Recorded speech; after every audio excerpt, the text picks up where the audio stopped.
Sun Woon ascends to divinity and becomes one of the gods. Now he must decide on his initial race to guide. He first thinks about choosing the frogmen because he was granted abilities that seem tied to insects. However, he soon abandons that plan. Population exceeds 500 tribes, with numbers that overwhelming. Controlling or guiding them would be nearly impossible at this stage. Instead, he searches for a smaller and more vulnerable race. It is when he spots a band of exiled lizardmen, and they seem ideal. They are frail and drained, injured and largely made up of elders. Banished from their homeland, they have lost all hope. For Sun Woon, this situation is perfect, a foundation from which he can begin his conquest. Prior to this, Sun Woon had been an unrivaled competitor in the strategy title known as Perished World. After dominating for years, one day following a final battle, he was abruptly transported straight into the game itself. And he is not the only one. Elite players from other realms are pulled in as well. Their task is straightforward: govern civilizations as deities and guide them toward absolute supremacy. The final surviving god will become the one true deity of this realm, claiming all its rewards. Those who lose are erased completely. Returning to the lizardmen in their weakened state, Sun Woon can claim their faith without much resistance. It only requires a single divine sign. He chooses to begin with the frailest among them, a badly hurt lizardman struggling to keep pace with the others. As the starving and wounded group trudges through the desert sands, they suddenly stop in disbelief upon spotting an wounded creature lying defenseless on the ground, as if offered to them as food. Driven by desperation,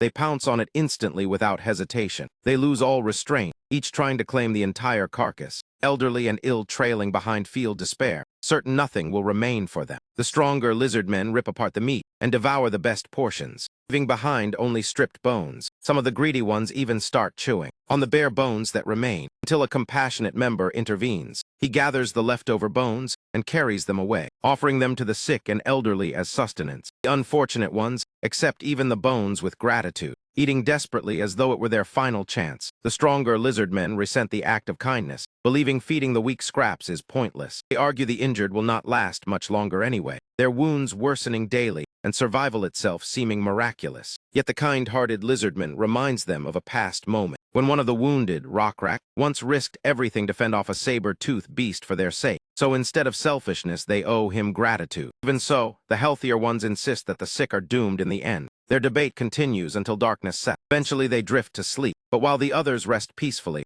Rockrak endures the agony of his festering shoulder wound and groans in pain. In his suffering, he spots a blue butterfly that appears to be beckoning him. After a moment, Rockrak rises to his feet and follows the delicate creature. A few lizardmen notice him leaving and assume he is abandoning the camp. Yet Rockrak is simply compelled by curiosity. He senses something unusual above and wants to uncover the truth. Perhaps it is only a hallucination, since no one else seems aware of it. Still, illusion or not, chooses to investigate, and upon reaching the spot he discovers a massive cluster of beetles gathered together. Rockrak is astonished, realizing there is enough nourishment for the entire group. With this first sign, Nebula moves closer to claiming a devoted race. The swarm he provided can sustain the camp for several days. Nebula is impressed that they share the gift peacefully, revealing the strength of their character. In time, Rockrak places his faith in the deity who fed them. He calls this being the nameless beetle god. The choice of title surprises Nebula again, who had assumed the name would reference butterflies instead. Regardless, he is pleased to have secured followers, particularly pleased with Rockrak as a believer, a generous and selfless soul who shared the blessing freely, convincing Nebula that he will be vital in shaping the future civilization. After several days, the lizardmen at last reach a safe haven. Rockrak's once festering wound has healed completely, which he attributes to the grace of the nameless beetle god. He attempts to persuade the others that a merciful deity truly granted these miracles. For him, the overnight recovery is undeniable evidence. His shoulder is now covered in dark, beetle-like scales, and empowered by this sign, Rockrak feels ready to hunt a buffalo. He aims to demonstrate his enhanced strength and validate the blessings his companions doubt. Planting his feet firmly, he hurls the spear with every ounce of force he possesses,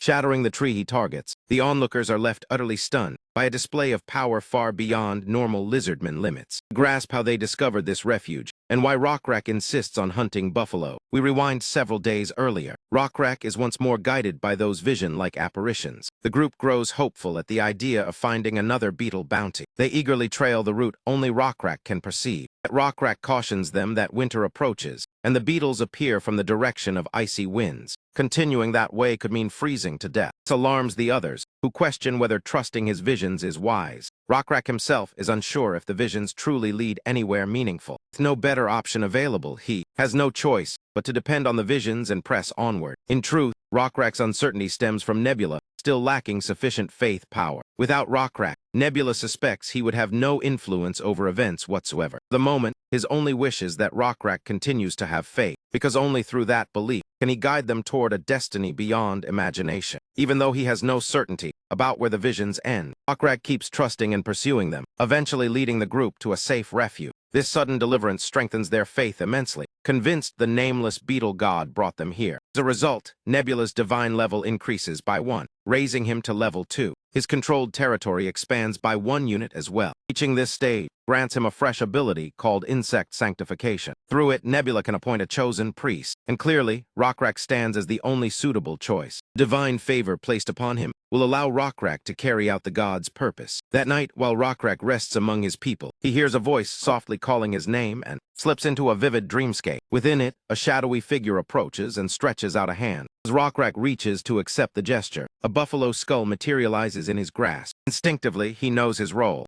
He lifts the skull and crowns the mysterious being with it. In that instant, the nameless beetle god reveals himself to Rockrak for the very first time. At dawn, he recounts the strange vision to the others. His companions then question what the god desires, why Rockrak believes a buffalo must be offered. Hunting a buffalo means venturing deep into perilous territory, a grave danger for them all. They cannot ignore that this same deity guided them to safety before. Still, one member protests, arguing that such a hunt would demand everyone's involvement and risk their lives. Even Rockrak agrees. He cannot recklessly endanger the entire group. Even so, the hunt will proceed. Only this time he will face it alone, back in the present, after displaying the incredible strength surging through him. Power sufficient to splinter trees apart. Tribe watches in stunned amazement. Even the elder questions how such a transformation is possible. Not long ago, Rockrak had been near death with a decaying wound. Now he stands there demolishing trees with a single throw. As though fortune itself favors them, Rockrak notices a full herd of buffalo grazing below the hill. Spotting buffalo in this area feels almost miraculous. Herds typically migrate along familiar routes, so one wandering here by chance defies logic. Rockrak ignores the mystery and rushes forward, charging like a predator driven by hunger. His only thought is providing for his people. With a single powerful strike he hits a buffalo squarely in the skull, dropping it on the spot. Inspired by him, the others surge ahead confidently with their weapons. By evening, the entire group gathers, piling the buffalo skulls together and suspending a whole buffalo as an offering. Once preparations are complete, Rockrak begins the ritual. The tribe joins their voices, calling upon the merciful Nameless beetle god to receive their tribute. Above, Nebula observes. The ritual lacks refinement, yet their devotion is genuine. The immense wave of faith flowing toward him proves it. He finds little reason to complain, as it is impressive for an inexperienced priest. Nebula feels he has earned this surge of faith after investing so much into guiding these lizard men. However, sustaining them remains the pressing issue. As a god of insects, he cannot grow grass or summon water. Still, he commands insects, and previously relied on swarms of grasshoppers,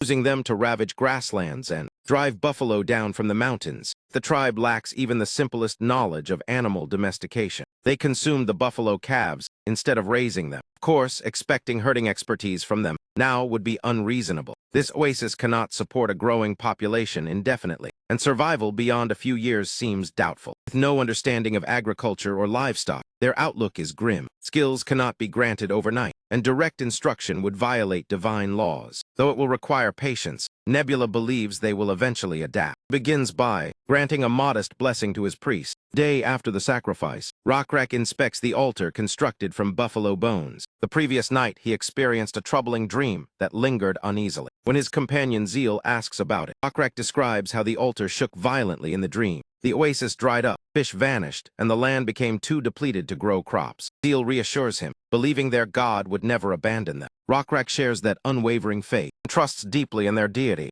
Yet he wonders if the dream was a warning, and if ignoring it would mean defying divine intent. Failing to heed such signs would be equal to opposing their god. That fear is what unsettles Rockrak the most. Standing atop the altar, he notices something troubling. He urgently calls Zeal to look. In the distance, a marching group approaches their oasis, and Rockrak understands the meaning behind the trembling altar. From their formation and the rising dust, It's clear this approaching band brings danger. Rockrak and Zeal recognize them immediately. Their blue scales and imposing builds, along with the beasts they ride, identify them as the Blue Leather Tribe, the same tribe that seized their homeland and drove them into exile. Judging by their movements, they are searching for new lands to conquer. Since the oasis is hidden from afar, they have unknowingly marched toward it. Rockrak can only pray they continue past without discovering them. That hope lasts only briefly. A careless scout from the oasis shouts toward the blue-scaled tribe, drawing their attention instantly. He may have blundered, yet Rockrak refuses to label it as bad luck. Perhaps this turn of events is intentional, a task their god expects them to fulfill. Tasked to reclaim and integrate the lizardmen, enslaved by the Blue Leather Tribe, believes it is destiny to unite the Blue Leather Tribe with his own people, surely ordained by their deity. Otherwise, why would their god steer former enemies straight to their oasis? When Rockrak notices the familiar blue butterflies fluttering near, doubt vanishes and conviction settles. He accepts it as divine intention without hesitation. His responsibility is clear: act as the apostle of his god. Meanwhile, Nebula observes the entire scene. He feels tremendous pride in Rockrak, who must triumph over the Blue Leather Tribe and absorb them, increasing their numbers and unlocking further progress. What intrigues Nebula most is Rockrak's independent judgment. He reached this conclusion on his own, proving the strength of his determination. Incidentally, Rockrak has already reached level 14. Even confronted with hostility, he considered forming an alliance. Such resolve makes him ideal material for leadership. Now Nebula only needs to deepen Rockrak's faith, so that his choices naturally align with Nebula's plans. Shifting focus to the Blue Leather Tribe's chief, bloated leader sneers and demands to know if the oasis belongs to them. Rockrak's people respond with equal contempt, telling the intruders to leave immediately. The corpulent chief continues with another mocking question, asking what makes this place so remarkable. Rockrak calmly declares this land sacred, home of the nameless beetle god. Predictably, the chief laughs in scorn, unable to believe a god would communicate with someone like Rockrak. He grows tired of talking, ordering them to withdraw at once, promising mercy if they comply. Rockrak confidently retorts that numbers mean nothing, as the Blue Leather Tribe cannot defeat them. Chief considers him mad for ignoring the obvious imbalance.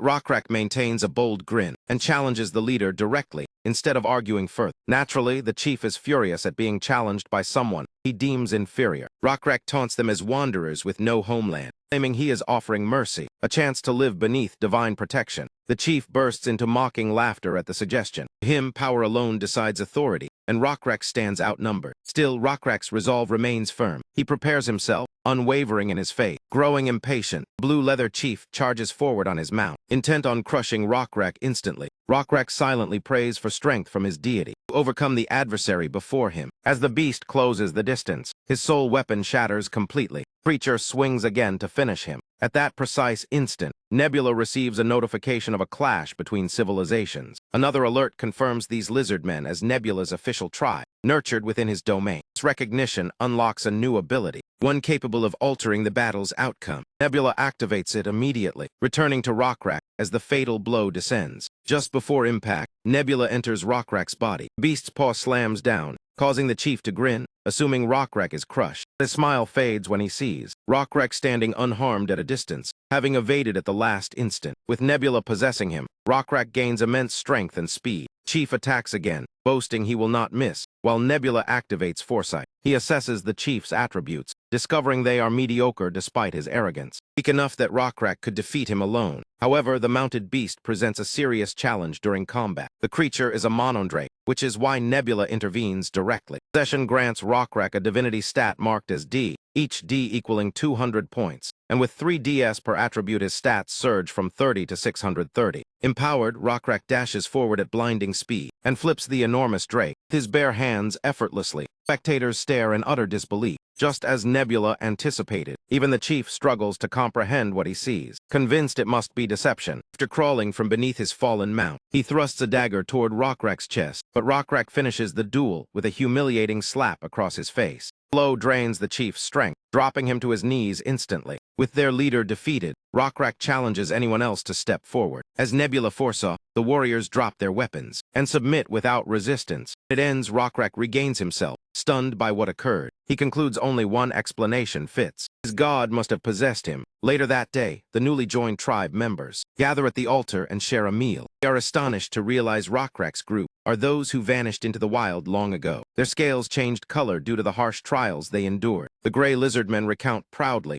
how the nameless beetle god guided them to safety. Otherwise, they would have perished alone in the wilderness. The blue-scaled newcomers find the concept of a caring deity intriguing. Truthfully, without witnessing Rockrak's overwhelming strength, they would never have believed such claims. Later, Rockrak speaks privately with Zale, who is troubled by recent events. With the Blue Leather tribe joining, their population has surged nearly sixfold. Soon the oasis may lack sufficient resources, returning them to hardship. Yet Rockrak appears to already understand the solution. They must depart from this oasis. Zale strongly opposes the plan. Wandering again without a clear goal seems reckless, but Rockrak trusts that their god has already shown the path forward. Zale's concerns are answered by their new allies, who will serve as the spark for change, and together they will carve out the path ahead. The following morning, several gray-scaled lizardmen attempt to subdue the blue beast that once belonged to the fallen leader of the Leather tribe. One of the larger warriors is named Yuri, and despite all their efforts, they fail to bring the wild creature under control. At that moment, Rockrak steps in. His mere presence causes the drake to grow uneasy. It clearly remembers being knocked unconscious by a single blow. The memory alone makes it tremble and retreat. Yet Rockrak approaches not to fight but to feed it. Gently offers a handful of roots. The beast hesitates at first but slowly begins chewing the roots, astonishing everyone who had struggled endlessly to tame it. Strangely, in Rockrak's company, the drake behaves like a loyal companion. Rockrak presents additional radishes, believing that since the god spared this creature, it must have purpose. Convinced he is following divine intent, he continues to nurture the beast with care.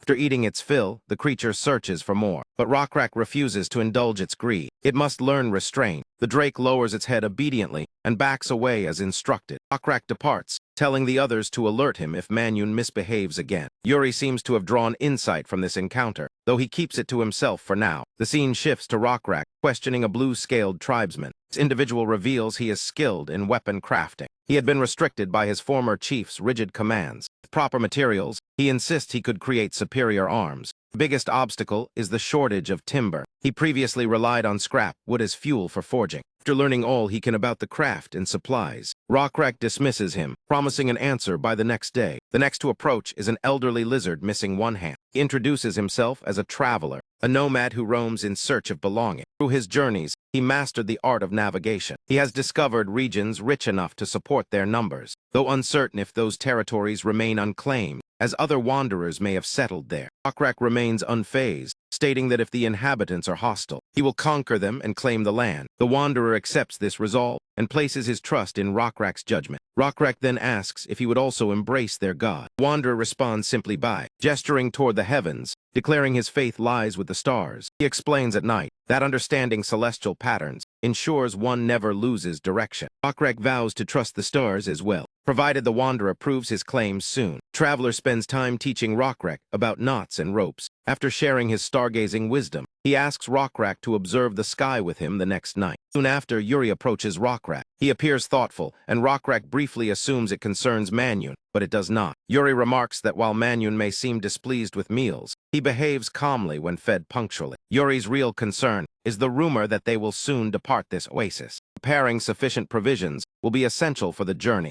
Yuri mentions how effortlessly Rockrak subdued the fierce drake, inspiring a new idea. They could attempt to domesticate buffalo as a stable food source. Through this realization, the tribe uncovers the concept of animal husbandry. Historically, humanity relied on two key survival methods, one being agriculture, the other livestock rearing. If choosing personally, Nebula would favor farming for its sustainability. As history shows, early society settled near rivers. Yet Nebula governs not humans, but lizardmen. This species possesses remarkable strength and adaptability. Thus, they are naturally better suited for herding than crop cultivation. Additionally, progress requires mastery of tools. Present, the Blue Smith experiments with forging iron weapons. Nebula is pleased they have reached primitive ironworking. Though inferior to bronze, it remains sufficient, especially for a tribe that once relied solely on stone implements. Another figure drawing Nebula's interest is the aspiring stargazer. His knowledge is basic, yet Nebula hopes it will expand. That night, Rockrak gazes upward and realizes the wanderer spoke truthfully. Stars truly serve as a celestial guide. He grasps how astronomy could shape their destiny. Later, the tribe gathers at the altar, where Rockrak delivers sobering news. He recalls how long they have dwelled here, since the benevolent one guided them, and how the deity reunited them with their kin. The god chose salvation for their brothers, rather than abandoning them to perish in exile.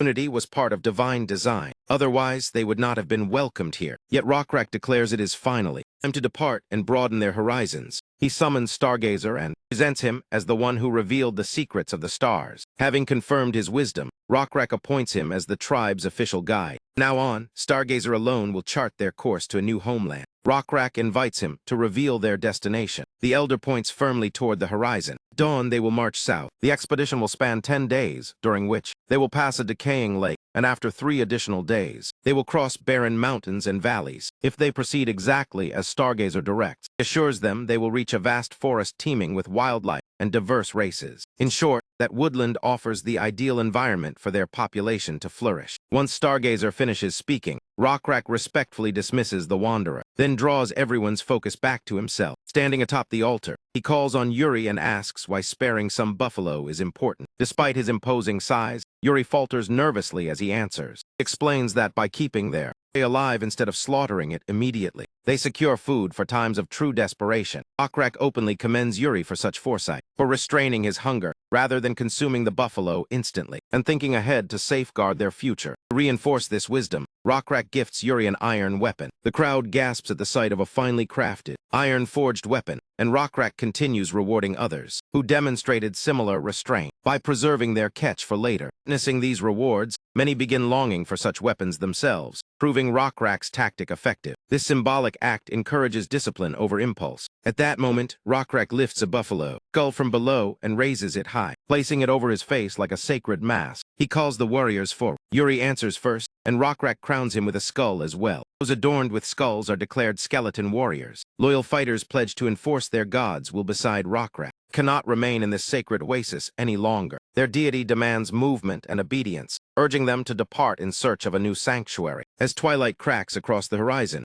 Rockrak invokes the nameless beetle god, commands each warrior to engrave that name into their spirit, warning that the road will be harsh and unrelenting. Yet endurance itself is devotion. Raising their iron spears skyward, they pledge to advance together. Rockrak stands beneath the fading light, marking a fresh chapter. He quietly asks forgiveness for his bold declarations, for invoking divine authority to unite the God observes calmly, unconcerned by Rockrak's methods. In truth, he feels pride in his high priest. Rockrak's leadership strengthens morale and accelerates development. Yuri exemplifies this growth, having advanced significantly. Rockrak's own attributes have also improved. Nebula has yet to be disappointed by his high priest's achievements. The true challenge now begins. The real hardships await ahead. Beneath a blazing sun, lizard men march relentlessly through the wild. The oppressive heat even causes Manhwa to collapse. Rockrak orders a brief halt. During the pause, doubts arise about whether they can survive the desert and still reach their goal. Rockrak himself wonders what lies ahead after 3 days of travel. Fatigue weighs on everyone and their supplies are nearly exhausted. Depending on another miracle feels undesirable. Rockrak refuses to rely solely on divine intervention. Suddenly, Yuri rushes in with troubling news. Another species has been spotted nearby. They are orcs, clearly aggressive, prepared to ambush the lizard men. Yet when they see the full legion, the small orc party freezes, sweat trickling down their faces as the skeleton warriors ready themselves. The clever orcs quickly discard their weapons and surrender. Before any fighting begins, the lizard men offer them food. The orcs gratefully accept, then explain they fled after a monstrous being seized their homeland. They once lived in the hills. It was modest but sustainable,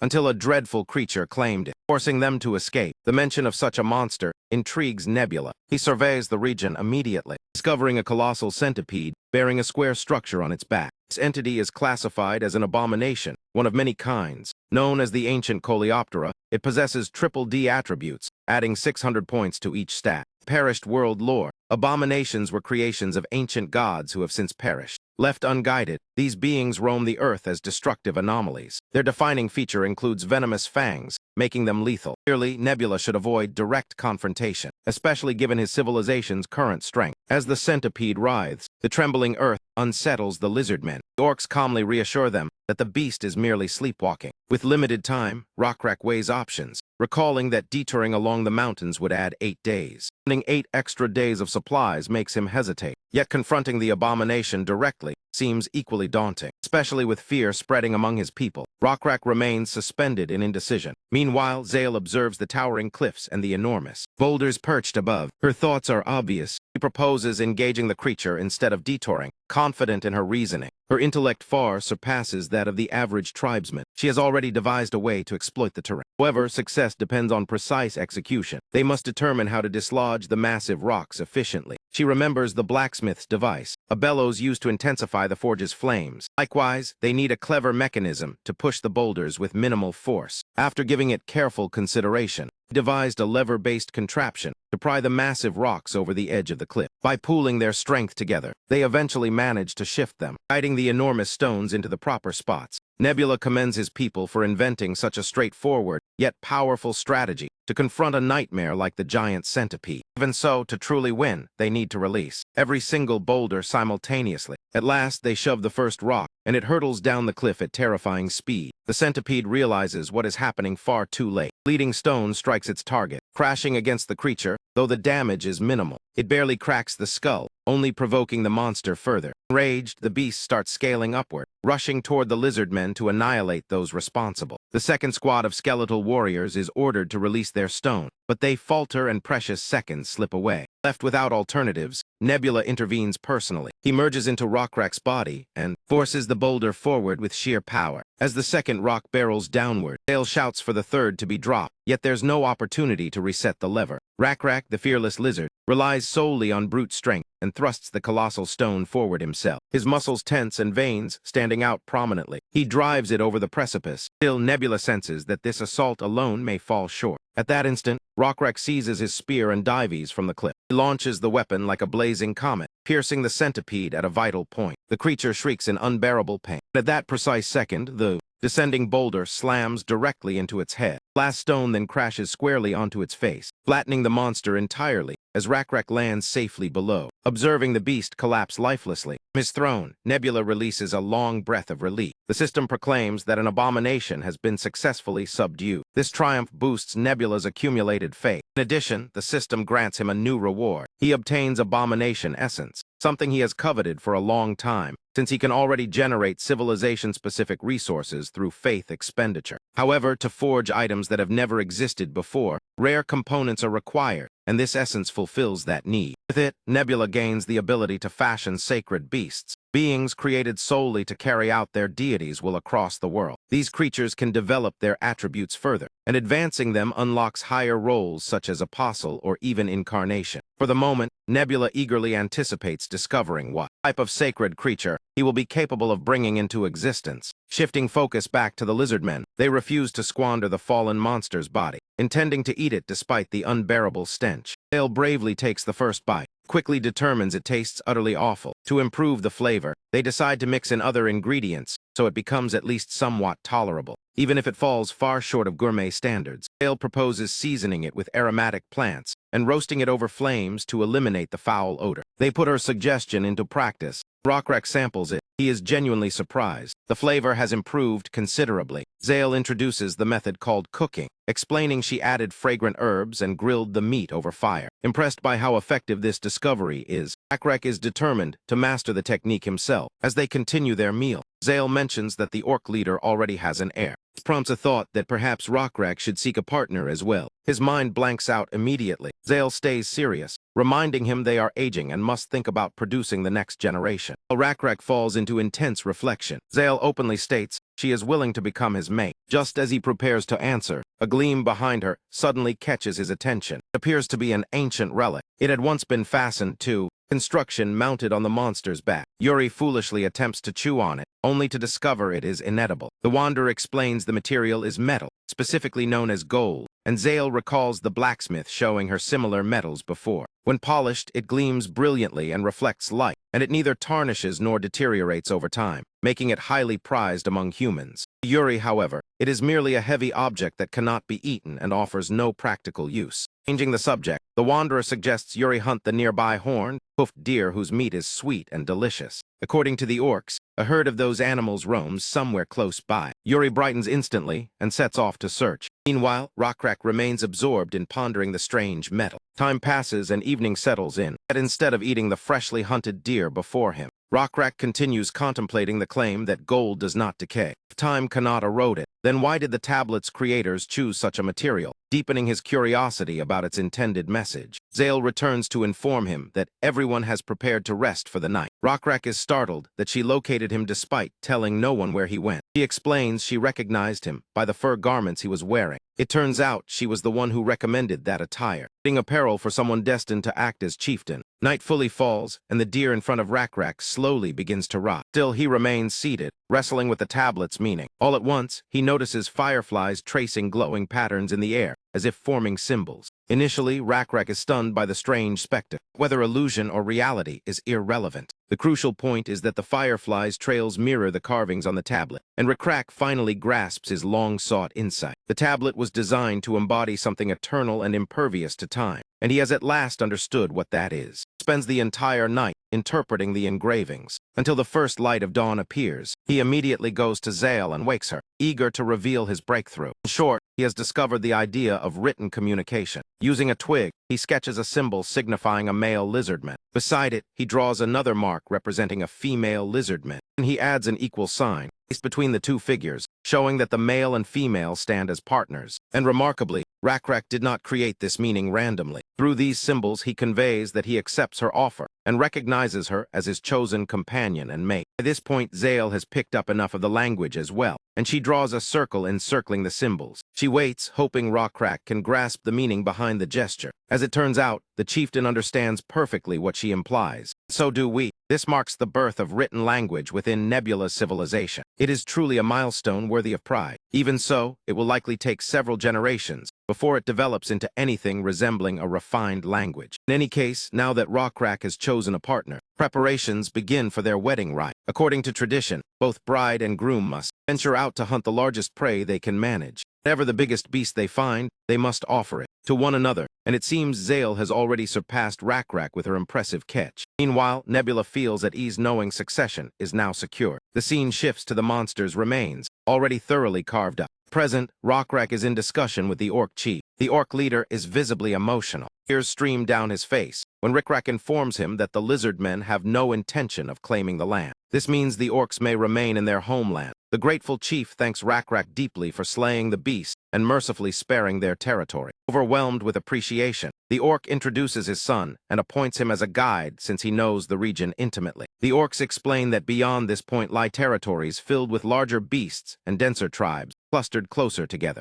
Nevertheless, they believe a leader like Rock overcome whatever stands in his way. As Rockrak and his companions explore the depths of the forest, they discover strange tracks imprinted on the ground. The wanderer inspects them carefully. He identifies them as belonging to frogmen, beings that walk upright on two legs. While some frogmen may be peaceful, it is uncommon, and the fact that they scouted this area suggests experience in military reconnaissance. Estimating by the number of tracks, at least 5 individuals pass through, implying their tribe likely outnumbers the lizardmen. After completing their survey, the group heads back to their camp as night falls. Rockrak orders most of his warriors to patrol various sectors. This tactic creates the illusion that their forces are larger than they truly are. Zale recommends increasing patrol rotations and strengthening watch duty. Several days pass and their plan appears successful, as no frogmen approach during that time. Throughout those days, Rockrak's tribe focuses diligently on improving their sustainability. They concentrate heavily on raising livestock, and the sturdiness of their housing structures improves dramatically. Among all these advancements,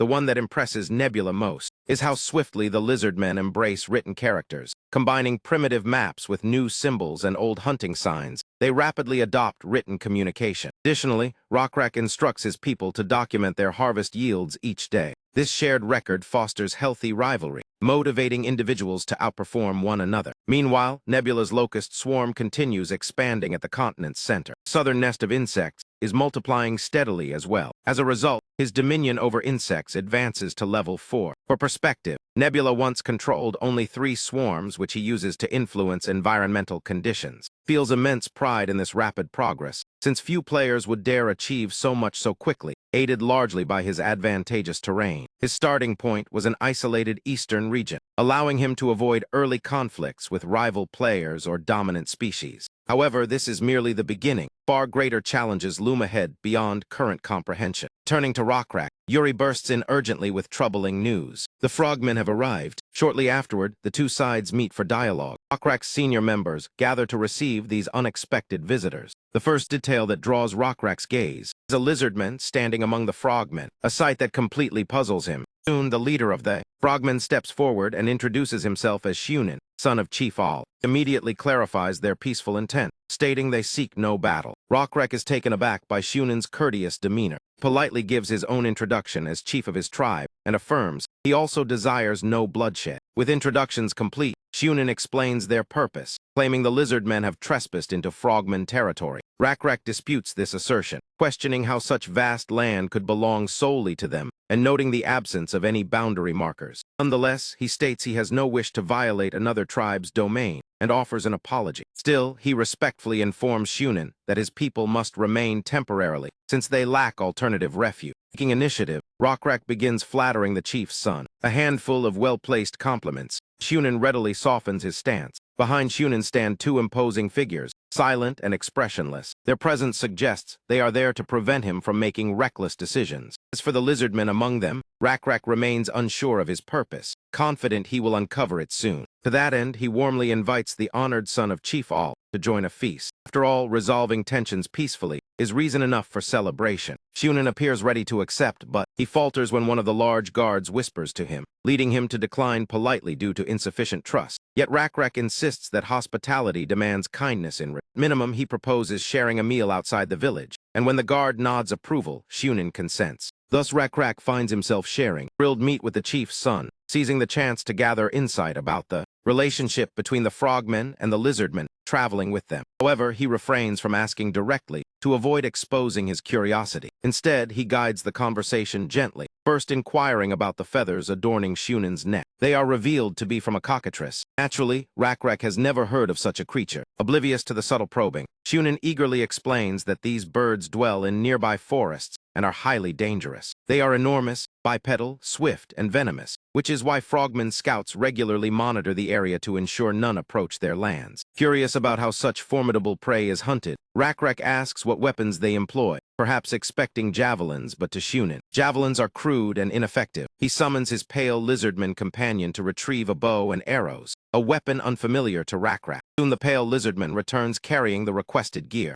then positions a wooden board against a tree to serve as a target. When ready, Shunin draws and releases an arrow. The shot strikes dead center. Rockrak commends both the archer and the weapon for their remarkable precision. Shunin modestly claims he is merely among the tribe's finest archers, trained since youth, yet he visibly relishes every compliment from Rockrak. When Rockrak expresses interest in trying it himself, the frogmen gladly hand over the bow, and he experiments with it, figuring out how to grip and draw it properly. He quickly realizes its superiority over javelins, as arrows are easier to carry in bulk and boast exceptional speed and accuracy. Rockrak loses several attempts, but none of his arrows manage to strike the target. Shunin then commands his accompanying lizardman, whose name happens to be Owen, to retrieve the scattered arrows. As Owen quickly moves to gather them, Rockrak stops him and insists on collecting them himself, since he was the one who shot them. Naturally, this is only an excuse to approach Owen privately, away from listening ears. As Rockrak kneels beside Owen, he immediately notices how nervous and unsettled the young lizardman appears. The chief asks why he is associating with the frogmen. Owen answers with visible hesitation. He explains that lizardmen and frogmen share a settlement, claiming both sides benefit from coexisting, though Rockrak finds this story hard to believe. Owen firmly maintains that the two tribes truly live peacefully together.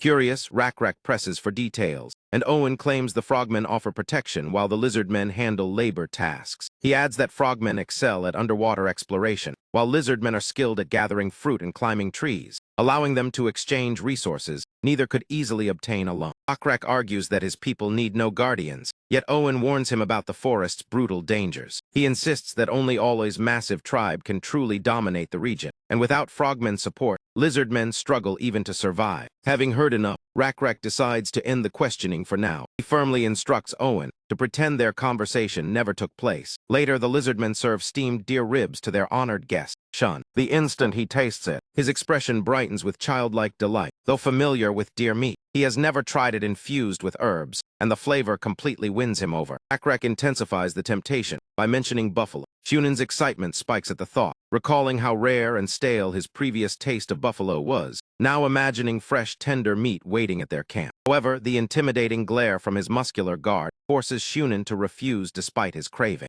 Not missing the chance, Rakrek playfully amplifies Shunen's fear of missing out. Shunen assures him he will visit eventually, once greater trust has formed between their tribes. Fortunately, all his people show no open hostility toward lizardmen. Owen and others living among the frogmen serve as evidence of that. Shunen summons Owen to speak. Owen then recounts how both tribes have supported each other since forming their alliance. Naturally, he repeats the narrative he has clearly rehearsed, and Rakrek easily sees through the performance. It is obvious every sentence has been carefully prepared beforehand. As evening paints the sky with golden tones, Shunen prepares to depart, expressing genuine appreciation, yet declines Rakrak's invitation to visit the village next time. The delegates from both sides exchange farewells before heading their separate ways. Soon after, Shunen's harsh treatment of Owen becomes apparent, a detail that does not escape Rakrak's notice. Realizes these lizardmen are far from equal partners with the frogmen. Once Shunen returns home, he and his followers violently assault Owen. Shunen had detected Owen's earlier conversation with the chief and demands full disclosure. Owen stammers as he attempts to fabricate a lie, claiming he merely gave advice on archery techniques. The excuse earns further punishment since Owen himself lacks archery skills and cannot plausibly teach anyone. He stubbornly insists that telling the full truth would have aroused the chief's suspicion. He explains he asked for payment in exchange for instruction, and when the chief admitted he had nothing valuable, the matter ended. Eventually, Shunen accepts the explanation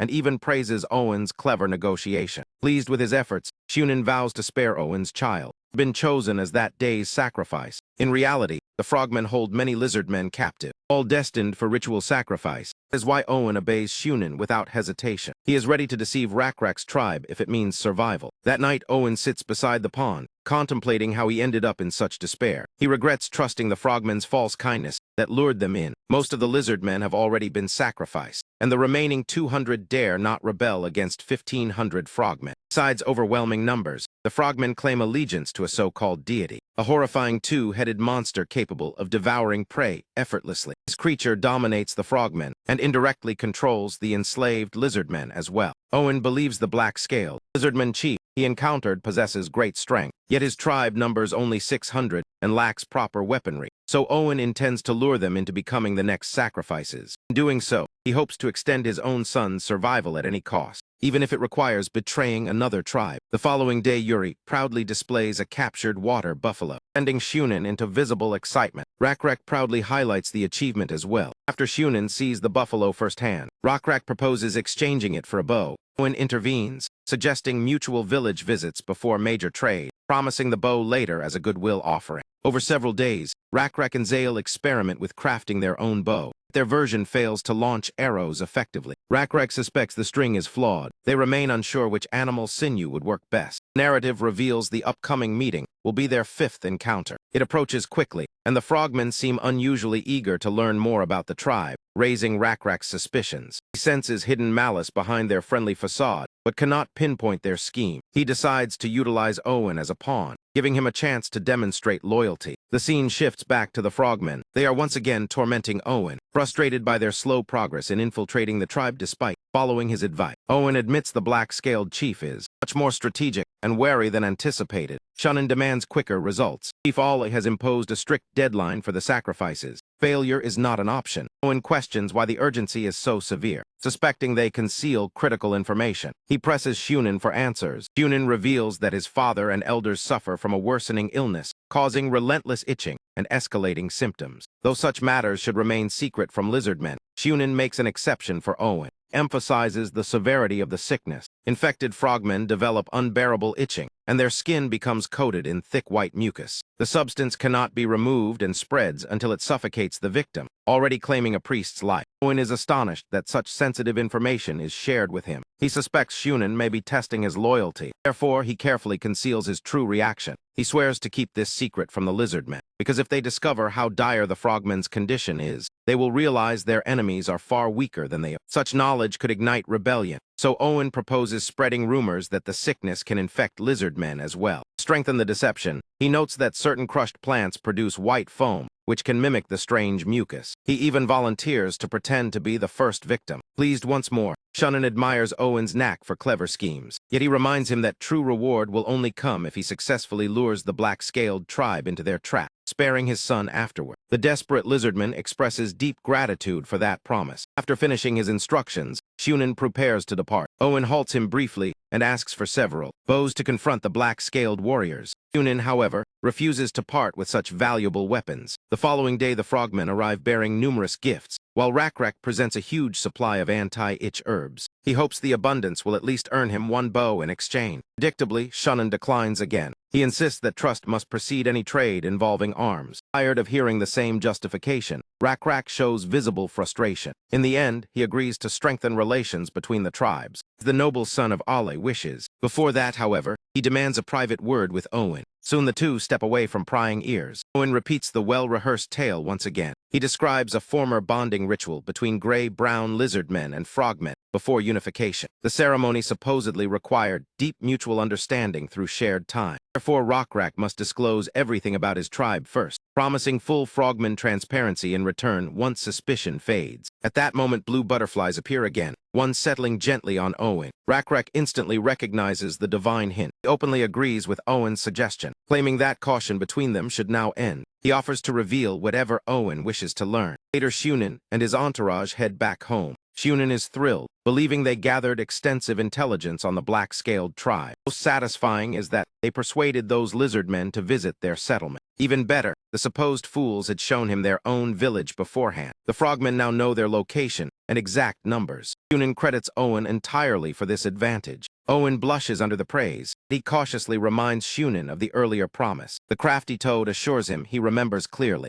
Whether he intends to honor it remains doubtful. As night approaches once more, Owen sits by the pond imagining a peaceful life, reunited with his child. Meanwhile, within Rakrak's village, Owen assumes the chief's naivety will eventually doom him. To uncover the truth of their exchange, story shifts slightly backward in time. Rakrak introduces Owen to written symbols, scratching characters in dirt and explaining their meanings, one for decline and another for lie. Owen grasps the lesson quickly, even combines the signs creatively, placing lie beside decline to form no lie meaning truth. Rakrak marvels at his ingenuity, having never considered that usage himself. The compliments echo the praise Shunin often showers upon him. Owen wonders why Rakrak teaches him writing, when such matters are never discussed with frogmen. It feels as though the chief sees through him. Rakrak explains he teaches this to build trust, not with frogmen but with Owen personally, since he already suspects many frogmen stories are lies, and that Owen hides painful truths. Having endured suffering themselves, Rakrak's people can recognize it in others and distinguish hunter from hunted. He knows Owen's tribe stands as the prey. The anguish etched across Owen's face is impossible to me. Still, Owen denies everything stubbornly. The chief remains unconvinced. Returning to the present, Owen contemplates his grim reality. He admits the black-scaled chief is formidable, yet believes he cannot withstand frogmen weaponry. The tale of slaying an abomination sounds exaggerated to him, especially given their lack of advanced arms, and he considers Rakrak foolish for sharing symbolic knowledge. He feels undeserving of such trust, and views himself merely as a negotiator, focused solely on self-preservation. The next day, Rakrak visits the frogmen's settlement. Shunin greets the newcomers warmly. After formalities conclude, Rakrak apologizes for arriving armed, citing fear of encountering cockatrice on the journey.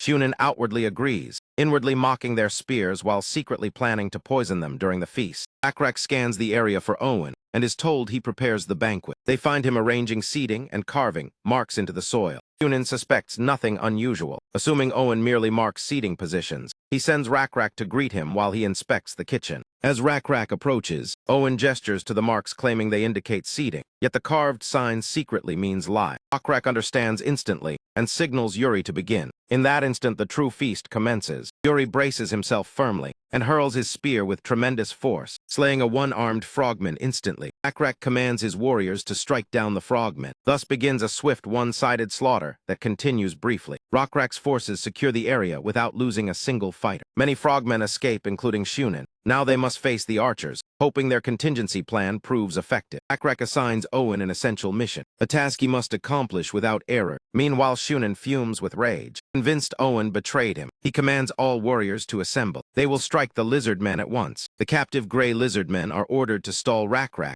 until frogmen troops are ready. Soon arrows rain down in volleys, targeting the lizardmen directly, yet Rakrak anticipated this assault. Preparation involved shields raised in unison. The flimsy arrows bounce harmlessly off the sturdy defenses. Yuri cheers excitedly at the shield's success. Shunin swiftly revises his approach, ordering archers to shoot only when the lizardmen advance. That strategy falls apart almost immediately as dense waves of smoke begin to spread, engulfing the battlefield and blinding everyone so badly that accurate shots become impossible. And the one responsible for this smokescreen is Owen, who has ignited the frogmen's homes, leaving fellow lizardmen stunned as they assume it must be Shunin's command. Instead, Owen reveals he follows the black-scaled chief's orders. He pleads with them to believe in him just once, promising that Rakrak will annihilate the frogmen. Gradually, his companions seize their torches and set the settlement ablaze. By the time Shunin understands what is happening, the village is already consumed by flames beyond saving. He orders a retreat for the moment, especially now that their controlled lizardmen have turned against them. They intend to regroup once their trump card warrior Ob arrives. Even so, Shunin questions whether victory remains possible. Trusts Aboy's strength, yet fears brute force alone may not suffice. He contemplates calling upon the fiend that dwells beneath the waters. Meanwhile, warrior Ob hears that Shunin has retreated to the lower village after 10 guards and 5 scouts were slaughtered. Ob tallies 5 stationed on the island and 10 beside him. In total, they command 45 warriors. The count restores his confidence as he believes they still hold superiority. One frogman readies a spear, coating its tip with toxic frog mucus before aiming. Suddenly, the earth begins to quake. A chilling dread grips warrior Ob. Sensation mirrors the day he confronted the cockatrice. He senses an impending catastrophe. Soon they release a storm of arrows, yet their assault proves useless against Drake Manhwa. His towering form alone terrifies the frogmen. Zale rides atop him, astonished by how much larger Manhwa has grown.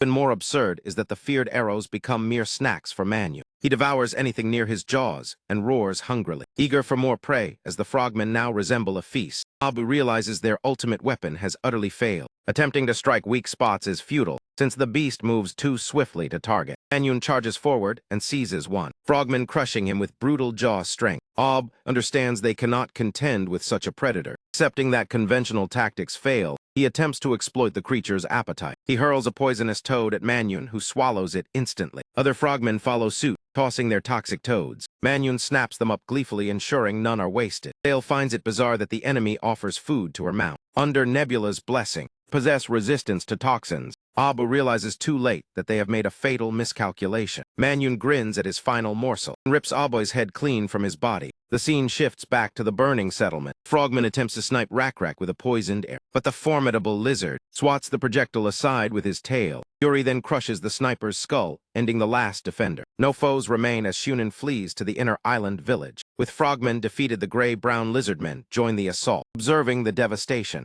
Rakrak wonders why their leader Al has yet to appear. The answer lies with Nebula, who already eliminated Alu behind the scenes by deploying a lethal virus with an unpronounceable name. The disease it causes is extraordinarily deadly. Before leaving the Holy Land, Nebula located this illness hundreds of kilometers away. Using insects as carriers, he transported the pathogen to the frogmen. Once mighty leader Al became infected, he lost his revered strength. The dying fool conducted countless rituals, sacrificing lizardmen children to the two-headed fiend. Believing such offerings would cure his sickness, returning to Rakrak, they have eradicated frogmen in the area. Owen rushes to him, pleading that they cross the lake to the central island. Young lizardmen are about to be offered to the fiend. Grim as it sounds, Rakrak states it is too late since frogmen have already sailed away. Swimming across would mean certain death. It would become easy targets for archers on the water. Owen collapses in despair, begging for help because his son is among the captives. At the mention of his son, Rakrak slaps Owen fiercely. He scolds him for withholding the truth.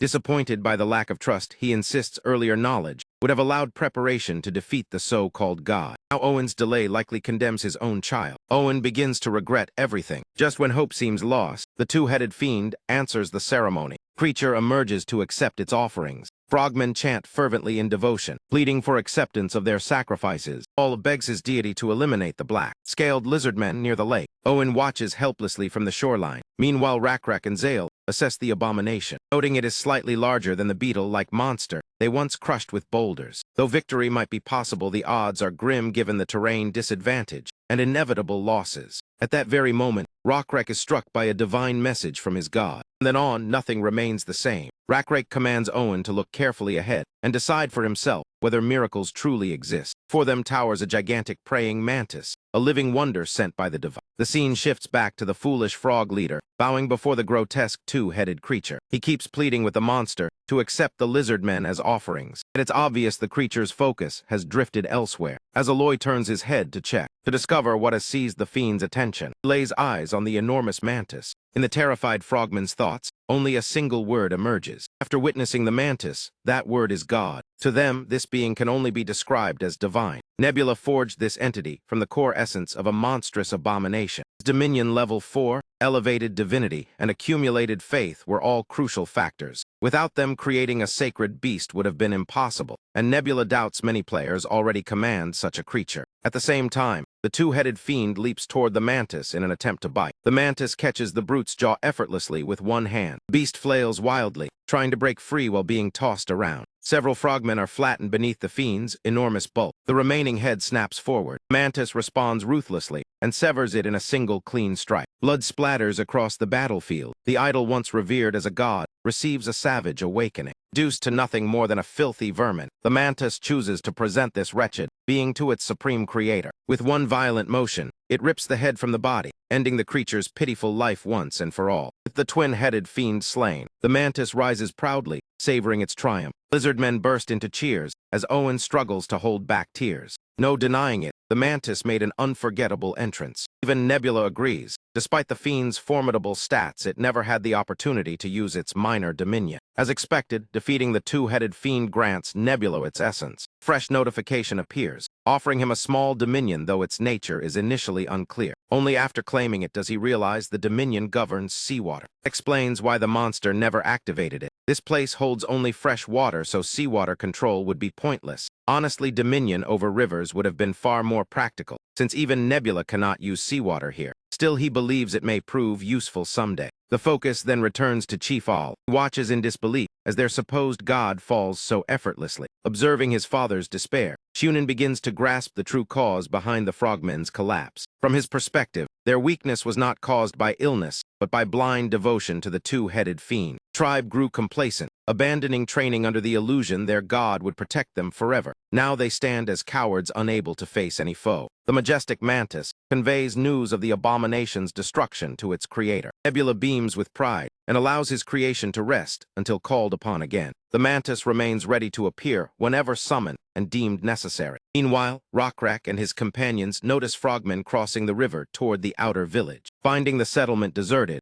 Rockrak seizes the chance to swim across and rescue the captured lizard children. With commanding authority in his voice, Rockrak addresses the villagers, declaring that today he will defeat the frogmen and inviting any brave soul to stand with him. Owen steps forward without hesitation, determined to help secure their triumph. Wounded lizardmen gather their courage as well, pledging support and finally recognizing Rockrak as chief. However, Rockrak orders the injured to remain behind and recover. One bold lizardman claims he is a seasoned warrior who knows when to rest in danger. Though none take pride in slaughtering frogmen civilians, their spirits blaze with renewed determination to fight and reclaim freedom. Inspired by Rockrak's fearless defiance of frogmen warriors, Rockrak understands that beneath their resolve lies deep-seated hatred toward the frogmen. Former warrior admits it openly, saying they must release this consuming hatred to quiet the flames in their hearts. They have lost loved ones across generations and cannot find peace without repaying the frogmen. In truth, that outcome aligns perfectly with Rockrak's intentions. He lifts his voice again, sharp and resolute, urging everyone toward vengeance against those who caused their suffering. Before advancing the tale, we briefly return to an earlier time. It was when Shunin was assisting Rockrak with archery practice. Impressed by how quickly he improved and confident, he would soon rival frogmen fighters. At present, Rockrak's flaw is the time he takes to release an arrow. Though he argues precision on vital points outweighs random hits, Shunin counters that real enemies move constantly in battle, so speed without sacrificing accuracy is essential. Remember that detail.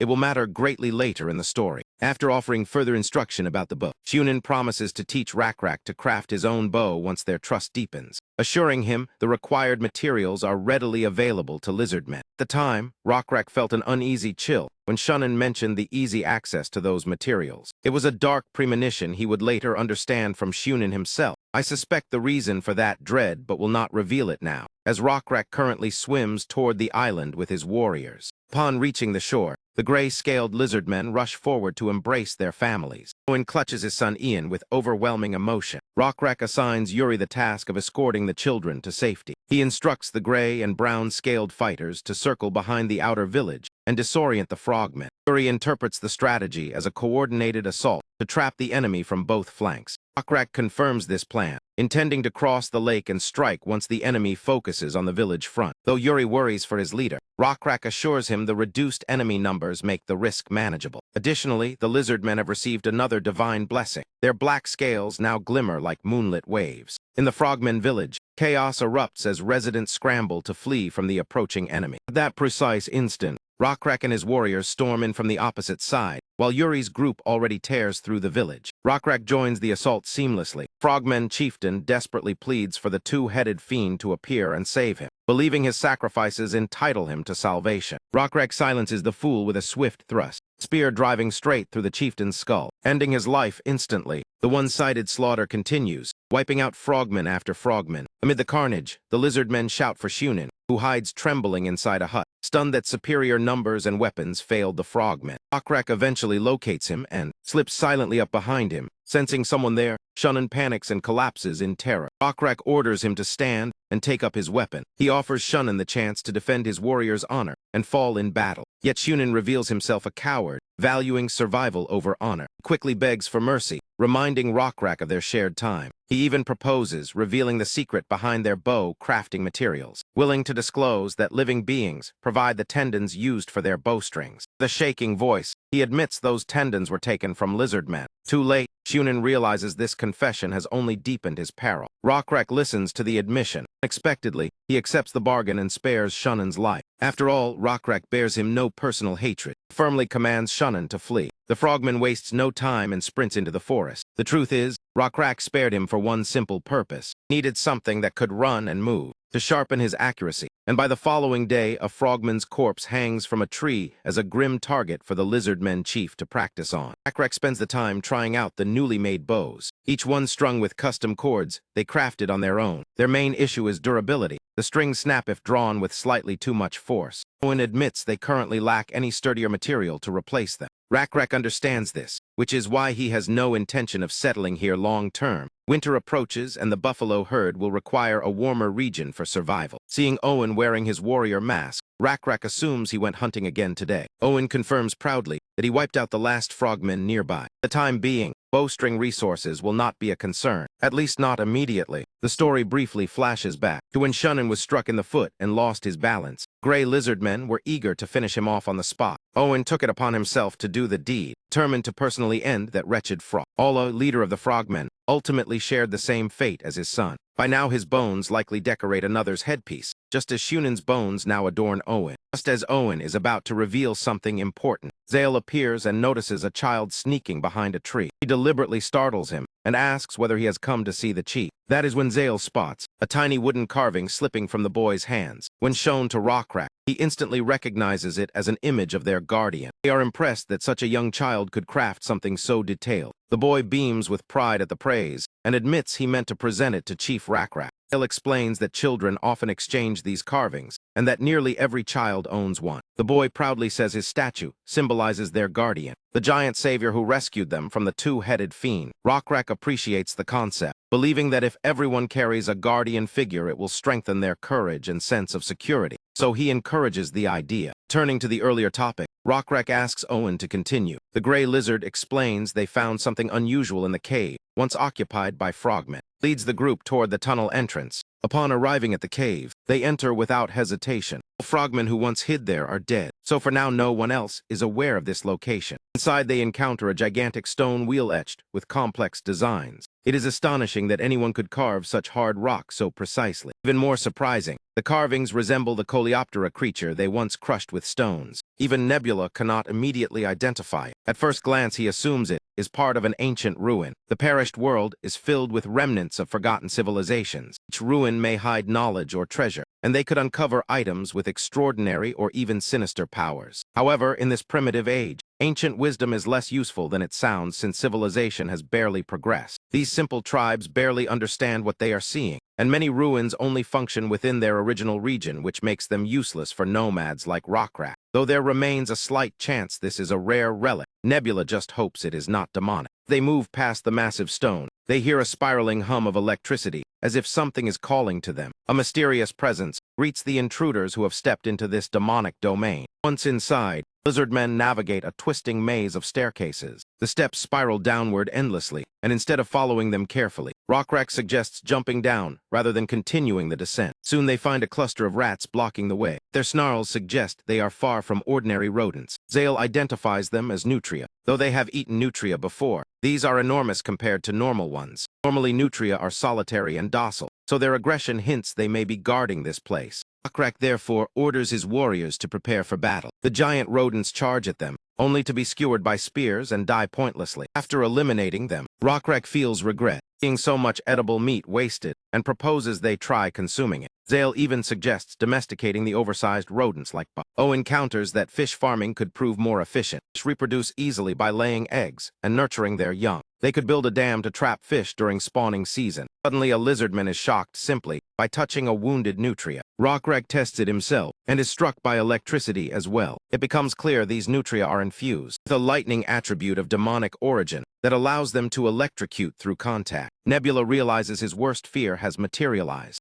Ruin truly carries demonic influence, although lightning is considered weaker than other demonic attributes. If Rockrak reaches the core of the ruin, he could claim this power. Gaining it would not instantly make him a mage, but demonic traits strengthen across generations, so his descendants could wield true magic. Yet another concern arises. In the perished world, magic stands opposed to divine power according to the original lore. Magic stems from an ancient evil rather than a god, so high-level mages rely on themselves instead of deities. As more follow the magical path and abandon faith, belief in gods diminishes, discouraging players from embracing magic. There is a loophole players might exploit, though it brings heavy complications, and we return to Rockrak. At this moment, the demonic relic begins to tempt him as a shadowy entity communicates telepathically. It asks whether he desires its power and offers it freely, since no one else can perceive the entity. Zale notices Rockrak spacing out and suggests leaving. Rockrak assures her he is fine and orders the others to continue killing the rats. He understands now that only he can see the spirit. Through mental speech, he demands to know its identity, and it claims to be the guardian spirit of this place, visible only to those possessing great power, prompting Rockrak to question what power it means. He also realizes that while they can exchange words mentally, they cannot access each other's hidden thoughts. Meanwhile, Nebula debates warning Rockrak about the demonic spirit, but he hesitates after spotting a new trait in Rockrak's status. The trait is labeled Deception. Nebula has no idea when it appeared. He suspects Rockrak gained it while outmaneuvering Shunen's trickery. Slightly reassured, Nebula decides to trust Rockrak's judgment. The entity then elaborates on the lightning attribute, describing it as a force that scorches life with radiant heat like the sun. Rockrak is offered this power and initially sees no reason to refuse until the spirit begins mentioning conditions. Sensing a trap, Rockrak rejects the offer at once, since such power never comes without cost. The spirit hastily attempts to recover the discussion, arguing that its requirement is actually simple to meet. Rockrak sighs again, clearly unimpressed. If there was a price to pay, it should have been stated from the start. Even so, he agrees to listen, but warns the spirit to speak plainly without evasive wording. Demands complete transparency. Should anything remain concealed, the conversation ends immediately. At that moment, Zale reports they are prepared to proceed, and Rockrak tells her to go ahead while he gathers his thoughts before following. The spirit then explains its situation, claiming it is sealed within this ruin and unable to roam freely. It asks Rockrak to venture deeper and destroy the ruin guard maintaining the seal, promising full access to its powers in return. Before agreeing, Rockrak seeks clarity,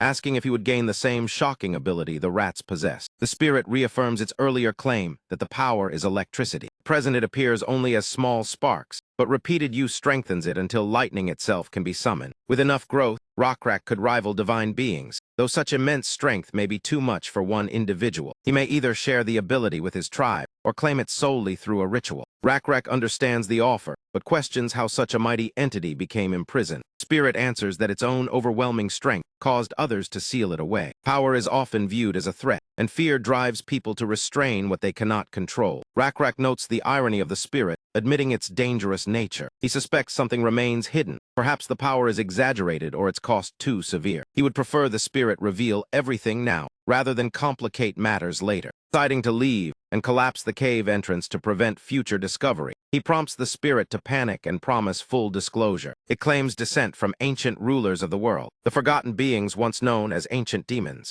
Even gods are so old they cannot recall their origins, and the spirit likewise remembers nothing except its endless confinement. Unknown origins make power alluring, yet this cautious lizard refuses blind temptation. He recalls how previous leaders were corrupted by strength, especially demonic magic which twists ambition. Worse still, this stingray-shaped entity can grant its power to anyone. It makes no distinction between the virtuous and the wicked. Gods distribute strength according to their judgment, whereas this spirit hands it out indiscriminately. Those who wield demonic force can amplify it further and eventually abandon the gods entirely. To prevent that future, Rockrak considers keeping the power under his sole control, since it would prove invaluable in battles ahead. Ultimately, he agrees to free the stingray under strict conditions. His tribe must be the only ones allowed to wield this force. Moreover, the power must appear as a blessing from the gods, so faith remains intact. In fact, belief in their deity should grow stronger. His second demand is that the stingray itself must acknowledge and believe in his god. Spirit finds the proposal absurd. Being far older than Rockrak's deity, it finds devotion strange and notes that gods typically despise demonic spirits. Rockrak rejects that notion, confident his god is unlike ordinary deities. The blue insect god rewards value and usefulness, so accepting the stingray should not be an issue. Still doubtful, the stingray questions whether such acceptance is possible, and Rockrak assures it that compliance will earn divine favor. He insists his god is merciful enough to permit this exception. Stingray then reveals another truth. It is not merely trapped here, but also the sovereign of this ruin. Every creature, and even the ruin guardian, were its servants. All the trials were simply a test of Rockrak's capability. The entity apologizes for the ordeal. Rockrak accepts the apology, understanding the motive. He recognizes the spirit's yearning to leave this bleak prison and witness the world's beauty. Eventually, the entity asks his name, and the lizardman provides it without hesitation. With the test concluded, the stingray prepares to grant the earned power. Nebula immediately receives notice of a spirit seeking subjugation. Upon acceptance, he gains authority over demonic magic, specifically the element of electricity, and he is pleased with the outcome. Subduing the spirit and merging its magic into divinity prevents backlash, a success owed to Rockrak's wisdom. 9 years later, the scene shifts to the Lizardmen altar. Tales spread that the blue insect god granted Rakrak control over thunder. Human listens to stories of the legendary Rakrak, leader of the chosen tribe. The narrator, a devoted lizardman, recounts the feats, while the human wonders why an insect deity commands lightning. The storyteller explains simply that thunder is blue like their god, the blue insect god. The human remains puzzled despite the reasoning. He drops the topic and introduces himself as Hui. Just as Hui asks for the lizardman's name, they are interrupted before formalities finish. Several suspicious figures appear down the slope, creatures referred to as nulls. Lizardmen ask Hui if he recognizes them. Perhaps they serve Selkai. Hui studies them carefully and concludes they seem poorly armed and careless, resembling wandering gnolls rather than organized forces. The lizardman praise his keen observation. The hooded lizardman lowers his hood, revealing Owen as he draws an arrow toward the intruders. He releases the shot and lightning surges through the gnolls instantly, proving to them they face one of the chosen. They retreat hastily, while Owen calmly states his name. The human is astonished to meet the famed storyteller in person. Owen, slightly drained, suggests continuing their talk while he rests. Later, he is seen puffing on a long pipe. It is rumored the chosen smoke after using their abilities. After several puffs, he feels rejuvenated and resumes speaking. Hui asks why someone so powerful would serve another. He clarifies he does not mean betrayal, only questioning why Owen endures a harsh, wandering life. Owen exhales smoke and hints at deeper reasons. He calls himself a sinner who once betrayed his people, yet was granted redemption. By traveling and telling stories, he spreads the names of the blue insect god and Chief Rockrak, choosing this as his atonement. His efforts appear successful. Throughout the region, everyone knows the Blackskill tribe and reveres Rockrak as high priest and leader. Owen then asks if Hui is also a wanderer. He states he comes from Automation Castle, a place unfamiliar to Owen. He reveals he seeks the Blackskill tribe to deliver a message from its lord. The situation suits Owen well. Whistles to summon his companion. A massive bird responds, returning swiftly to his side. Hui is stunned at the sight of such a formidable creature. So obediently trained, Owen corrects him, explaining it is a cockatoo, a cross between cockatrice and chicken. He mounts the bird and invites Hui to climb on as well. He is already heading to see Rockrak, offering the man an opportunity to encounter the Blackskill tribe firsthand. In exchange for this favor, Owen asks the man to hear the untold tales he carries, stories centered on the blue insect god and the legend of Great Rakrak. The scene then shifts swiftly to the Blackskill tribe, advancing along the road ahead. Yuri approaches and delivers troubling news to his chief. The stargazer's life is nearing its end, and he has requested to see Rakrak one final time. Rakrak immediately commands the group to stop marching, deciding they will camp and rest for the night. If the stargazer himself predicts his death, then it is certain to happen. He has always been their most accurate seer, so preparations for his funeral must begin as well. This night will weigh heavily on Rock's heart. The scene moves to the camp where the stargazer lies resting. Rakrak steps inside and is welcomed by the attending nurse. She informs him of the grim state the elderly man is in before quietly leaving them alone. The frail old lizard has grown so weak that even lifting his eyelids drains him. In these final moments, he reflects on his journey, from exploring unknown lands and losing an arm to being shunned, until he met Rakrak and used his wisdom of the stars to guide the tribe. Now, he stands at the final turning point of his existence, the time when every lizardman must surrender to eternal rest to escape the burdens of time. Before departing, he is grateful to share these last breaths with his chief. He poses a question that few could ever answer, but truly awaits beyond death. Since Rakrak was the first chosen by their god, and favored above all, perhaps only he can respond. Wonders why death is called eternal sleep, whether the departed dream endlessly or risk being trapped in nightmares forever. Rakrak admits frankly that he lacks the wisdom to answer such profound mysteries, and questions his own qualification. The stargazer recalls how the beetle god always guided them when they lost their way. Perhaps that guidance continues beyond mortal life. Maybe wandering souls are led as well. Rakrak agrees gently, believing the beetle god who guided them in life will also lead them in whatever lies beyond. The stargazer trusts this completely. Still, he hopes to understand the afterlife better, so he does not arrive before his god unprepared. Rakrak thinks the mystery adds to its charm. He imagines the afterlife as an endless prairie, stretching without boundary where one can run freely. Soft winds whisper across tender grass, with gentle mounds to rest upon and seasons that shift in harmony. The stargazer hopes he will have a house there, a place to return to when weary. Not a flimsy tent, but a sturdy dwelling where he can truly settle. He has never liked tents, though ironically he now lies within one without complaint. Soon his soul will find its resting place, yet he wonders whether the skies there will still hold stars. Rakrak assures him their god is compassionate. Surely he will hang stars above so souls may find their way home. At that instant, Rakrak notices the familiar blue butterflies fluttering nearby, signaling the god's presence. The deity has come to collect the stargazer's soul. Once the soul departs, the old lizard finally drifts into eternal slumber, leaving the mortal realm behind. It is now time for Nebula to craft the afterlife his followers envision. The system notifies him that all requirements are fulfilled and offers the option to begin creation. He possesses sufficient resources, levels, and faith, along with an abundant collection of souls, to activate the new realm. This game, the afterlife, is vital. Constructing a favorable one greatly improves a player's prospects, much like opening heaven's gates to the virtuous. It can punish sinners, reinforce moral codes, or serve as a warrior's proving ground. Similar to Valhalla, even allowing fallen fighters to return to the living world as secret advantages in war. Nebula releases all the butterflies, symbols of the departed souls, allowing them to settle into their new existence, a realm called the Primordial Prairie. Upon its vast grasslands lies the stargazer, opening his eyes anew. For the first time in this realm, he senses every breeze and movement around him. Understanding this is no illusion. He is not dreaming but living in the afterlife. The prairie he once imagined with Rakrak, lacking stone mounds or solid houses, yet he feels no need to complain or desire more. The land feels perfect, a precious gift. Other lizardmen rest here as well, sleeping peacefully while he alone remains awake, choosing not to disturb them. Among them lies a child, a young face he recognizes. He recalls a goblin ambush long ago that slaughtered many tribe members. Those cunning foes united their forces and targeted the weakest, children and elders. Stargazer had been among the elderly, believing all hope was lost, till a young lizard stepped forward, weapon in hand, to defend them. A pupil he once taught arithmetic and numbers. The boy calculated how to reduce casualties, thanks to that knowledge, courageously sacrificing himself for the greater good. At the funeral for fallen warriors,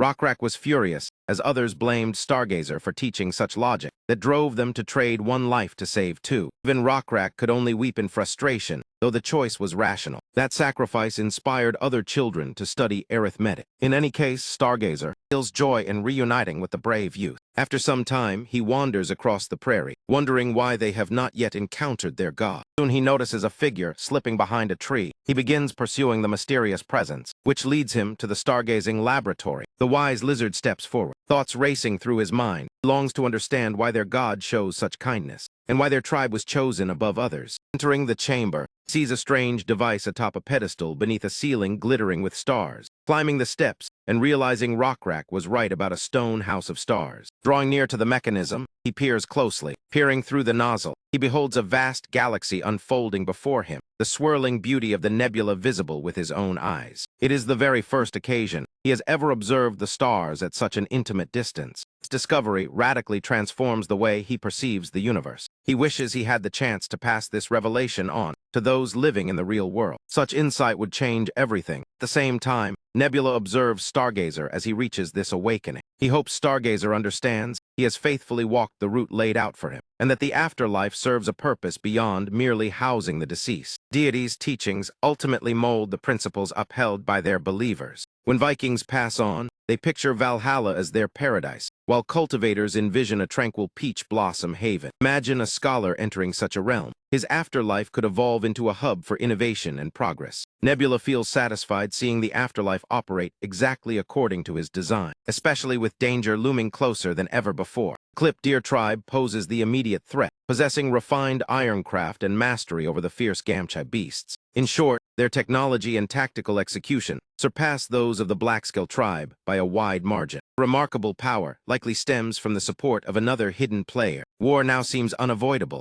forcing Nebula to make preparations. Competing players are gradually stretching their domains outward. In response, Nebula has poured resources into strengthening his control over insect forces, now commanding 3 distinct swarms including a vast locust horde. He simply refers to the locusts as the swarm and deploys them to discreetly undermine agriculture-dependent rivals. The second group is the virus swarm, called the host, previously unleashed on the frogmen and constantly evolving new plagues. Finally, there is the nest, responsible for breeding diverse insects and passively generating experience. Meanwhile, Rockrak concentrates on forging unity among nearby tribes. At Nebula's current pace, he believes seizing the southern peninsula is only a matter of time, though first he must confront the player leading the Knoll tribe. Shifting our focus back to the Lizardmen tribe, Owen has at last reached Rockrak's resting place, accompanied by Hui. Owen is disheartened to hear of Stargazer's passing, a name so renowned even Hui recognizes it, though he questions whether this visit was well-timed. Owen assures him there is no issue, explaining that the black-scaled tribe views an outsider attending a funeral as a positive sign, and added support in mourning. The funeral rites commence with Rockrak positioned at the forefront. Owen and his human ally also take part in the proceedings. Howie quickly spots the black-scaled chieftain, openly shedding tears as he leads. The sight astonishes him, as he never expected such visible grief from a leader. His surprise prompts Owen to wonder whether humans struggle to show sadness, and Hui explains that they do cry. They are simply taught to conceal it publicly, since tears are seen as weakness and composure must be preserved. Though Owen has heard of dignity, he prevents Hui from spreading that concept among the lizardmen. He feels their kind holds values deeper and more authentic than mere dignity. When the ritual concludes, he steps forward to greet his respected companion. Rockrak appreciates his friend's presence at Stargazer's farewell, before noticing the human Owen has brought. Owen introduces the man as an envoy from the Automation Castle,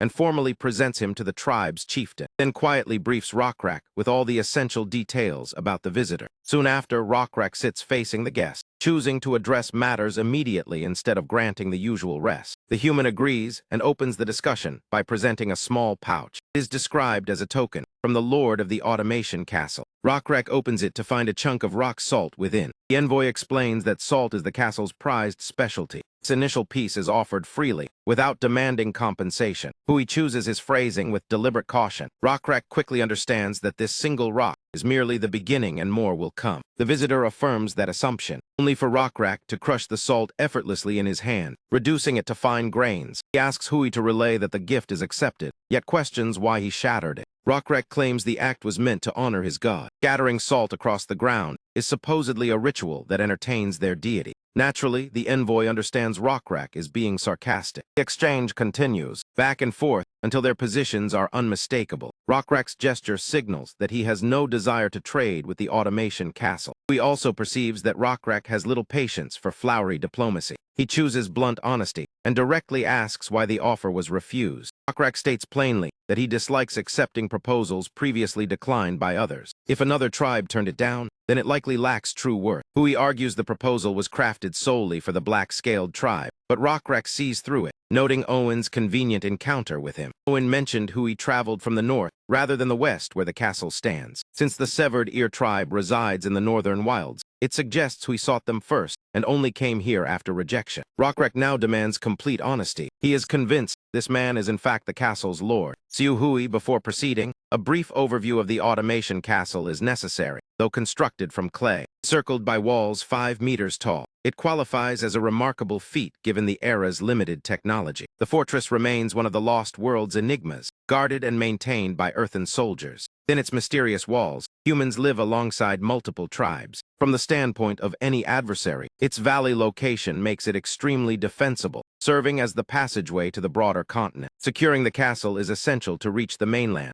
and its valuable salt mine greatly supports livestock and food supplies. Turning to the negotiation, Rockreck reiterates his distrust of gifts lacking visible cost, especially when they come from someone concealing their identity. Such secrecy only strengthens his refusal, with the Lord neither admitting nor denying who he is. Rockreck's suspicions grow firmer, believes the name was offered merely to gauge the lizardmen's knowledge. Inside the castle, only a select few even know the Lord's real name or face, including just a handful among his 4 loyal clans. Moreover, the name Hui is common among his bloodline, and rumors speak of 2 sons and 3 daughters, clearly excluding the man before him as a daughter. The wrinkles on his hands further reveal he is no longer youthful. Through these clues, Rockreck uncovers the visitor's true identity. The Lord is astonished by the depth of Rockreck's knowledge. He cannot recall any lizardman ever serving closely enough to expose such guarded secrets. It seems unbelievable that Rockreck deduced so much without ever entering the fortress. At last he confesses he is indeed the lord of the automation castle, and that the salt was sincerely offered. Still, Rockreck remains unconvinced, arguing that a genuine free gift would carry no hidden burden. Those greedy Salcate would not have refused it otherwise, and Rockreck now understands the castle's true objective.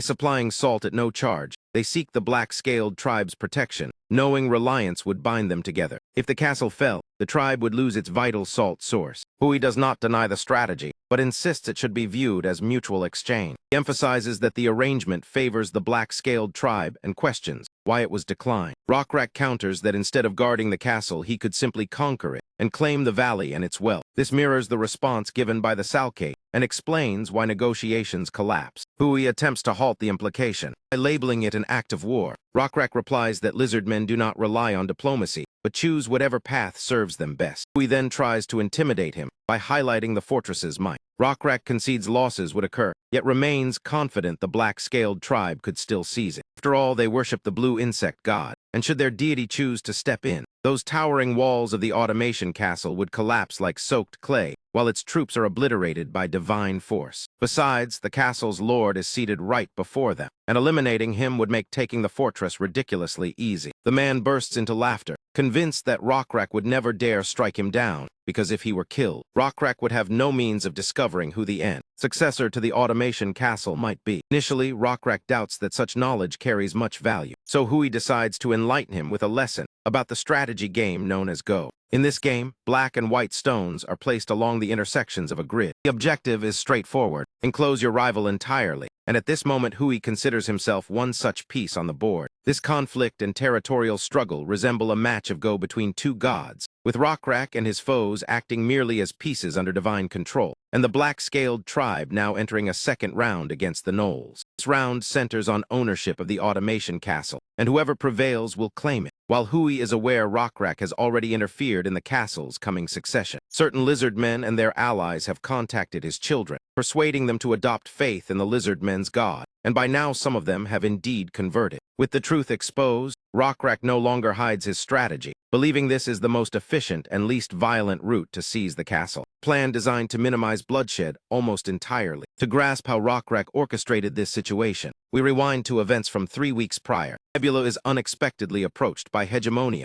the second-ranked contender in Perished World and his longtime adversary. Hegemonia greets him warmly as if they were companions, but Nebula bluntly demands he skip the pleasantries. It turns out both of them have been selected as the players who will compete for the automation castle. The clash of top players so early in the game only heightens the tension. This confrontation will determine everything, and the loser will be eliminated permanently. Nebula is well aware of how Hegemonia operates, possesses sharp intuition, juggles tasks effortlessly, and excels during early-stage war. Precisely the type of battle Nebula hopes to avoid. Rather than confronting him head-on, Nebula opts for an alternative tactic, triggers a pair of opposing prophecies. In Perished World, prophecy becomes available at Divinity Level 6, functioning like a self-assigned quest that grants massive experience upon success. Failure, however, is devastating, wiping out all invested experience and faith points, and potentially unleashing a random negative consequence. When two players declare mutually exclusive prophecies, one gains the reward while the other suffers the punishment. Demonia eagerly agrees, though he asks what topic their prophecy should address. Nebula recalls that the Automation Castle is nearing the time to appoint a new lord. Since only the current lord knows the exact timing of the succession ritual, Nebula suggests predicting which child will inherit the title. Among the lord's 5 offspring, each player must choose a different heir and foretell that their candidate will ascend. This guarantees their prophecies will directly oppose one another. Hegemonia already has detailed information about the siblings available. The eldest is Dan, in his early 30s, strong, clever, and trusted deeply by Hui, with support from 2 of the 4 clans, making him the prime contender. Next is Jun, a man in his late 20s and Dan's half-brother, widely viewed as lacking strength. He seldom shows himself publicly and displays no ambition for the throne, backed only by his maternal clan. Third child is Jin, a woman in her late 20s and full sibling to Dan through the Lord's lawful wife. Fond of disguises and sneaking out to festivities, she mingles easily with rough hunters and is supported by the remaining clan. The fourth child is Kyung in her early 20s, born to a different mother than the first 2, whose mother has reportedly passed away. Her unsettling appearance, said to stem from a curse, has led both the Lord and the clans to distance themselves from her. The youngest is Min, a teenage girl, renowned for intelligence and versatility, and as the baby of the family she is cherished by the Lord, completing the list of 5 candidates. The moment arrives for both players to make their selections. Hegemonia even offers Nebula unlimited time to decide. Yet Nebula has prepared thoroughly and is ready with his answer.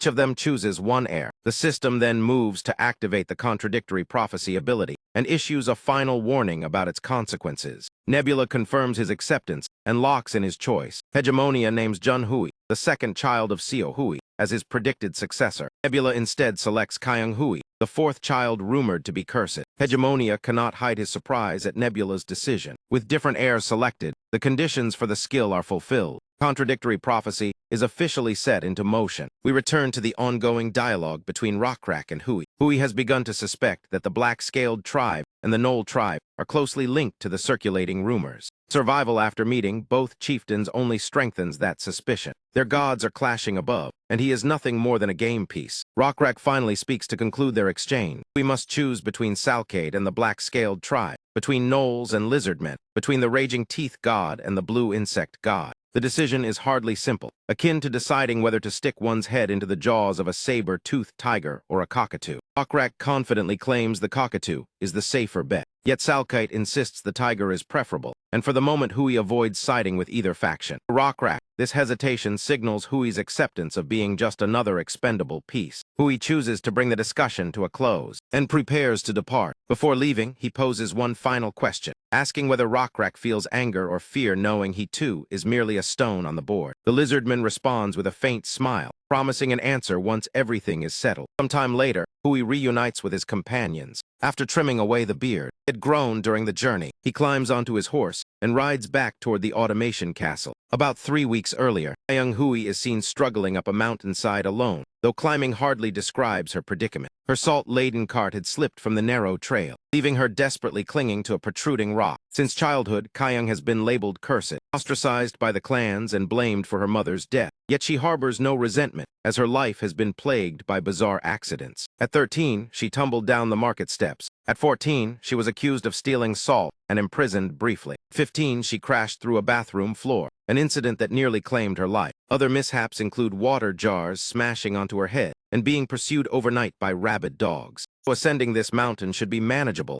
right? Not at all, it is utterly draining. She now faces a sheer stretch with nothing left to grip. Swift leap might carry her to the next ledge, but the danger is extreme. Fortunately, she need not attempt such a perilous move. Lizardman stands above the cliff, ready to assist her. She appears to be meeting this Lizardman for the first time and asks for his name. Lizardman dismisses formalities, focusing instead on her immediate safety. He remarks on her boldness in attempting to transport a cart packed to the brim with salt along a treacherous path prone to landslides. Had the wheel not snapped, she would have already crossed the mountain range. At her insistence, the Lizardman at last gives his name, introducing himself as Sarin Mule. thanks him sincerely for the timely rescue and prepares to continue on her journey. However, Saren halts her, making it clear he still has more to say. The situation turns unsettling when she suddenly realizes this lizardman knows her true name, prompting her to grip her knife as her gaze sharpens with lethal intent. Saren quickly raises his hands in surrender, explaining that Chief Rockrak was the one who told him her name. He admits frankly that the chief specifically tasked him with locating her. She asks to confirm whether he means Rockrak the Hunter, Thunder Lizardman, and the first chosen one. What puzzles her most is why Rockrak would have any interest in tracking her down. Saren confesses he lacks the full story. He suspects the chief's orders stem from the rumors spreading about her, though Kyung is unaware of any such gossip since she has been away from the automation castle purchasing silk. According to Saren, one rumor claims the Lord's second child will inherit the castle, while another insists the fourth child will ascend instead. Hearing her name tied to succession rumors makes her scoff, as she is an illegitimate daughter with no desire to meddle in politics. She suspects one of her brothers fabricated the stories for personal gain. Concluding she is not Saren's true target, she suggests he should be searching for her siblings instead. Internally, she feels uneasy, realizing this outsider knows her identity despite the secrecy surrounding the Lord's children. Though Saren appears formidable, she considers killing him as her only option. Saren seems to read her thoughts and reveals he was also ordered to safeguard her. This revelation leaves her stunned and confused. Saren elaborates that regardless of whether she dismisses the rumors, the castle's major families will not ignore them. They are likely to eliminate her to reduce uncertainty before the succession ritual. She refuses his protection, insisting she can defend herself, yet Saren remains firm in obeying his chief's command. At last, she brushes aside her bangs to reveal the horns protruding from her head. Though trimmed short, they inevitably regrow from the base. She explains this curse began at birth when those horns tore through her mother and killed a sibling. Believing she brings disaster to others, she chooses solitude, which stirs a hint of sympathy in Saren. Still, cursed or not, Saren insists he represents his tribe's will and will use force if necessary to fulfill his duty. Kyung weighs her options and realizes frightening him will not work, leaving her little choice but to relent. Considering the treacherous terrain, traveling alongside him might actually be wise.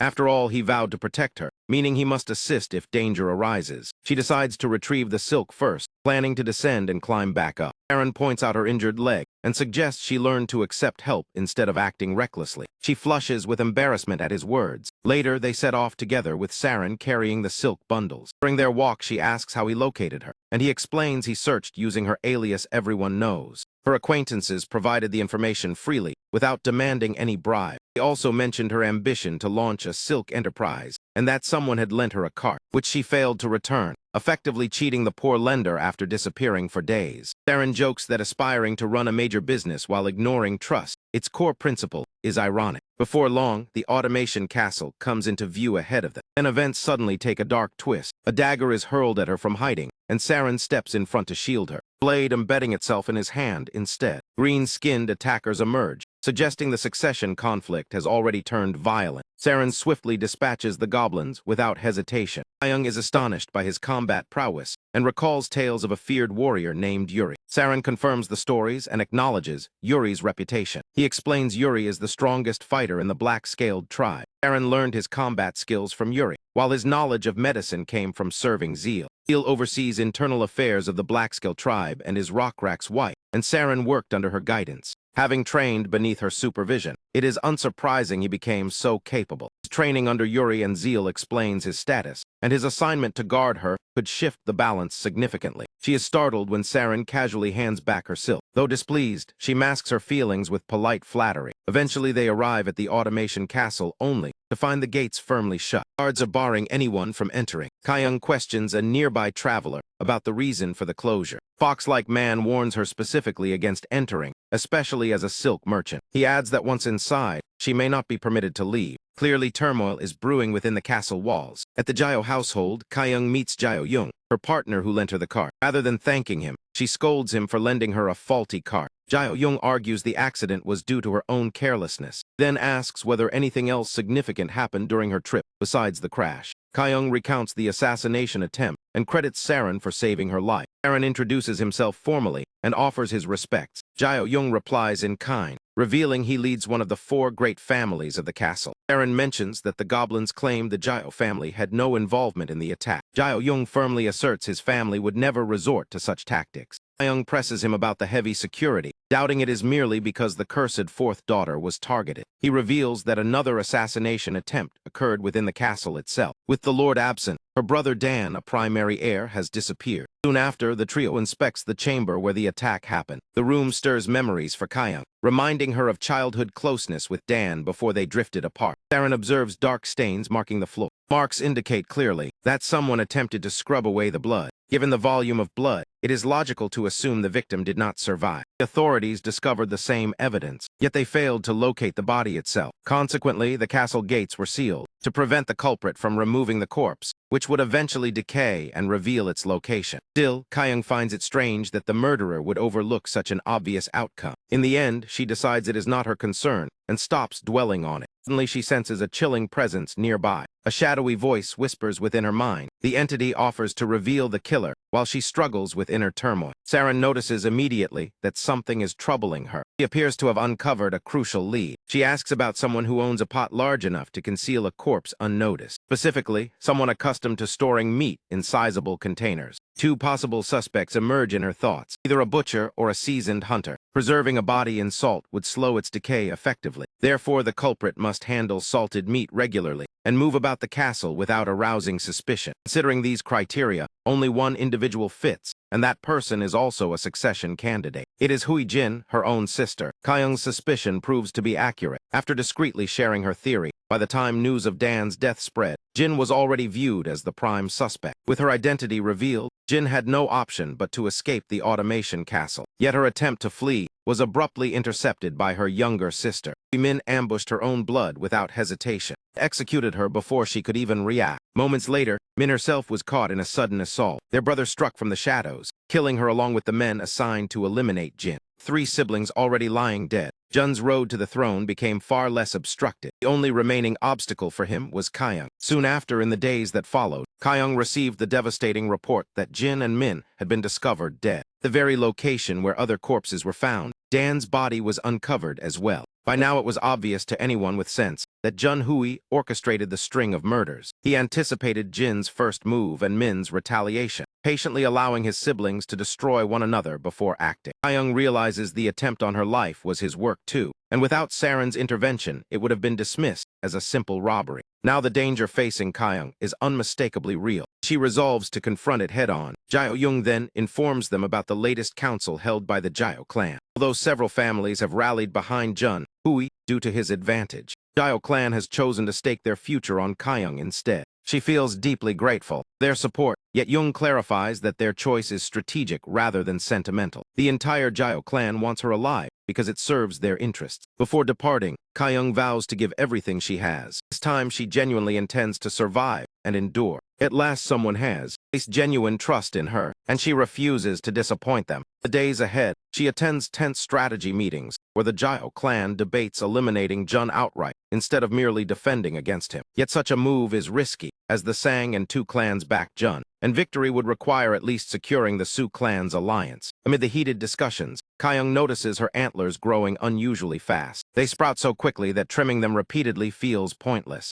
Saren knew she bled each time she cut them. He would never have allowed it. She pauses to contemplate how drastically her life has shifted. Just a week ago she was traveling for silk trade. Now she is entangled in a deadly succession battle. As if summoned by fate, Messenger rushes in announcing the early return of the Lord of the Automation Castle. They expect him to arrive by the next morning. Messenger adds that scouts have information meant solely for Kyung. Leaning close to her, he whispers the supposed details, but it becomes clear he is another assassin, swiftly neutralized by her guards. He is killed before he can draw the hidden dagger. Shockingly, he belonged to the Jiao clan, proving he had been bribed. Realizing betrayal exists even among allies only deepens their crisis. As if that were not enough, fighting erupts outside as Jun attempts to eliminate her before the Lord's arrival. His urge to escape before the situation spirals further. Their only route is an underground passage. Kyung is far from pleased about entering the foul sewer tunnel. Still they proceed because there is no alternative. They descend into the filth, and Saren is surprised by how resilient she remains. She casually mentions having once fallen into a latrine before. That incident nearly cost her life. A heap of waste cushioned her fall, and she rolled into the sewage in total darkness. Just as despair began to overwhelm her, she noticed faint glowing lights. Following the flickering glow of fireflies, she escaped the sewer, a miracle given those insects do not belong in such places. Saren quickly deduces who truly saved her, but keeps the thought to himself. He pretends it must have been an unusual insect, wandering astray. Eventually, they reach the tunnel's exit. Saren insists on scouting ahead, and warns her that if he fails to return, she must flee in the opposite direction. Once he disappears, Kyung reflects on how thoughtful Saren has been. She owes her survival to him, and despite weeks of arguing, he has unwaveringly upheld his promise. Suddenly, disturbing noises echo nearby. She recalls his instruction to retreat if danger arises. Yet instead of running, she overcomes her fear and charges forward, determined to save her companion. Emerging from the tunnel, she sees Saren impaled by a spear, while Jun stands smugly nearby. Despite the wound, Saren refuses to falter. Jun mocks the lizardman's stubborn bravery. He commands his men to kill Kyung and disregards Saren. Saren refuses to stand idle. He lunges into battle, cutting down attackers one after another. Snapping the spear shaft, still embedded in his back, he scolds her for not escaping when she had the chance. Yet he secretly admires her courage. She chose to fight beside him rather than flee. He recognizes her resolve mirrors his own, as both now stand united against their enemies. Jun tempts his followers with a cartload of silk as reward for killing them. Men hesitate despite their greed. They fear Saren might be one of the chosen warriors. Jun reassures them that a true chosen would not have concealed such power until stabbed. Meanwhile, Saren studies their surroundings carefully. The wall to their right appears largely formed from compact salt crystals, connected to a nearby mine. He instructs Kyung to sprint right, confusing her since a solid wall blocks the way. He admits he is not chosen, but far from ordinary. After all, he ranks as the tribe's second strongest warrior. As their enemies rush in, he signals her to prepare to dash. Raising his arms above his head, he smashes through the salt wall like a charging beast, leaving everyone stunned. Jun screams at his men to pursue them, though they have temporarily escaped. Saren continues to bleed heavily from his wounds, which makes fleeing nearly impossible for him. As if the situation were not dire enough, they suddenly reach a dead end inside the tunnel. Fearing he will bleed out, she suggests removing the remaining piece of the spear. He refuses, knowing that pulling it free now would cause unstoppable bleeding. To his surprise, Kyung bursts into tears, not because he is shocked by her crying, but because he feels touched that she is crying over him. She blames herself and her supposed curse for bringing disaster upon those around her. Saren disagrees and reminds her of the countless dangers they have survived in the past 3 weeks. Despite everything, she is still alive, and most would call that extraordinary luck. That realization becomes a turning point for her. Her outlook shifts as she begins to accept that perhaps she is fortunate rather than cursed. Saren thinks back to their very first encounter. When he climbed down the cliff to retrieve the silk, he noticed something odd about the cart. The axle support had clearly been tampered with on purpose. He had borrowed the cart before the succession struggle escalated, and other past incidents now seem suspicious. Even the latrine floor collapsing under a child's weight seems unnatural, convincing him that someone targeted her long before the inheritance conflict. Once again, that eerie cursed whisper echoes in her mind. The voice accuses her of pretending ignorance about being hunted. Deep down, she has always known who wants her gone, and exactly who is plotting her death. Soon her brother and his henchmen finally corner them. Jun smirks, convinced that trapped in the salt mine, they cannot smash through another wall to escape. At his signal, his subordinates charge at the wounded Saren. All Saren can rely on now is the same stroke of luck that has saved Kyung time and again.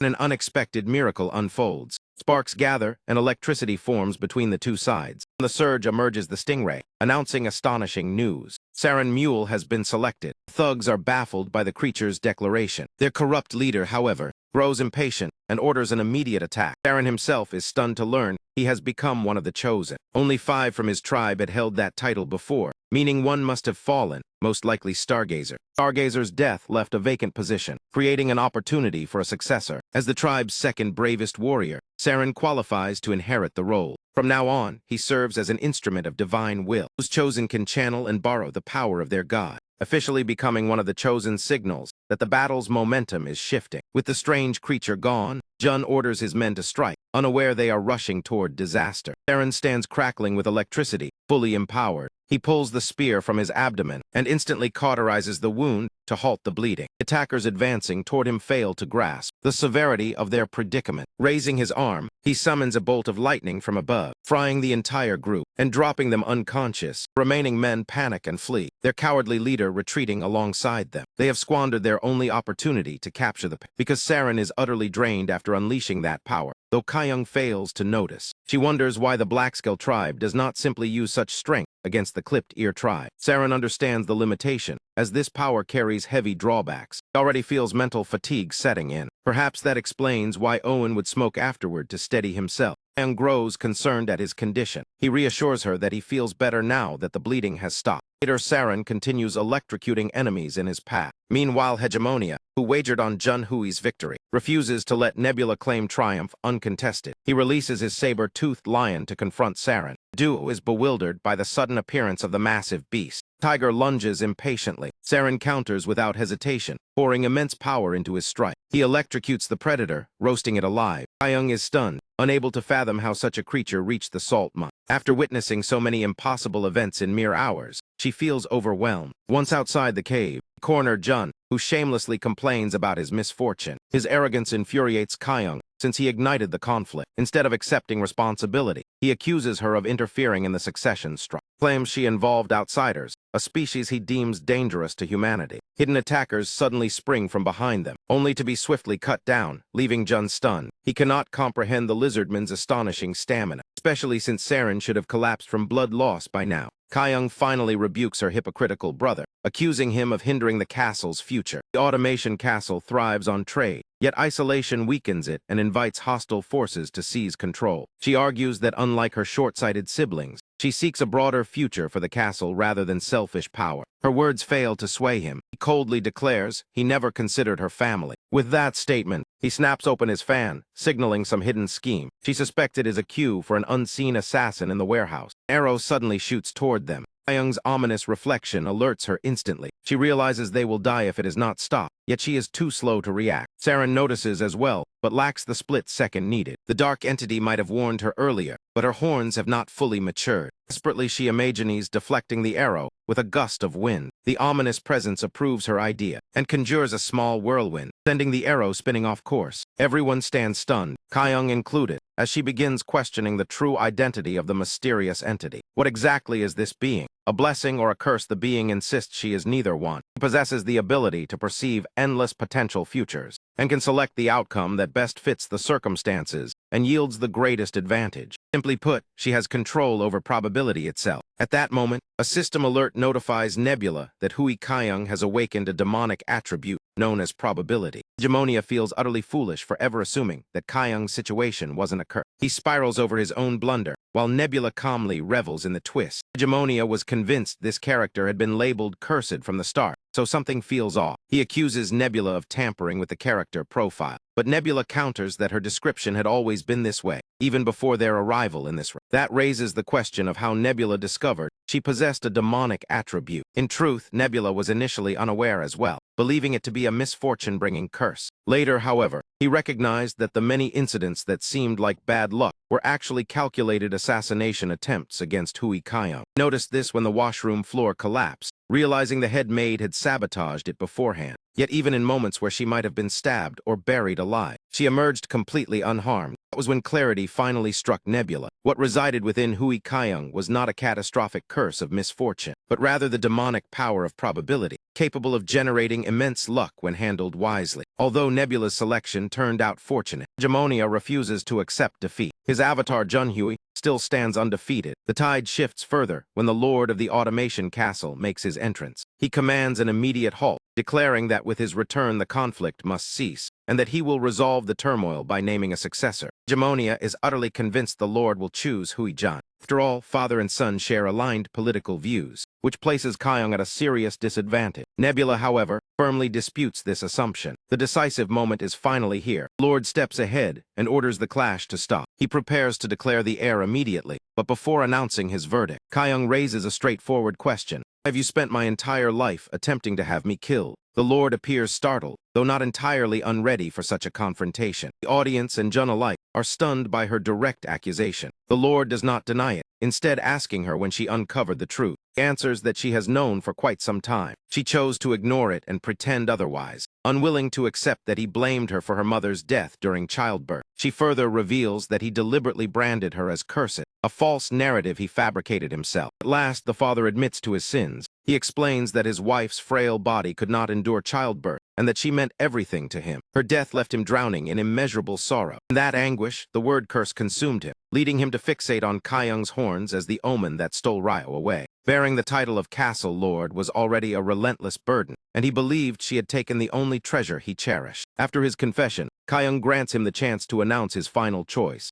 Jun quickly cuts in, asking if his father intends to let guilt sway him and pass the title to her. The weary father reassures his anxious son. He will decide solely in the best interest of the automation castle. It will be the final choice he makes of his own will as a pawn of the gods. He inhales deeply, ready to reveal his decision. Meanwhile, Hegemonia desperately prays to the other gods for the outcome to favor him. Nebula finds the irony amusing, since praying is pointless when Hegemonia himself is a god. At that instant, Kyung's demonic ability activates. By merely reading the Lord's lips, it determines she is about to be named the next ruler. Kyung feels no joy, sensing that guilt rather than merit motivates her father's choice. Rumors would quickly spread that he relinquished power out of pity. Jun would certainly encourage such whispers. Those doubts would erode her confidence, making her think fortune, not ability, earned her the role. Consequently, the four great families might reject her authority, putting her position at risk. With that in mind, she tells her demonic power she refuses to inherit the title through pity and wants to claim it on her own merit. Before her father can officially name her, she boldly interrupts and declares her ambition to ascend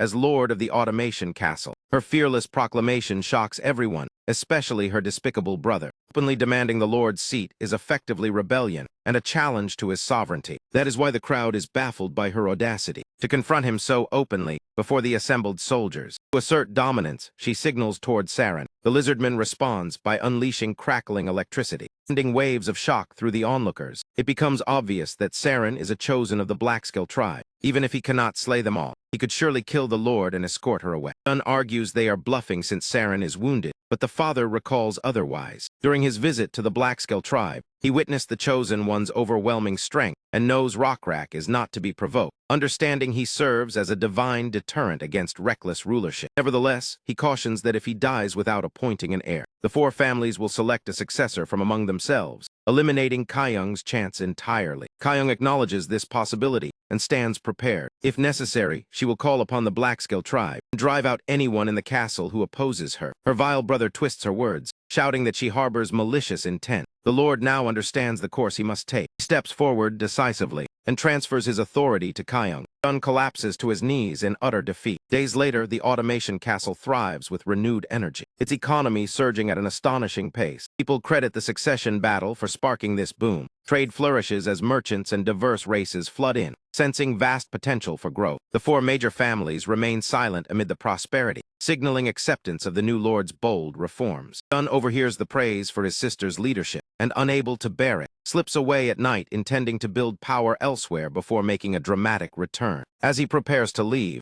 Aaron appears before him, blocking his escape. After a brief exchange, Jun proceeds on his path, claiming he owes no one an explanation. Aaron concedes that point, acknowledging Jun is not obligated to justify himself. He cannot allow someone like Jun to survive and potentially threaten the castle in the future. As Jun rides beyond the gates, a goblin assassin springs from the wall at Saren's signal and severs his head. Thus Jun's life comes to an end. In the end, Hegemonia admits defeat against Nebula. Nebula appreciates the dignified way his opponent accepts the loss. After all, recognizing failure is a crucial step toward improving as a competitor. Once Hegemonia concedes, he withdraws peacefully and vows to lead the Null tribe westward across the continent until they reach its farthest edge. He appears unconcerned about the broken prophecy or any backlash that might follow. Instead, he intends to continue forward, learning and absorbing techniques from the continent's inhabitants. With the hegemonious race retreating, Nebula now gains a valuable chance to act. He can capitalize on the established routes and expand his military strength. Since both the northern shoreline and the southern peninsula border the sea, Nebula may find ways to exploit those coastal advantages. The grotesque deity allied with the frogmen ruled the sea, yet the serpent was confined to a lake and could not exercise that authority. Now that Nebula controls dominion over the sea, coastal territories could become a major asset. That plan can wait, as he currently wishes to meet the reigning lord. Meanwhile, HWI Kyung drifts into sleep and slips into what feels like a vivid dreamscape. She opens her eyes. She finds herself facing a mysterious, hooded figure standing silently before her. She quickly recognizes the presence as the blue insect god. Immediately, she kneels and bows deeply out of reverence. Thankful for his prior aid and kindness, she feels insignificant as a mere mortal before such a supreme being. Unsure how to repay him, she wonders what offering could ever suffice. Nebula then manifests an iron plate within his palm, the same kind of metal currency commonly used by traders. She confesses her narrow understanding and apologizes for failing to grasp his message. Perhaps she even suspects he is requesting payment. Suddenly, Saren appears behind her, startling her. She cannot comprehend how he could exist within this dream. Before she can question him, sight dims and she awakens abruptly. She is convinced the experience was more than an ordinary dream. Yet she remains puzzled about the god's true intention. Since the iron plate was highlighted, she speculates it must hold significance, just as she contemplates its meaning. She overhears someone praising the exceptional silk being sold in the marketplace. A lizardman vendor displays the silk, astonishing a buyer unfamiliar with such quality. Buyer claims to have journeyed from the western lands where the sun rises, traveling freely now that the Knoll tribe no longer blocks the route. The lizardman welcomes the chance to trade with a visitor from the west. Supposed troll buyer offers to purchase the entire stock in exchange for iron plates. He reveals a pouch filled with them, hoping the amount will justify acquiring the premium silk. Lizardman, impressed by the quantity, eagerly agrees. However, Kyung steps in and orders the troll to withdraw his payment. She declares that she has already bought the silk. Troll demands confirmation, and under Kyung's firm stare, the lizardman reluctantly verifies her claim. Seeking to avoid conflict with her authority, Troll leaves without further protest. Her intervention stems from one main concern. Silk was being sold far too cheaply. The lizardman argues that transport costs dropped after the Knolls departed, so lower prices still bring profit. Kyung understands market logistics well, yet she reminds him that only the Black Scale tribe can craft such rare goods. Therefore, scarcity alone justifies maintaining higher prices, especially for luxury items. She also points out another crucial issue: the iron plates offered earlier, placing her own plate on one side of a scale and the troll's on the other. She compares their weight carefully. It becomes evident the troll's plate is inferior, significantly lighter than the genuine one. He advises him to always verify the weight of iron before finalizing any trade agreements. Soon Rockrak arrives holding his own iron plate, intrigued by the weighing device. He requests that she test his plate as well. Upon examining it, she senses it differs markedly from ordinary plates. Rockrak explains it was forged from an ancient relic uncovered in ruins. Though durable, it resisted smelting, causing blacksmiths to abandon attempts, prompting him to seek help here. He hopes the automation castle can refine it into weapons. In that instant, Kyung understands the blue insect god's message. He intended for her to begin weapon production. She confidently asserts that the castle possesses the capability, though embarrassment soon looms. Blacksmith assigned to the task returns with troubling news. Initially brimming with confidence, he had accepted the job readily. Yet after working tirelessly all night, he managed to forge only a single spear tip. It normally requires 10 hammer strikes, now demands 30 or 40, exhausting him rapidly. Pausing to rest allows the furnace to cool, wasting excessive charcoal in reheating. Training additional workers to handle such metal would pose an even greater challenge. Ultimately, Kyung dismisses him in disappointment, while the blacksmith feels relieved to escape a task beyond his capacity. Kyung worries about honoring her agreement with Chief Rockrat. Having once accepted confidently, retracting now would damage her credibility. Aaron insists Rockrat would not resent her, describing him as remarkably kind. Never shame her over failure, and Saren's reassurance seems reasonable. Still, Kyung refuses to let her pride suffer. At last, she resolves to employ her final option. She asks Saren to accompany her, as she must verify something personally. Together, they descend into a dim passageway, where a mud creature wanders aimlessly. These beings act independently and cannot be commanded, though they are not her main focus. She unlocks a nearby door, revealing what lies within. A water wheel spins steadily beneath a cascading waterfall. Saren has never witnessed such a device before. The waterfall serves as the castle's internal water supply, safely secured from enemy interference. More importantly, the wheel harnesses the falling water to generate continuous power. Kyung plans to channel that energy into smelting the special iron, and ultimately expand it to transform the entire castle's infrastructure. She seeks Saren's cooperation, and he readily agrees. Days later, she drafts improved blueprints for a larger water wheel system, increasing the waterfall's height and adding extra wheels for greater output. He consults Zale for her opinion on the plans. Zale approves, confident the abundant water flow can power every wheel. However, construction demands significant labor, and costly imports of durable timber scarce in the region. Kyung is unconcerned about finances, but Zale questions whether the investment will truly pay off. Given Kyung's fragile standing, pouring funds into uncertain returns could weaken her authority and inevitably spark harsh criticism from others. Several days later, Kyung is found sitting by herself. She is deep in thought, summoning her demonic ability of probability to guide her decisions. The power reminds her that it is not true foresight. She cannot predict exact events, but can only influence the present to slightly shift outcomes in her favor. Rather than viewing a finished future, she tweaks events in real time so the immediate result benefits her. Even so, Kyung still finds herself outlining in detail how her improved water wheel mechanism should function. When she asks if the concept will succeed, the demonic trait declines to answer since it lacks prophetic sight. It does, however, admit the concept has merit. After weighing her options, Kyung reaches a conclusion. She will turn the design from theory into reality. Construction soon commences. Predictably, numerous unforeseen obstacles arise, leading to serious mishaps. At one point, they are even cheated while procuring supplies. The harshest phase proves to be relentless experimentation. Several failures force them to dismantle everything and rebuild from scratch. The setbacks consume both time and large sums of money. On top of that, manpower is already scarce. The limited workforce creates constant complications. Kyung refuses to entertain excuses, determined to fulfill the promise she made to the blue insect god, regardless of hardship. Fueled by unwavering determination and pride, subordinates can only comply despite their concerns. Even Nebula is impressed by her seriousness, as he never specifically requested 4 wheels.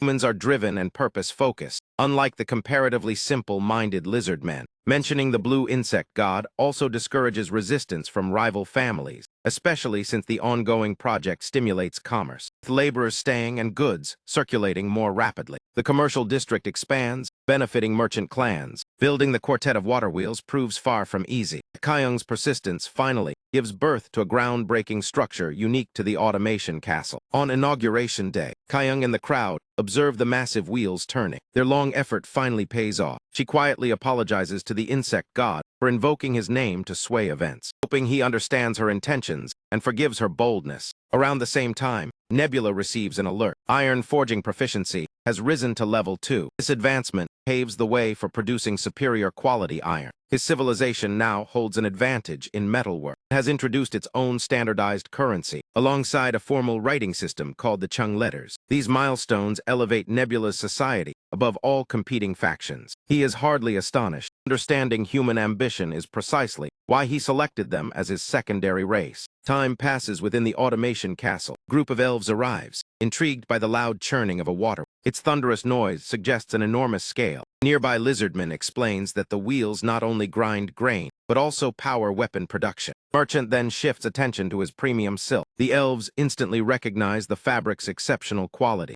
promptly offer iron plates, claiming they are top-grade pieces from their homeland. The vendor weighs the offered plate without hesitation. By his standards, it proves subpar. Disappointed, he refuses to deal with anyone he suspects of dishonesty. The elves feel unfairly accused and protest their integrity. Confident in their metal, they are advised to exchange it at the castle's central bank, which they find insulting. The merchant bristles at criticism of his silk. He passionately defends the craftsmanship behind it. His heated outburst drives the elves away, as Kyung watches discreetly. It appears he truly absorbed her earlier lesson about value and pricing. Seeing the elves reminds her that their visits are rare. Curious about their trade methods, she decides to trail them quietly. After shadowing the group, she uncovers unpleasant truths. They are swindling inexperienced merchants with smooth talk. The castle's prosperity has clearly drawn opportunists. He becomes determined to trace their origins. At that moment, Nebula receives a private communication from a player named Eldar, the deity governing the Elven realm, prompting Nebula to analyze the moat. Since the elves dwell on the distant northern coast, territorial conflict seems unlikely. Ultimately, he accepts, hoping to learn more about that remote region. The other player presents an elegant and refined demeanor. Nebula briefly suspects this elven god is deeply role-playing their character. The persona even leaves him, unsure of the individual's actual gender. Nevertheless, he returns the greeting politely. Eldar expresses relief at conversing with someone articulate, unlike the barbaric Hegemonia whom she previously expelled. Nebula reflects on Hegemonia's defeat and wonders if this role-playing elf truly wields such strength. Promptly asks the purpose of the meeting.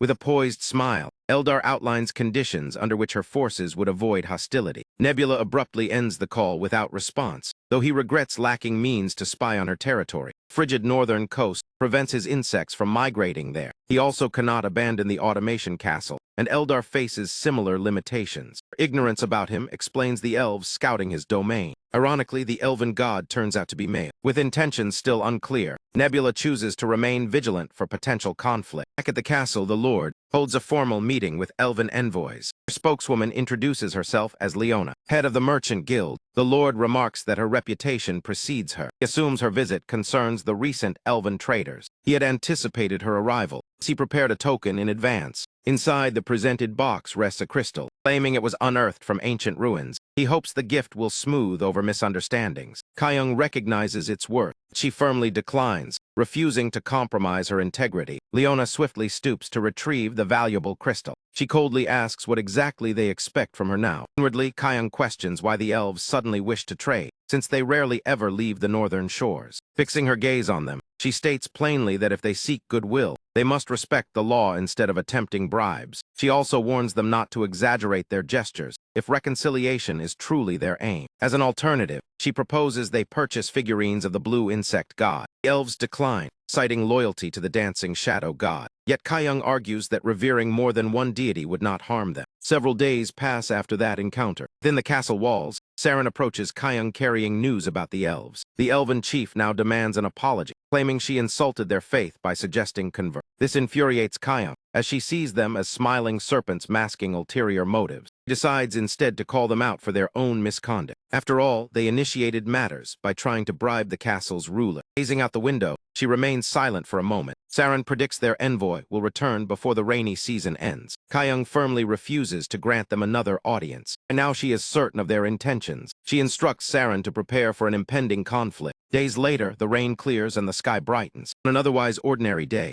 guards spot an elven force advancing toward the castle. The tribal leader himself has. Thadian commands the troops and surveys the fortress with disdain. Overconfident, the elven lord orders his men forward, exposing his foolish pride. Roughly 300 unseasoned elven warriors surge ahead. Eldar stands among them, convinced numerical superiority will secure victory. The castle walls are tall. They are ultimately made of clay. Moreover, the garrison numbers barely more than 150 soldiers. The elves' bows can fire beyond 80 paces, far outclassing human weapons. Nebula observes the unfolding situation calmly, and he too has made prior arrangements. Soon troubling news reaches the elven chief. 70 soldiers emerge from the canyon opposite the castle, clearly moving with purpose. Realizing the enemy anticipated their assault, he wonders why only 70 appear. Another shock quickly follows. Forces materialize behind them, sealing their retreat. Lizard men mounted on cockatrices block the path, trapping the elves. The chief is stunned that humans and lizard men have allied so closely. Eldar panics upon realizing both species stand against him. The presence of lizard men worsens his anxiety. He had not understood that Nebula commands both races. He contacts Nebula in protest. Nebula simply tells him to review the local player list. Upon checking, Eldar discovers Nebula rules this entire region. Assumed Nebula governed only humans. Nebula clarifies the misunderstanding calmly, leaving Eldar speechless in disbelief. As the lizard men close in, the elven ranks begin to crumble in panic. Meanwhile, the 70 canyon soldiers arrive, unleash a deadly volley of arrows. The instant the arrows fly, chaos erupts, and the lizard men charge to intensify the slaughter. The elven chief shouts for his troops to hold formation, yet shock paralyses them. When Rockrak approaches, he calls down thunder, striking soldiers with bolts of electricity.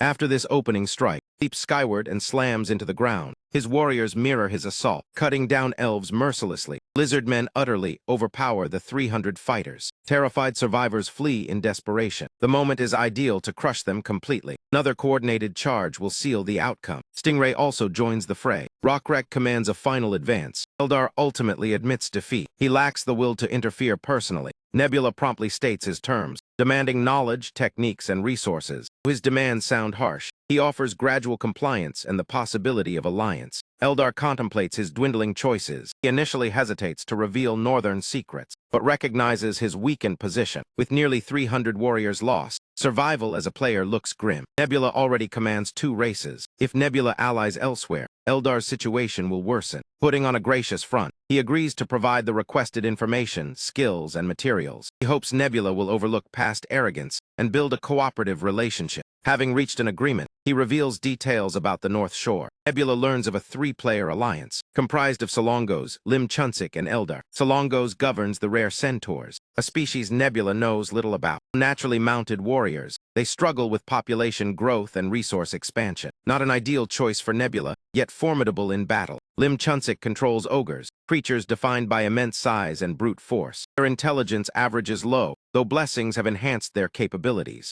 Nebula likewise has granted humans various divine blessings. Such enhancements can elevate even simple ogres to civilizational progress. He concludes Lim Chunsik is likely the strongest of the trio and may have battled Hegemonia. However, geography reveals Hegemonia borders only Solongos and Eldar, clarifying the situation. The Alliance had planned a joint strike on Hegemonia, but his clash with Nebula disrupted their scheme. Now Lim Chunsik pressures Eldar for heavy tributes to maintain the alliance. Struggling to meet these demands, Eldar's position weakens further. Nebula recognizes that Fatas favors Solongos, likely due to their nomadic nature. Since elves and ogres are settlers whose strength depends on land size, Chunsik seeks to annex Solongo's territory. Eldar offers little strategic value, making him expendable. Realizing his precarious predicament, the elven god sinks into despair, though events will soon shift unexpectedly. Because Nebula offers him a formal alliance, Eldar feels a brief spark of hope, and reality crashes down on him as he recalls that his main army and even his high priest have been annihilated. He doubts he has anything meaningful left to offer. Yet Nebula seems aware of the one edge Eldar still possesses. Nebula reminds him of his divine title, the Dancing Shadow God, bearer of the small dominion of arts. Eldar admits this is true, but questions how such a power could change anything. Nebula moves closer and quietly explains his strategy into the elf's ear, leaving the details shrouded in mystery.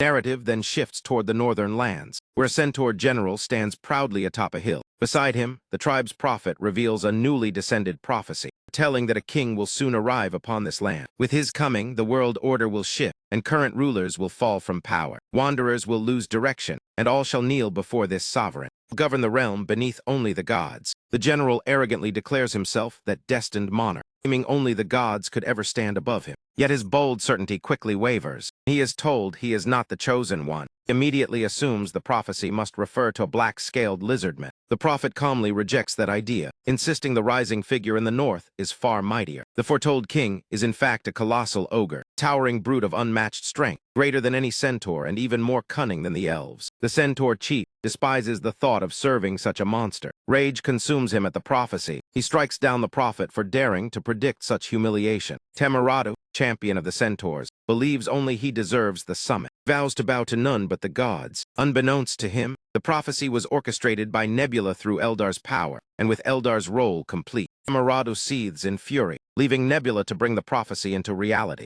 The scene returns to Temeratu as he treks through harsh terrain, crossing the frozen northern wilderness, toward the mountains symbolizing glory. Strength falters and he cannot climb higher. Suddenly, a rolling boulder crashes down and blocks his ascent. He awakens to realize it was merely a nightmare, yet the dream clearly signals looming defeat. Even so, he refuses to abandon his ambition. As he contemplates his uncertain fate, a guard arrives with urgent news. A visitor seeks an audience. Soon he meets not one, but envoys from 2 different nations. First comes a green-eyed elf from the fallen prophet's tribe, presenting a revised prophecy that Kijin the Ogre will become king unless Temeratu claims the northern throne first. Next arrives a human envoy from the Automation Castle, already hailing him as Northern King, bearing gifts worthy of royalty. Finally, a third figure appears, a lizardman named Owen. Speaking for the black-scaled tribe, Temeratu assumes Owen will also acknowledge his kingship. Instead, Owen advises him to abandon the dream entirely. Temeratu questions whether he lacks worth or formal recognition. He already holds support from humans and elves. Only the lizardmen remain. Owen assures him Rakrak would gladly endorse him. Yet personally, he insists Temeratu should not seek the crown. Such blunt opposition infuriates the centaur chief. Owen explains calmly that the issue is not strength, but divine approval. The statement strikes Temeratu like lightning, cannot grasp why his own god would deny him. Owen compares it to earthly hierarchies, noting that gods too exist in ranks. Simply put, the ogre god outranks the centaur deity. Temeratu erupts at this harsh truth, declaring that weakness bows to strength. He swings his axe at Owen in fury, angry at the perceived insult toward his god. Owen remains composed, stating he only speaks reality and suggesting Temeratu direct anger toward the higher deity suppressing his own. He advises confronting the divine hierarchy itself. Stubborn, Temeratu recognizes the weight of these words. His recurring dream was likely a warning. His god never encouraged kingship, and the falling boulder symbolized abandonment of that path. Last, he acknowledges Owen's reasoning, seeking guidance, while Owen subtly manipulates his resolve before departing. He cites black-scaled warriors who defy commanders for a greater cause, implying Temeratu should likewise.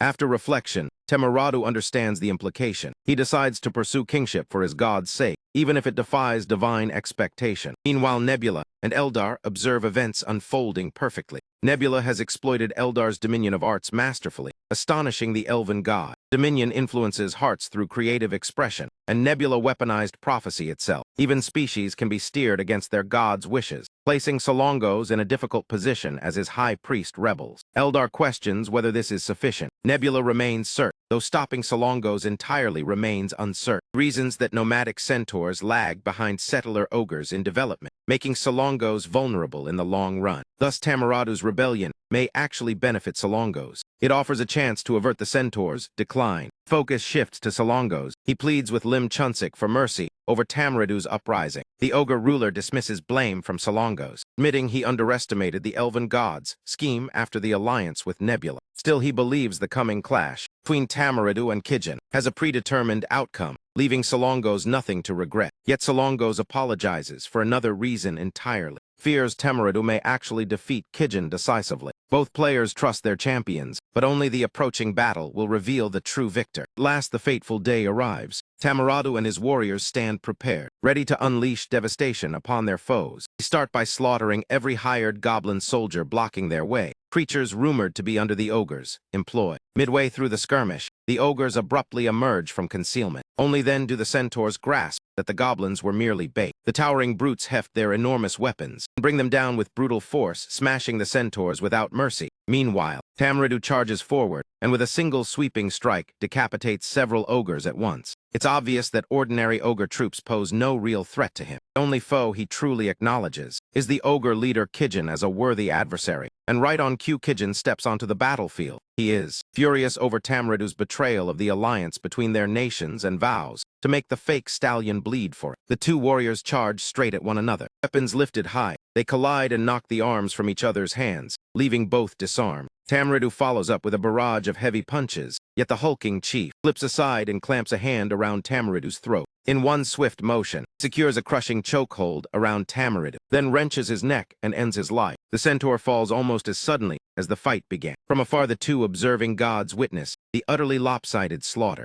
Eldar believed he had predicted the result. He is stunned senseless because that cursed centaur failed to inflict even the slightest wound. Ogres possess immense strength and enhanced intellect through blessings, yet centaurs remain rare and formidable elites. In any case, Eldar grows anxious about Nebula's core army of lizard men. Knowing their vulnerability to cold makes surviving against ogres unlikely. My guy explains he never planned to have the lizard men confront the ogres head-on. Naturally, Eldar fails to grasp what Nebula is hinting at. When he presses Nebula about his true aim, my guy sidesteps by asking the elf about his in-game ranking. Reluctantly, Eldar admits, somewhat ashamed, that he sits around rank 3400. Inwardly, Nebula thinks that rank is respectable, though far from remarkable. This revelation dispels a former assumption of his. He once believed selection was ranking-based, yet pure RNG seems unlikely too. Drawing two top players from thousands hardly feels accidental. Setting that puzzle aside for now, Nebula anticipates continued collaboration with Eldar. The focus then shifts to Lim Chunsik. At the moment, he is intently examining Nebula's profile, even Nebula's elite status. It's no surprise this hefty fellow recognizes exactly who he's looking at. Chunsik isn't pleased about clashing with such a powerhouse so early. Still, he trusts in his luck, having drawn the small domain of birds from the Gatch. Aware that Nebula's insects and lizard men suffer in cold climates, Chunsik plans to exploit that flaw and has already begun preparations. Though facing a top contender, Chunsik takes pride in the fact he once held rank 20. Winter is drawing near, forcing Nebula's hand to commence hostilities. Chunsik stands prepared. Suddenly, he notices flames consuming a nearby elven village, and it's not an isolated blaze. Numerous settlements are igniting at the same time. Chunsik immediately realizes Nebula's intention. It's a classic scorched earth maneuver. By employing it, a player deliberately ruins resources that could benefit the enemy. Nebula remains calm about it, but Eldar can hardly bear watching his villages reduced to cinders. Nebula reassures him the elves were evacuated already. What unsettles Eldar more is that such tactics are rarely used this early. Nebula agrees because early deployment of this strategy usually backfires. Yet circumstances differ now. With the foe stationed on the North Shore, securing provisions will prove difficult. Black Scale Tribe monopolizes trade within Automation Castle, and with the surrounding elven settlements destroyed, the ogres have no one left to plunder or bargain with. Ogres require enormous quantities of food, and with winter approaching, shortages loom. Chunsik assumed cold was the weakness, but scarcity is the true threat. Nebula also acknowledges Eldar's role, since without him, the tactic would have failed under normal conditions. Typically, a player must torch his own territory for this to succeed, but the ogres happen to occupy elven lands, sparing Nebula's assets. Sacrifice is justified, because once the second winter arrives, the enemy will inevitably collapse. The scene then shifts to a goblin settlement. The village is in turmoil as ogres storm through it. Starving giants rampage in search of food and loot. Most goblins have already fled with their supplies. When Chief Kijin learns this, he will be furious. He senses the gravity of their predicament. Still, their god remains silent to their pleas, as though he abandoned them. Soon ogres begin perishing from starvation, and Chunswick can do nothing but watch the survivors endure misery. At last he sets aside his pride and reaches out to his old companion and rival, Salongos. The moment he asks for reinforcements, Salongos delivers grim news. Most of his own army is already gone. After his high priest Temerado was torn apart by Kijin, losses mounted further when lizardmen seized Centaur territory. On the brighter side, Salongos is pleased his former ally contacted him, because he had something important to propose. Apparently Eldar approached him with an offer to ally with Nebula, provided that Salongos assist in fighting Chun-Sik. Chun-Suk initially thinks he's doomed until Salongos assures him he declined. Becoming a puppet was never an option. Besides, he wishes to respect the friendship he once shared with Chun-Sik before they became enemies. Even now, Salongos hopes to restore that bond and combine their remaining strength for a joint assault. Chun-Sik finds the idea appealing and feels energized. Even without vast armies, they can confront Nebula directly. This won't merely be nations colliding, but deities clashing. Chun-Sik intends to descend and personally whittle down Nebula's forces. Moreover, Eldar is already sidelined. Having previously battled Nebula, his divinity likely dropped too low for descent, leaving Nebula to face two descending gods at once. Thus, the ogres and centaurs gather the remnants of their troops and advance onto the field where from ahead they see their foe waiting in position. Chunswick wastes no time and immediately descends into Kijin. Salongos follows suit. Together,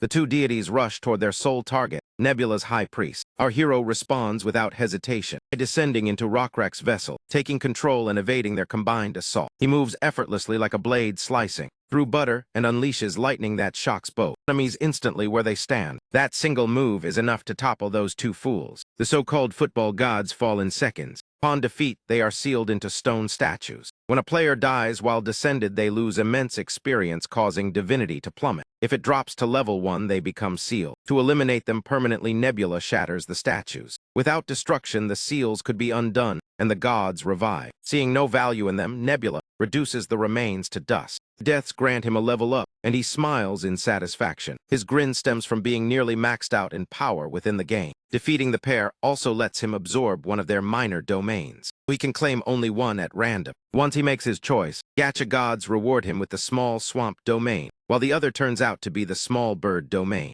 The swamp domain is decent, but the bird domain is the true prize. It is exactly what Nebula had been aiming for all along. For a moment he considers replacing the insect blessing, granted to humans and lizardmen. In the end, he decides to reserve this superior boon for the next generation instead. At last, Nebula has eliminated the 3 players who had been a nuisance to him. With that problem resolved, he chooses to raise his ambitions further and turns his attention toward the western lands. Based on reports gathered by the Locust Scouts, 5 players are split into 3 factions and are currently battling one another. Still, he opts to stay out of it for now and let them weaken each other until they become a genuine danger to his realm. To the east lies nothing but endless sea. His focus remains on territorial expansion across solid ground. After weighing his choices, only the north and south remain viable targets. He must seize those regions before NPC tribes fully entrench themselves there. Since Rockrak cannot oversee both fronts at once, seeking elven assistance in the north appears to be a practical solution. Several days pass, and the setting shifts to the distant north where the frigid climate shows no mercy.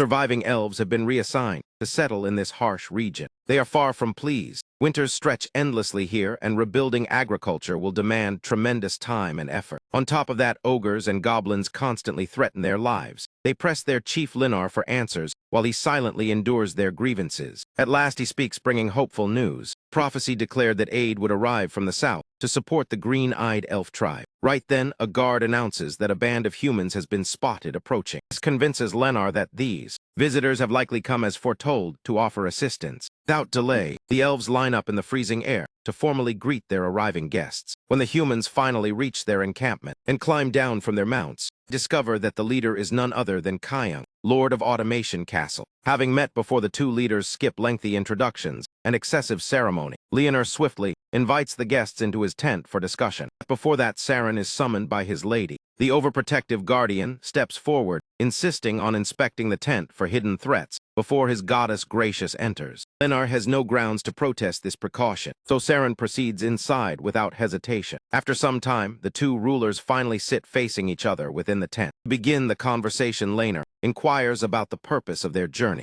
Kyung assumes the prophecy has already hinted at it, yet she clarifies that her blue insect god instructed her to assist struggling civilizations like the elves. Lenar cannot tell whether this is genuine aid or subtle condescension. She gestures toward the farming equipment and weapons her party has delivered, along with seeds capable of sprouting, even in harsh cold climates. Naturally, Lenar is overwhelmed with relief and gratitude. His relief fades quickly, however, when she brings up the matter of payment. Tasked with helping the poor elves, she has no intention of acting without benefit to herself. Leonor admits plainly that they are penniless, having spent their last reserves merely reaching this land. Kyung then feigns withdrawing her generous offer, claiming her time is precious and she cannot squander it here. Leonor refuses to play along any further. He asks her to state openly what she truly seeks from this visit. After all, she would not travel to such desolation without expecting value in return. The elf unrolls a map of the barren territory, indicating a region abundant in resources. There lies an iron-rich strip mine and lush forests that signal fertile soil where they could resume agriculture. Leonor offers to sell future produce at favorable rates, yet Kyung hesitates to exchange present goods for promises that exist only on paper. To reassure her, the elven lord pledges his word and stakes his honor as Leonor. In the end, Kyung agrees, recognizing the long-term potential. She refuses to rely solely on spoken assurances. She demands concrete proof to secure their agreement. The elven lord wavers because the future value of iron and timber far exceeds the aid he would gain now. He is effectively mortgaging his descendants' prosperity. Yet without this pact there may be no descendants at all. There must be worth in this exchange, or his god would not have revealed it. When both press their handprints upon the contract, the pact becomes binding. Each side swears to respect and honor the contract. Thus, the first credit trade on the north shore of the third continent under Nebula's influence is born. This agreement is more than commerce. It signals the beginning of a sweeping economic transformation. Once this world was brutal, with tribes trusting only their kin and treating outsiders as enemies. Suspicion and conflict suffocated any chance of trade or broader progress. Now a shift is underway. These peoples are no longer wandering survivors, but communities choosing to settle and build lasting foundations. They are advancing and binding their futures through written contracts. An era approaches where trading future value and intangible assets becomes commonplace. This moment marks the birth of a refined economy that will redefine survival itself. The journey to this point had been long and drenched in blood. Even Rockrak had grown tired of the relentless conflict. With it concluded, he finally relaxed. The dwarf tribe had been the final obstacle before the lizard men, and most had fled in terror. A few stubbornly stayed, and Rockrak commanded his warriors to eliminate them. They resisted fiercely to the last breath, stubborn as stone like true dwarves, yet their courage meant nothing against the overwhelming lizard men. Now in the aftermath of slaughter, Rockrak walked to the shoreline and stood transfixed by the breathtaking view before him. The sea waves carried a strange allure. Here lay the peninsula's edge and the end of the blood-stained campaign he had led. Northern mountains to southern coast, the entire peninsula now fell under lizard men rule as ordained by the blue insect god. The land was theirs, yet gazing at the smoldering ruins, Rockrak wondered about the future. Once he led only his tribe, but now he must govern diverse peoples, and he was uncertain how best to accomplish that. Fortunately, Sun Woon observed everything and prepared guidance. He too pondered which governing structure would suit them best, since each carried strengths and flaws. One possibility was feudalism, where a king grants land and titles to nobles who rule locally, a model common in medieval Europe. Those lords manage territories and pay tribute, reducing the monarch's burden and expanding his reach. Yet rivalries among them often spark civil wars beyond the king's control. While conflict can spur innovation, it is difficult to contain and often descends into chaos that erases any gains. Another path is centralized monarchy, where the ruler governs from a capital and appoints officials to administer provinces, much like ancient China.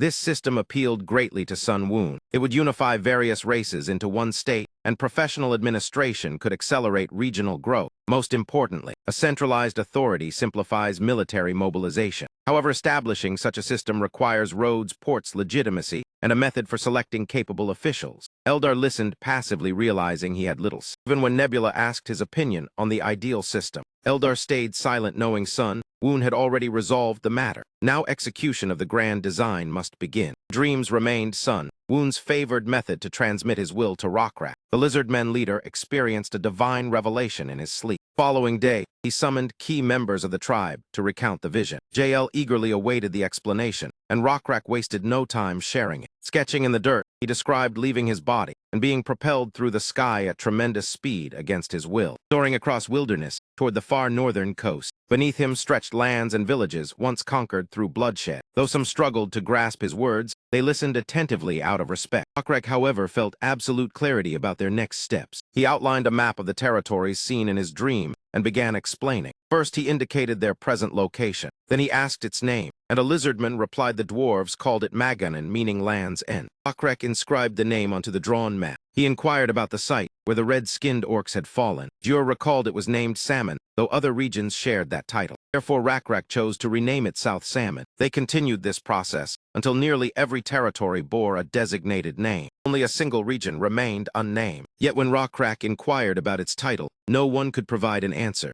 No intelligent race had ever settled there. There were clear reasons for this. The terrain was rocky and barren without arable soil, and savage cockatrices roamed freely, so most avoided it entirely. Jael concluded that the land had no known name, though in truth Rockrak already knew what to call it. He had dreamed specifically of this territory. Though encircled by towering mountains, a narrow path could be cleared through brush and vines to reach it. Hidden inside that mountainous barrier lay a lush valley crossed by a river that flowed smoothly across level ground before emptying into the sea. Zhao quickly realized this must be the very place revealed to Rockrak by their god. The blue insect deity had named it Orazan, meaning the land where the god stands. In accordance with divine will, Rockrak prepared to ascend as king of Orazan, and the tribe eagerly pledged to follow him there. Sun Woon observed with satisfaction as the foundations of a new regime with Orazan as its capital were set in motion. Although many across the peninsula acknowledged Rockrak's dominance, some would inevitably resist. So forging a unified nation would demand patience and effort. First, the people must accept Orazan as the capital and Rockrak as sovereign, and roads must connect every region to this central city. To support a monarchical framework, Rockrak needed to appoint governors for each province, a role he designated as war chief.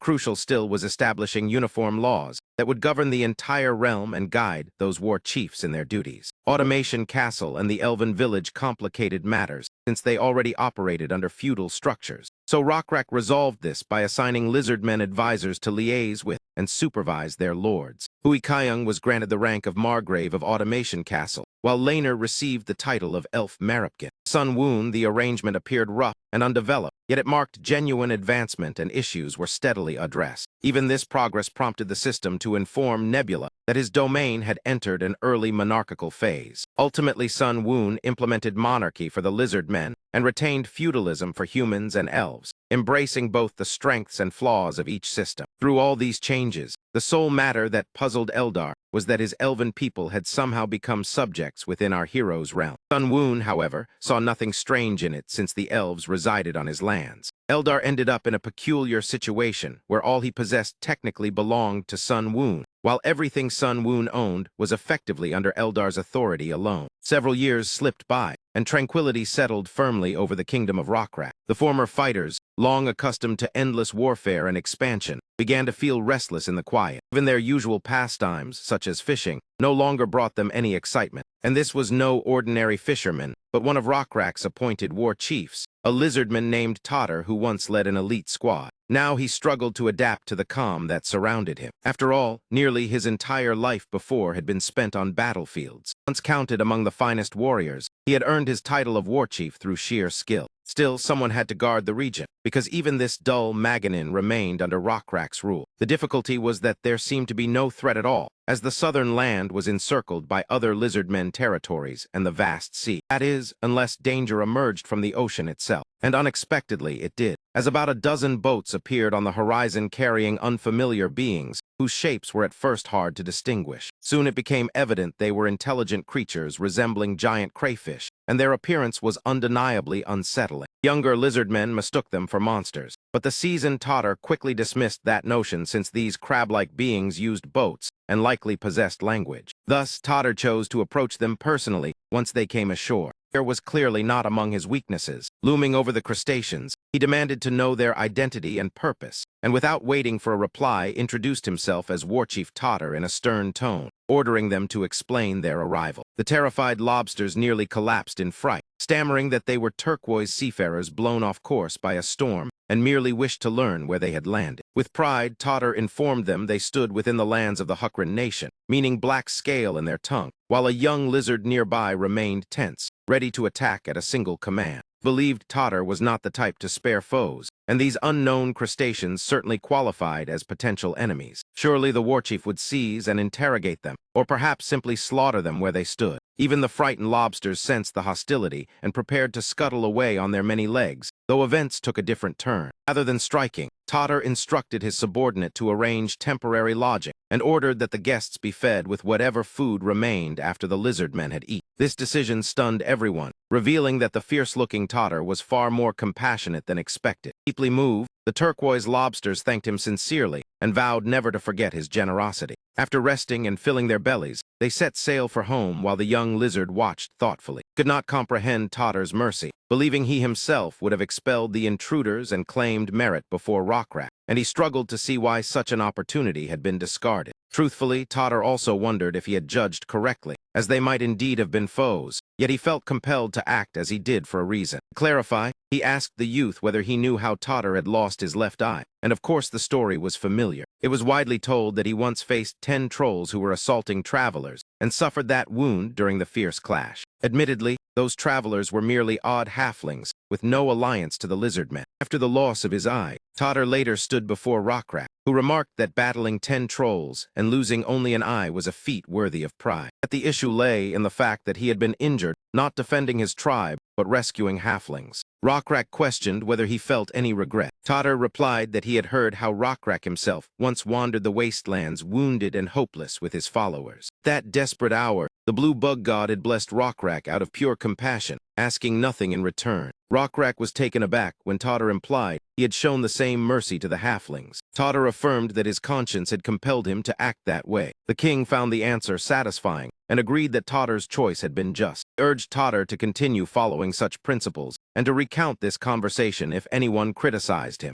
Rockrat made it clear that he fully supported Totter's stance. Only the future would reveal whether Totter's trust in the lobsters had been wise. Before long, the same young lizard burst into his office, announcing that the crustaceans had returned. Totter quickly went out to meet them and discover their intentions. Kubo, their leader, cheerfully greeted him, but Totter immediately asked why they had come back and whether another storm had driven them. This time they had arrived deliberately, hoping to purchase the silk and iron he had mentioned earlier. Their island was embroiled in conflict, and they urgently required foreign materials and techniques. In exchange, they offered a chest filled with lustrous white pearls. Totter was unimpressed by the gleaming beads, though perhaps the Lord of Automation might value them. Unsure of their worth yet unwilling to appear hesitant, Totter proposed a trade that included sharing their boat-building knowledge instead. The lobsters hesitated, proud of their craft, and Rubo explained that constructing such vessels was complex and time-consuming. Totter replied bluntly that if they rejected his terms, then there would simply be no agreement. Faced with losing the deal, which they desperately needed, the lobsters could not refuse. He consented at once, promising to bring an empty ship next time as a model to teach the lizard men their methods. Satisfied, Totter agreed to exchange silk and iron for this arrangement. High above, a lone seagull observed the negotiations with an oddly knowing gaze. Thankfully, it was merely Sun Woon's scouting bird, whose surveillance allowed him to learn everything about this new race. These crustaceans, calling themselves Astacidans, inhabited the southern archipelago in rival tribes, lived at a Bronze Age level, and likely lacked a guiding player. Their island life had fostered advanced shipbuilding, and the pearls gained from trade would surely delight Huikaya. Deeper within the continent, such gems fetched far higher prices and promised considerable profit. Yet Sun Woon valued most the maritime knowledge, which elevated the lizard men's shipbuilding skill to a new tier. Rockrat would undoubtedly appreciate sturdy vessels and attempt to replicate them with Jael's assistance. Soon Sun Woon envisioned his followers navigating Huchurin's rivers by boat, opening flourishing trade routes along the waterways. Surprisingly, the veteran Totter proved adept at diplomacy, so Sun Woon could entrust dealings with the Astacidans to him, and given their modest development, they might eventually become Hukran allies. Once that occurred, access to the archipelago's silver mines would allow Sun Woon's realm to mint a new currency to replace iron plates. Thus, even that modest stretch of sea turned into a valuable asset for Nebula. Suddenly, his strategic reflections were interrupted.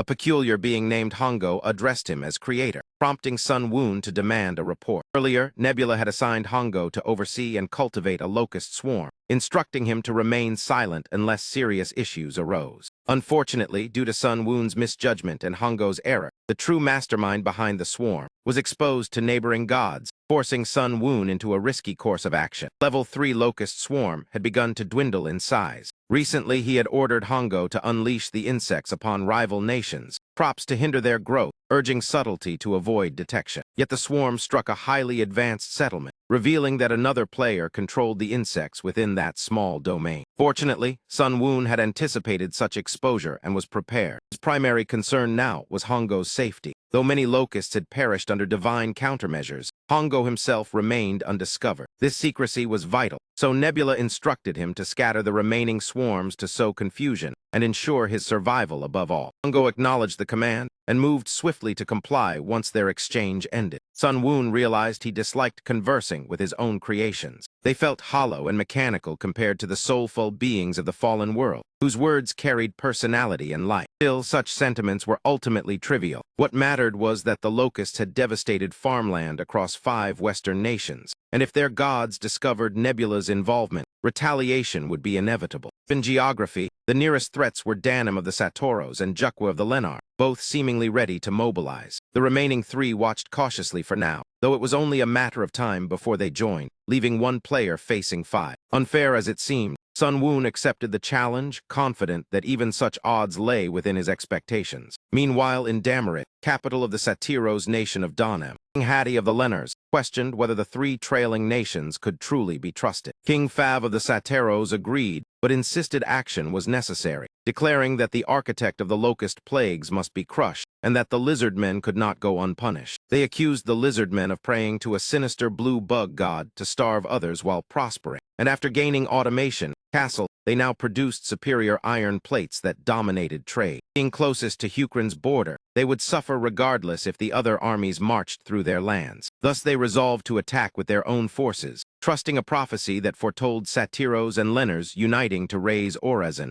Hukrin's capital. Hattie sought the optimal strategy, and Fav proposed advancing through Automation Castle, the only reliable path through the surrounding mountains. The southern coast was infested with insects and treacherous terrain, so seizing the castle from Rockrak was the logical first step. 2 routes led there, with the Satiros marching directly toward the fortress. The Lenars planned a northern detour through the wastelands to approach from another angle. They finalized their alliance, preparing detailed strategies and assembling troops for an assault 1 month later. After that month passed, their forces stood ready and began their march, all under the vigilant gaze of their respective gods. Among them stood Krampus, sovereign of the Satoros, and famed as the god who thrived on sacrifice, ranked 1430 in the game, now pondering how his ally intended to keep their troops supplied. She intended to rely on her own stockpiles until the army cleared the wild frontier. Afterward, once the Lenars reached the northern shoreline, they would need to pillage settlements along the route to sustain themselves. Her name was Runda, deity of the Lenars and called the supreme fruition god, yet despite her efforts, she found herself unable to reach Nebula, who had intentionally blocked her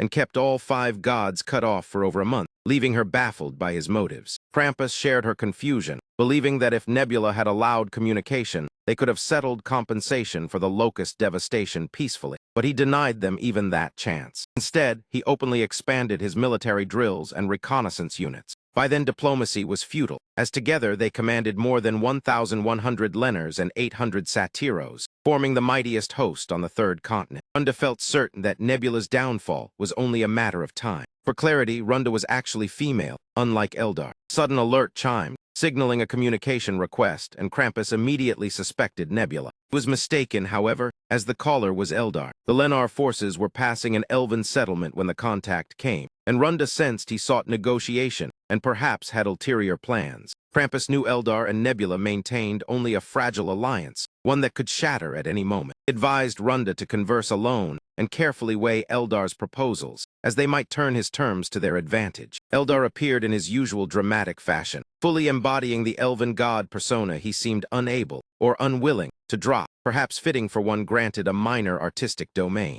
Meeting him for the first time, Runda was genuinely startled by his appearance. He resembled a delicate elf maiden and behaved just as oddly, continuing to portray himself as a helpless victim seeking aid. Still unsettled, Runda cautiously asked what assistance he required. He launched into a sorrowful tale of Nebula's coercion, claiming he had been forced into submission and endlessly humiliated for selfish purposes. After Nebula defeated Solongos and Lim Chunsik, Eldar said he had no option but to comply, as Nebula's power and tactics were overwhelming. Runda was stunned that Eldar had not aided in those victories, as it seemed astonishing that one player alone could overcome such formidable foes. Eldar insisted it was no surprise, reminding them of Nebula's fearsome reputation as a veteran who had battled countless gods and claimed top rankings, a true monster among players. Krampus and Runda exchanged uneasy glances, sensing their misfortune. Top 2 ranked players had both arrived on their continent. Eldar continued, claiming he survived only by humbly begging and fulfilling Nebula's demands. Yet now he longed for freedom and implored their help. Even so, they hesitated to accept his story outright. Runda demanded proof before she would believe him. Eldar, eager to gain trust, agreed to provide whatever information they sought. He revealed every indignity he had endured under Nebula, determined to erase any doubt. He saw images of elven suffering, burned villages, and harsh treatment, leaving them shocked that an ally could be treated worse than a mere vassal. Eldar echoed that sentiment and pleaded to join forces to escape Nebula's dominance. Though lacking troops, he offered something precious instead: insight into Nebula's strategy for the coming clash. Once he disclosed all they wished to know, the conversation concluded. Eldar finally breathed out in weary relief. He wondered if his performance had been convincing enough. Nebula had observed everything and found Eldar's acting impressive. He fulfilled his role perfectly, and Sun Woon even questioned whether constant roleplay sharpened his talent, though there was more behind it. Most of Eldar's account was factual, as Sun Woon had destroyed his army, razed the village, driven the elves north, and bound them to harsh resource contracts. Despite this, Eldar remained loyal and followed Nebula's script, spreading the idea that a preemptive strike on the Satiro's capital would occur. Demurate, yet Eldar suspected this deception alone would not shift the tide. He believed Nebula intended to strike the Lenners first. If the Lenners retreated to Damurit, while Satiros seized Automation Castle, pursuing lizardmen might be trapped between two forces. Nebula, however, dismissed this logic, planning instead to ambush the Lenners days earlier before retreat was possible. Unwittingly, Eldar aided the scheme by gifting supplies to the Lenners as a token of surrender. Those provisions had been carefully prepared as part of Sun Woon's design. Soon the Lenners' advance slowed dramatically. The cause became clear when their rations proved poison, sending King Hattie into a fury. The quartermaster reported the food had inexplicably spoiled, claimed he was powerless to fix the issue. Enraged, Hattie prepared to punish him immediately. His general urged patience, noting it was suspicious that supplies had been fine until recently. The only new rations consumed were those received from the elves. Hattie protested that he had inspected them himself and found nothing amiss, yet the general argued appearances could deceive. The food might have been tainted internally, a trick befitting followers of a god ruling over vile insects. If so, even the intelligence from the elves was questionable despite matching divine prophecy. General Yubei suggested perhaps the god had erred, and the elves had not betrayed them, using spoiled food to mislead them deliberately. A scout burst in with urgent news that the Lizardmen army was mere hours away. Asked about numbers, he grimly reported more than 1,500 enemy warriors. This was disastrous, as only 900 Lenners remained fit to fight after the poisoning. Even equal numbers would have disadvantaged them due to size, and now they were outmatched entirely, making open battle hopeless. Hattie ordered an immediate retreat and dispatched a message to Satiros explaining they had encountered the enemy's main force. Yubei proposed falling back into mountains and forests to wage guerrilla warfare, offering a slim chance of victory. The Lenners withdrew in haste. Hattie hoped such tactics would buy time until Satiros captured Automation Castle, forcing Lizardmen withdrawal. Fate had other plans, as an enormous barrier blocked their path.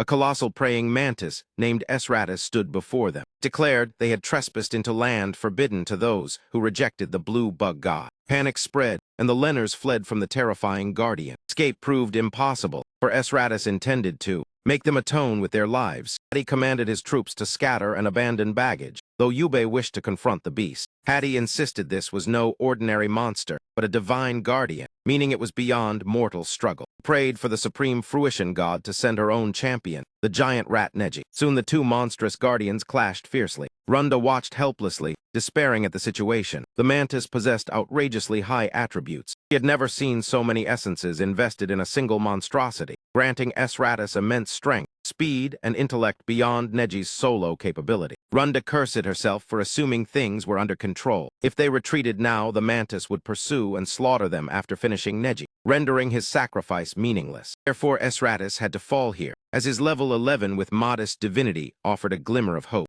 Runda held level 9 divinity, while Neji carried level 3. Combined, they could reach 12 and possibly triumph, prompting Runda to descend and empower Yubei. With divine reinforcement, he gained immense strength, enough to end the battle within half an hour. He sensed the supreme fruition god's presence within him. When Yubei ordered withdrawal so he could fight, the king obeyed without protest. Runda plunged into combat at once. She arrived just as Neji was on the verge of collapse. Battered, the rat refused to yield, and Runda commanded him to focus and fight, for defeat was not an option. She aimed to finish the battle before lizard men reinforcements appeared, knowing Nebula lacked a mediator here to descend. Esratus felt no fear of death, caring only to fulfill his god's directive until the end. The brutal 2-against-1 clash intensified as Neji restrained the mantis. Runda tore at his limbs, yet Esratus knocked Neji unconscious with ease. Pain meant nothing to the mantis, who viewed it as divine blessing. As another limb fell, Runda realized his madness. Still, at this pace, Esratus would perish within 10 minutes. Suddenly, thunderous footsteps echoed as a lone figure sped toward them with unbelievable velocity. The fiercest and most feared of beasts arrived, the conqueror of conquerors, the greatest of goats.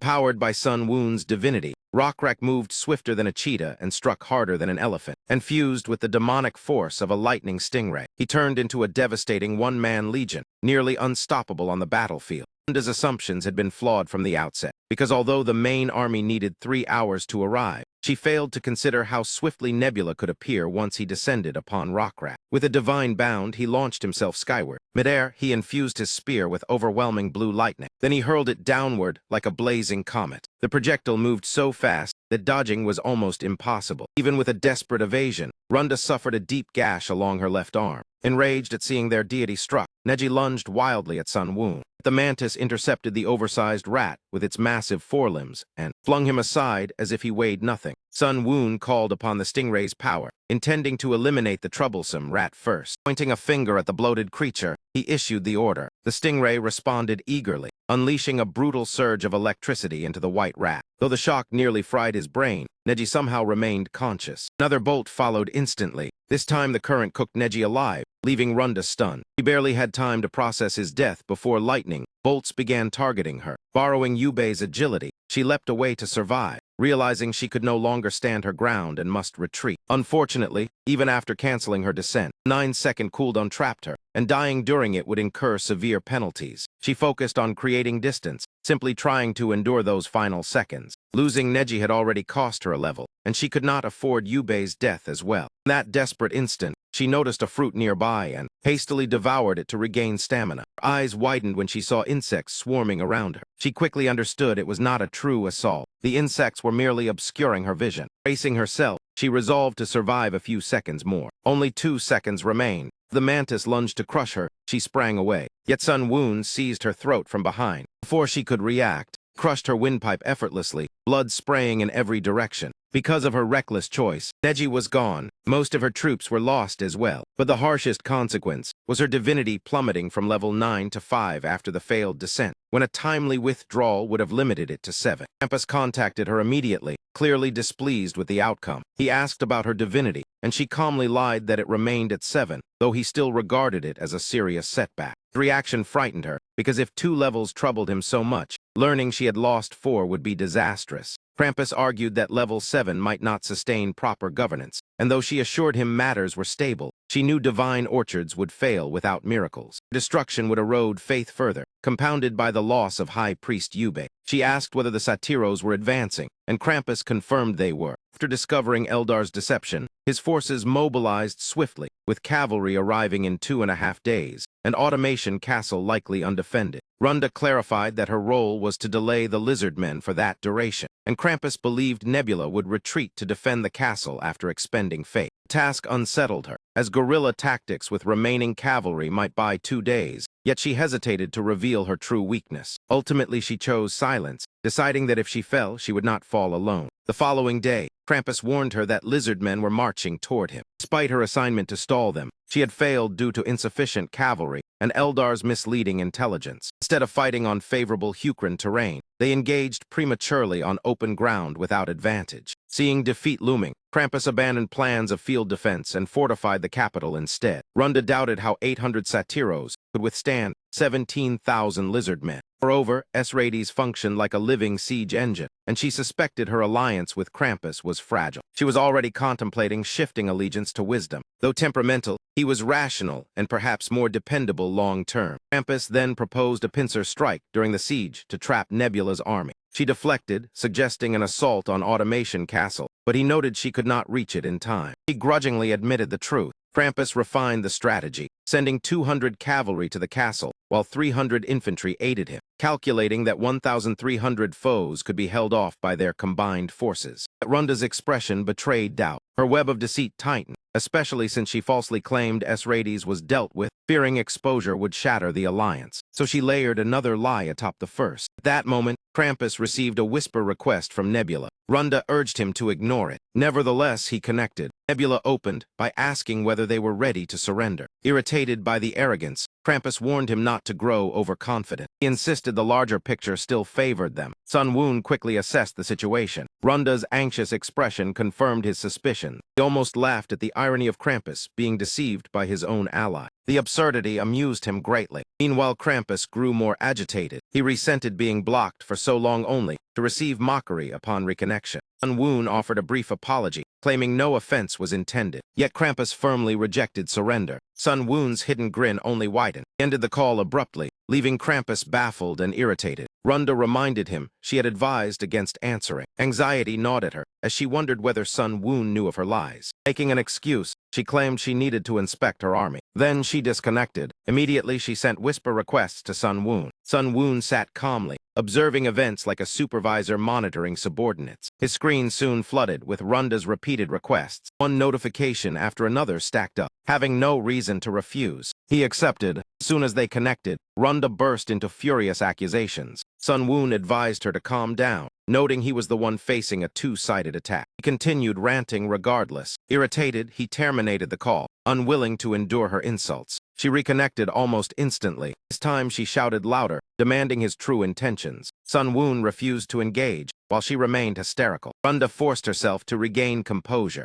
After steadying her breath, she asked why he ended the call when Krampus had not surrendered, and he explained his initial aim was to secure surrender and a temporary ceasefire. However, given recent events, he now preferred conquering and occupying both her nation and Krampus's, even if it required greater effort. Runda argues that at this level of development, his population is far too small to guard every frontier effectively. Sun Woon then outlines his vision, intending to seize Sateros for himself, while distributing the Lenar lands among the other 3 players. Confident they will gladly accept territory gained without bloodshed. She immediately objects, insisting neither she nor Krampus would quietly watch him appropriate their realms. Sun Woon calmly replies that he has already accounted for that, as he plans to remove both her and Krampus entirely to avoid interference. Statement visibly unsettles Runda. She demands to know if he is threatening her. Sun Woon answers coolly that eliminating them is simply one possible course of action. Seeing no leverage left, Runda yields and asks what price he demands to spare her. Without pause, Sun Woon requests comprehensive intelligence on the Lenars, the Satyros, and the Trolls. He admits she can provide details about the Satyros due to her pact with Krampus, but lacks knowledge about the Trolls since she has no ties to wisdom. Sun Woon bluntly instructs her to ally with wisdom and obtain the information regardless of how she accomplishes it. That suggestion angers her, as she refuses to act as a double agent. Frustrated, she pounds her screen and vents incoherently. Unmoved, he reminds her that her partnership with Krampus is fragile and unlikely to endure. He adds that the coming blow will cripple Krampus and finish her remaining forces, and if he exposes her lies to him, she will lose every alliance and remain isolated at level 5. Expression hardens with fury. She snaps back, still refusing to comply. After ending the call, she leans back in silence. She struggles to devise an escape from her predicament. Watching her Lenar subjects, she sees some living carefree lives. Others kneel in prayer, begging her to end the war. They long for battles without casualties, yet her troubled face reveals doubt that she can answer those pleas. With little alternative, she reaches out to Nebula again. Sun Woon greets her with a knowing grin, asking whether she has finished deliberating. She confirms, though her tone is reluctant. Maintaining his sly smile, he begins by requesting what she knows about the Satiros and Lenners. Soon after, the conflict with the allied nations concludes. Campus initially struggles to grasp Nebula's proposal for a ceasefire. Runda persuades him to accept it. The confrontation ends in a temporary truce. At Automation Castle, Hui Ka-young appears with her usual bright demeanor. She is hosting a gathering attended by delegates from multiple races. She suggests forming a merchant coalition, recalling how collaboration was required to create the four-wheel and how shared trade enriched all participants, proposing continued meetings, shared intelligence, preemptive resource buying, and tax-free exchange among allies.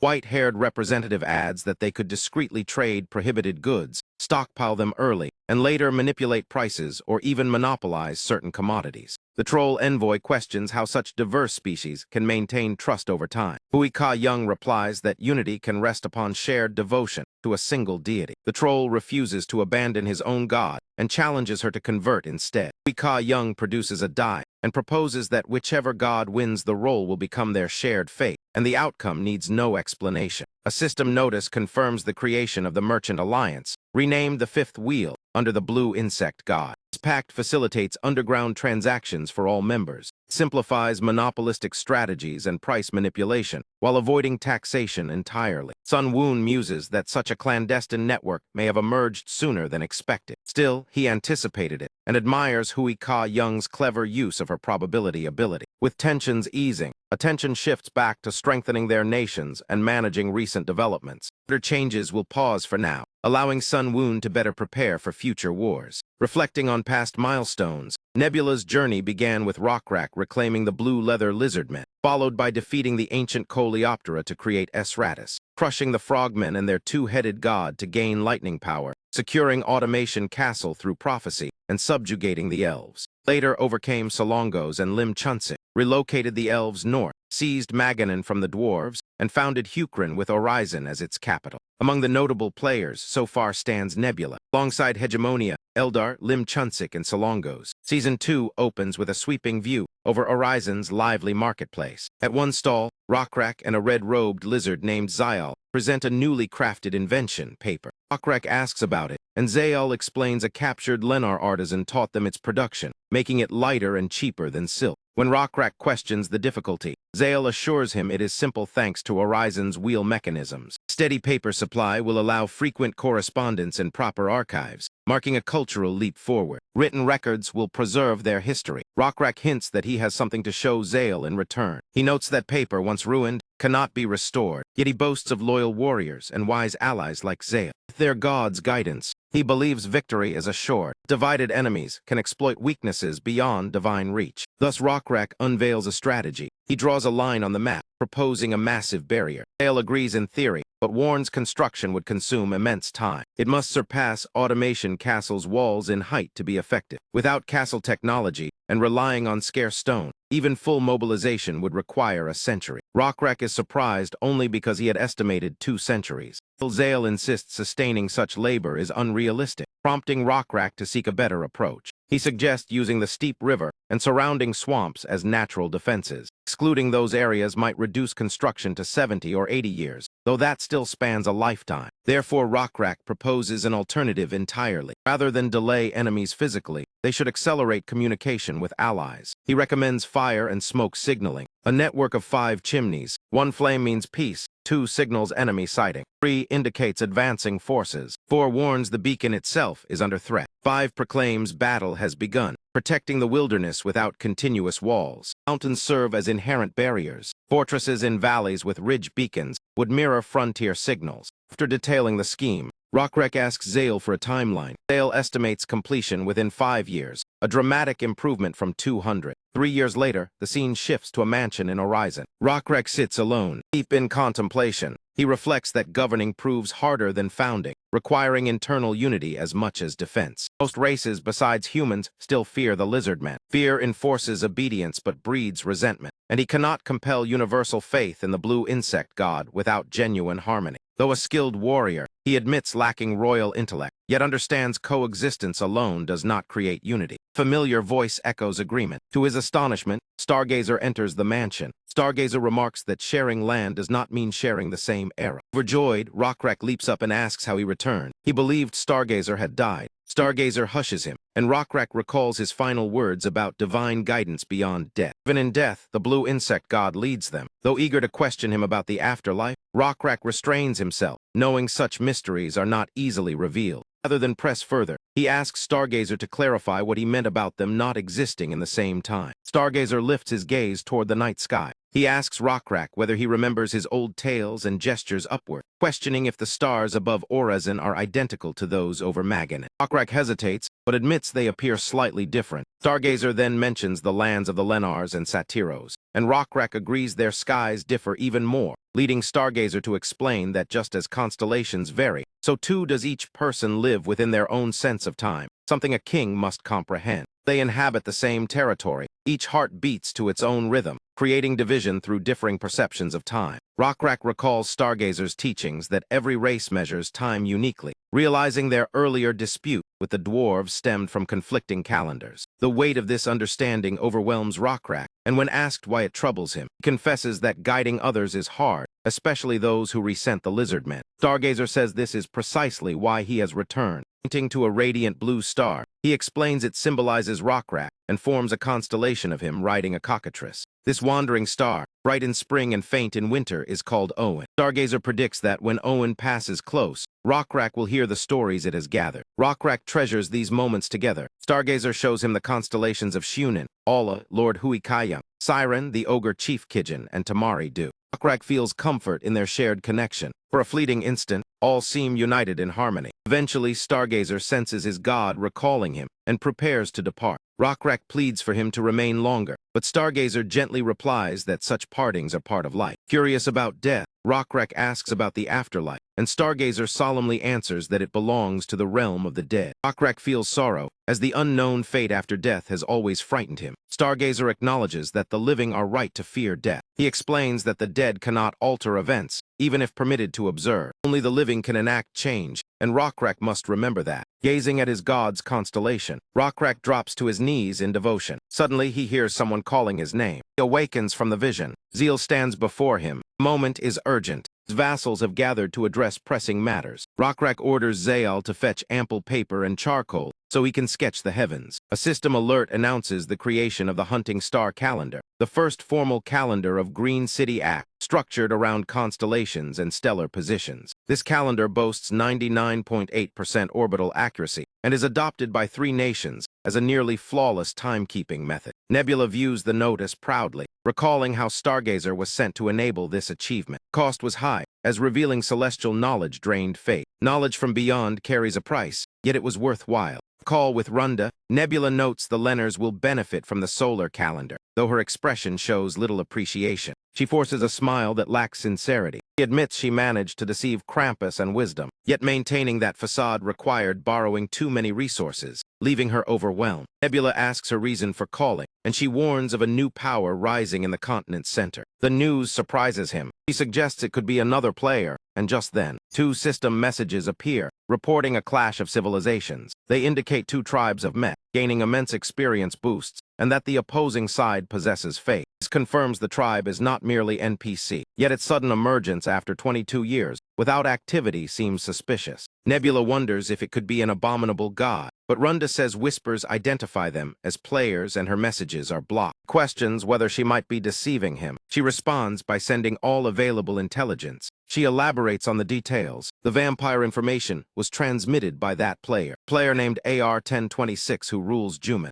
Her species is Nyx, and though she normally shares intelligence only with Zhang Wan, she included Wisdom, Krampus, and Runda this time. Viewing the data, Nebula finds it perplexing and asks what they call the newcomer. Runda says they used the latter characters of the Hanya Yale to name him Yale Wubai. Nebula reflects that such a unique player should not exist, nor should vampires, yet the Nyx are fighting and some have transformed. Those bitten become vampires. System reveals vampires infect like zombies, converting victims within days, often weakening them though occasionally enhancing them. Runda finds it striking that Nebula is unfamiliar with this species. He agrees, and she adds Krampus suspects it may be a rare probability event. Nebula doubts that explanation, comparing it to downloadable content. an expansion beyond the original game. He reminds her that this ruined world differs from their former version. They lack logout and graphical settings. If old features vanish, new anomalies may arise. Nebula decides to inform AR of the threat, though Runda doubts it will matter since Wisdom and Krampus are already monitoring the outbreak, and the infection spreads slowly.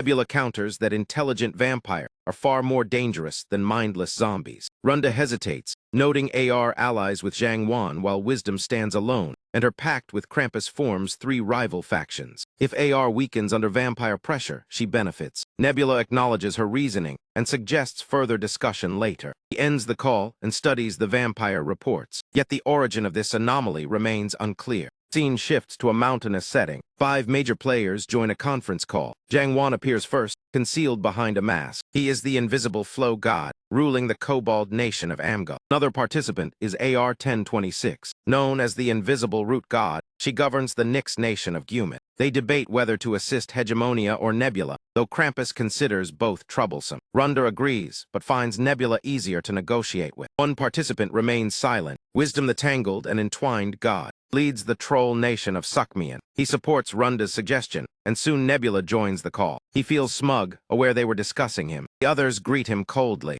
Wisdom opens by asking if Nebula knows why he was summoned, and Nebula coolly replies, he has an idea but predictions can fail. Runda silently fumes at his feigned ignorance. Wisdom explains that a new player named Jiul Wubai has emerged with vampires at the continent's center. Nebula calmly confirms he is aware. He notes the outbreak began in AR's lands and now affects all 5 nations. Given Nebula's reputation, his awareness surprises no one. Wisdom asks directly whether he will assist. Nebula responds by asking why he should. Room falls silent. Runda inwardly remarks on his love for such theatrics. Wisdom begins explaining that the recent locust outbreak in their fertile lands. The rations are nearly exhausted, and everyone is fully aware that Nebula is responsible for this mess. Yet our guy shrugs it off, claiming that since Krampus and Runda already made a move against him before, he considers the score settled. Hearing that, Zhang Wan completely loses his temper and snaps back that what happened before could hardly be called a real war. Watching that lousy cat act so full of himself, my guy directly throws down a challenge. If they are truly that angry, they are free to attack him whenever they want before things spiral further. Wisdom quickly steps in to soothe Zhang Wan, convinced that Nebula is deliberately acting arrogant and warning that if they let anger stop them from securing his support, everything could fall apart. Although Zhang Wan questions whether Nebula is truly doing this on purpose, Wisdom confidently assures him that it is intentional. Once the atmosphere cools slightly, Wisdom steers the discussion back to the core issue, explaining that united they might stand a chance of eliminating the vampires on their own. However, if fortune turns against them, the vampire ranks will only continue to swell, and in the end, everyone will still have no choice but to seek Nebula's assistance. Naturally, our guy feels secretly pleased, seeing how clearly they recognize the value he brings. Since Nebula has no obligation to aid them, he could simply watch from the sidelines as they suffer, but Wisdom immediately challenges that stance. He argues that if they fall, Nebula will eventually face consequences too, as confronting 5 fractured enemies is far simpler than battling a single united vampire force. Nebula is briefly left without words because Wisdom's logic is undeniably sound. He recalls spotting Wisdom's name among the top 10 rankings back in the game. If it is indeed the same person, Wisdom ranks among the most capable players present. Even so, Nebula refuses to concede so easily, retorting that handling one unified enemy would still be manageable for him. Runda then questions whether his refusal stems from a lack of incentive, but Nebula quickly dismisses her assumption. He finally makes it clear that any cooperation from him will require proper compensation. Maintaining his calm tone, Wisdom immediately asks what sort of payment Nebula has in mind. Nebula states his terms plainly, demanding 3 craftsmen each from the candle, glass, and brick specialties. These rare talents have been monopolized by separate civilizations, and he intends to secure them too, along with 12 wagon loads of gold. His proposal shocks everyone, and Krampus nearly explodes in fury, accusing Nebula of exploiting their crisis, and even suggesting he is colluding with Jiul Wubai. Our guy coolly replies to the furious Red Tomato that giving him attitude will only make things worse for them. Before matters escalate again, Wisdom intervenes, proposing they pause to deliberate and promising to contact Nebula once a decision is reached. The call then comes to an end. Soon after, Nebula receives another incoming video call request. He answers without delay, and this time, Wisdom declares that they accept the deal, assuring him the craftsman will arrive tonight and the gold will be delivered gradually, while requesting that Nebula reveal his strategy against Jiul Wubai and the vampires. confident he must already have a plan to justify such steep demands. Yet Nebula surprises them all by casually saying they have misunderstood, because his scheme is already underway. An unfamiliar Nyx then appears on Nebula's screen. It would hardly be shocking if this figure turned out to be the vampire lord and Jilwubai's devoted follower. The scene shifts into a flashback where Juman is seen consumed by blazing fire. In the chaos and ruin, a single woman manages to escape with her life. She appears to be the same woman shown earlier, and the calamity began when the Null tribe launched a sudden assault, during which her mother, the Guman tribe's chiefess, sacrificed herself after fighting bravely but ultimately falling. After the catastrophe, the invisible root god appointed a new chief from another lineage, signaling the collapse of the original family, and the new leader began mercilessly hunting down surviving members of the former bloodline to erase their legacy. She struggles to accept that unwavering devotion to their god led to such an outcome. She demands to know why their god abandoned them. She questions why the invisible root god refused even the tiniest miracle, wondering if they were merely expendable pieces all along. And in utter despair, she pleads for an answer. As her cries fade into silence, shadowy and enigmatic presence materializes before her. Stunned, she gazes at the unfamiliar being and fears it may have come to end her life. Yet with nothing left to lose, she no longer cares about her fate and gathers her remaining strength to ask the entity for a single drink of water. The being tosses a pouch of blood and a chunk of spoiled meat at her feet. Yet in her perception, foul offering appears as refreshing water and warm, fragrant bread.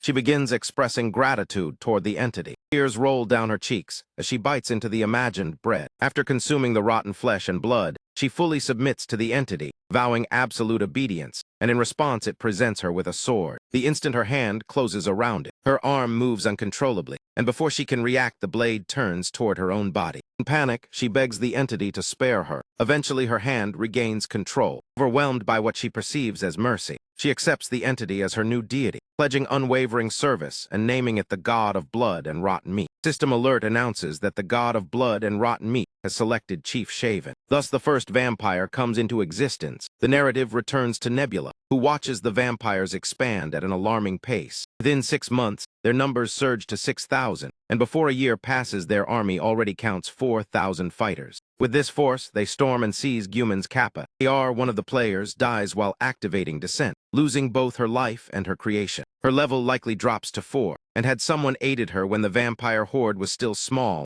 and eliminated them early, this disaster could have been avoided. Instead, every player chose to stand aside, and this is the consequence of that choice. The vampire nation takes root, bearing the name Bikau Whitefang. Their ruler titles himself the Vampire King, with generals largely made up of outcasts rejected by other nations, all driven by a shared desire to retaliate against the gods who forsook them. Nebula agrees to explain how to bring them down, though whether they can still manage it is another matter. Vampires possess 3 distinct weaknesses. Krampus interrupts him in shock, astonished by this claim. He believed there were only 2, so Nebula asks him to list them, and Krampus replies that everyone knows vampires cannot endure sunlight and are vulnerable to silver, adding that he assumes their strength diminishes with each generation. Nebula corrects him, explaining that this supposed flaw is actually an advantage, and elaborates for high-tier vampires boast exceptional physical prowess, though sunlight and silver still harm them. Over successive generations, their raw strength declines, yet the damaging impact of sunlight and silver weakens as well. Wisdom then inquires about Nebula's earlier mentioned strategy, noting that scouts report no visible vampire movement so far. Nebula clarifies that Bikau is already advancing, and to avoid confusion, he reminds them Bikau is the name of the vampire civilization. He finally discloses that vampirism itself is their inherent flaw. This is the 3rd weakness he referred to, prompting Krampus to request further explanation. Nebula reviews Bikau's troop movements from recent days, revealing a 4,000-strong army split into 4 groups of 1,000 spreading outward from the continent's center. Though it seems manageable, each nation only fields about 1,000 soldiers as well, creating an even standoff. Runda examines the 4 maps displayed and remarks that they appear identical. Nebula explains they were taken on different days, indicating no movement at all,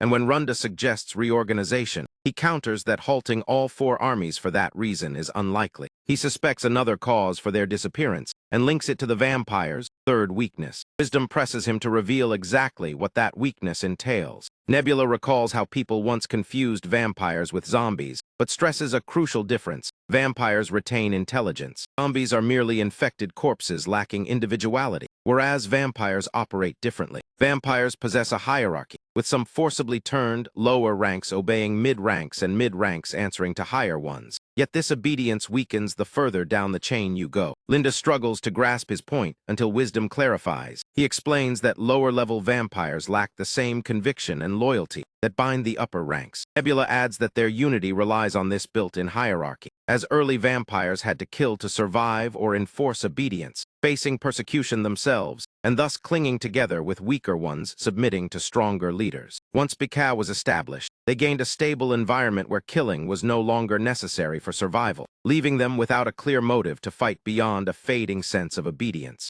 Even that loyalty is eroding, as some generals avoid risking heavy casualties, and with hunger no longer an issue, they now think beyond mere survival. They scheme, calculate, and wait to see which commander will act first. Later, one vampire general, Junior, is shown seated in his chamber. He is irritated, contemplating how to seize the continent before the opportunity slips away. Cannot understand why the other generals remain inactive. Suddenly, the sound of a door creaking reaches him. A figure stands in the doorway. He directs a beam of sunlight at him by reflecting it through a mirror. The instant the light grazes his skin, it begins to scorch and sizzle. Reacting without hesitation, Junior hurls a dagger with flawless accuracy. The weapon strikes the mysterious intruder, a woman, piercing straight between her brows. He collapses immediately, having deliberately angled the mirror to cast sunlight inside, fully aware that vampires cannot withstand it. Junior's attendant rushes in and apologizes for interrupting his rest, explaining that one of their blood sources escaped and caused the chaos. Junior calmly responds that the woman slipped in before he retired, prompting the servant to ask why he is still awake. Yauner replies that he is pondering the intentions of the other generals and asks if his servant has any insight. The servant suggests that not every vampire worships the god of blood and rotten meat. Junior already understands this, especially since the Satyros devote themselves to the god of life, proving. The servant adds that some vampires share that same faith as well. Yauner is stunned, unable to accept that such vampires exist, as he despises the gods who forsook them and believes only the blood and rotten meat god ever showed them care. The cloaked attendant explains that many did not willingly choose to become vampires. Although King Shaven likely handpicked his generals carefully, those generals may not have been as selective when turning others, meaning some now think differently and hesitate to act. Junior insists they must recognize that immortality binds them to serve their benefactor, the very fangs that transformed them.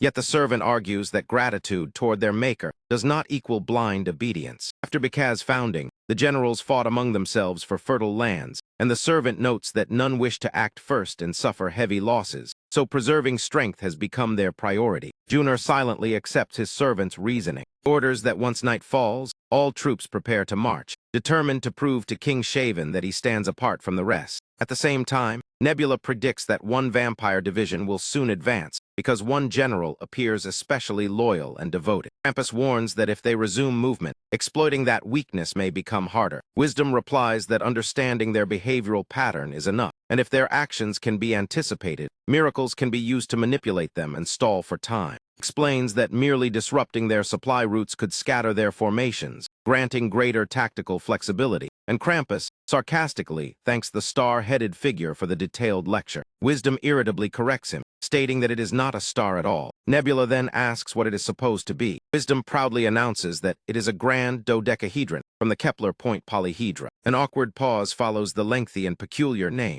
yet no one dares to laugh. Nebula promises to remember the title properly and apologizes for misnaming it earlier. Wisdom inquires whether Nebula intends to sow internal discord among the vampires. To his surprise, Nebula explains that fracturing them would be slow and inefficient, so instead he plans to gather them together by force. The masked individual asks how he intends to accomplish that. Nebula states that their arrogance is their downfall, as their overconfidence in victory causes them to spread thin. Therefore, he will strike with overwhelming force, so that all attention shifts toward him. Focus returns to Junior. His attendant bursts in to report incoming enemy troops. Junior demands to know if it is the Satyros, but learns instead that Huckrin's lizard men are attacking. The viewpoint shifts back to our group. After an exhausting journey atop cockatrices, they finally arrive at their target. Okrak beams with excitement and asks Zale if he has heard tales of Totter, the famed warrior who once slew 10 trolls alone, and now reportedly holds a high post in the southern archipelagos. Reflecting proudly,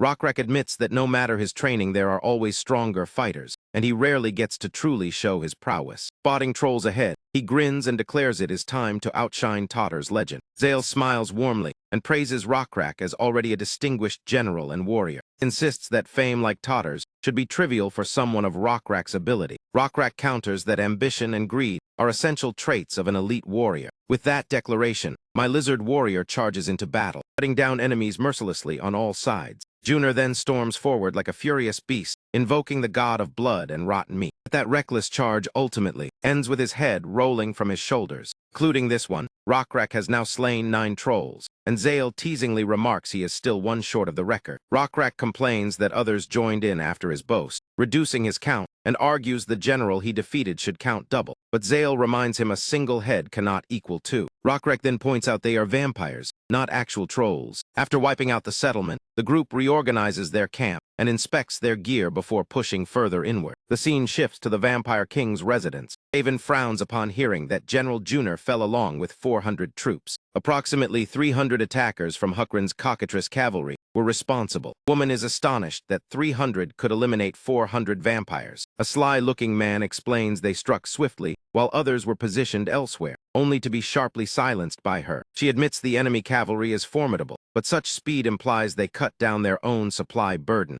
meaning they must rely on gathering resources locally. Yet the fact they crossed another nation's land suggests Huckran and Danium may be coordinating alongside additional allies. Studying a map, she considers how Huckran's forces receive support from the Satiros, while occupying Bikaz's territory even if it will not become theirs. She notes that most vampire troops are scattered in detachments, leaving villages vulnerable and making defense difficult. Worse still, the remaining generals hesitate to act. She faces 2 options: dispatch Yunar's scattered 600 to block the 300 lizardmen, or commit the entire remaining force of 3,600 to strike Huckran directly. Sending 600 could draw divine support, yet the enemy cavalry might simply bypass them and continue raiding. Launching a mainland assault is risky, as abandoning local defense could backfire, leaving her torn and uncertain. Gaze then shifts toward the moon outside. She suddenly stiffens in shock. Seeing the moon glow crimson, she immediately orders all generals and soldiers to assemble. She declares they will march east and direct the entire army toward Huckran's territory. Narrative returns to the players. Wisdom praises Nebula's tactic of forcing unity and asks if they intend a pincer maneuver, but Nebula questions whether they possess adequate forces for that. He recalls AR's forces being devastated during the capital's fall and Runda's army weakened, though the remaining 3 factions remain relatively intact. The masked man offers his well-preserved troops, yet Nebula notes they are too distant to synchronize properly. Thus only Wisdom and Krampus can assist, offering 300 and 500 soldiers respectively, which Nebula deems sufficient. He predicts that if the vampires target Huckran, they must either traverse the wilderness or storm the mountain fortress leading to the automation castle. He is confident they will choose the fortress route, as avoiding sunlight in open wilds is difficult while mountain paths provide shade,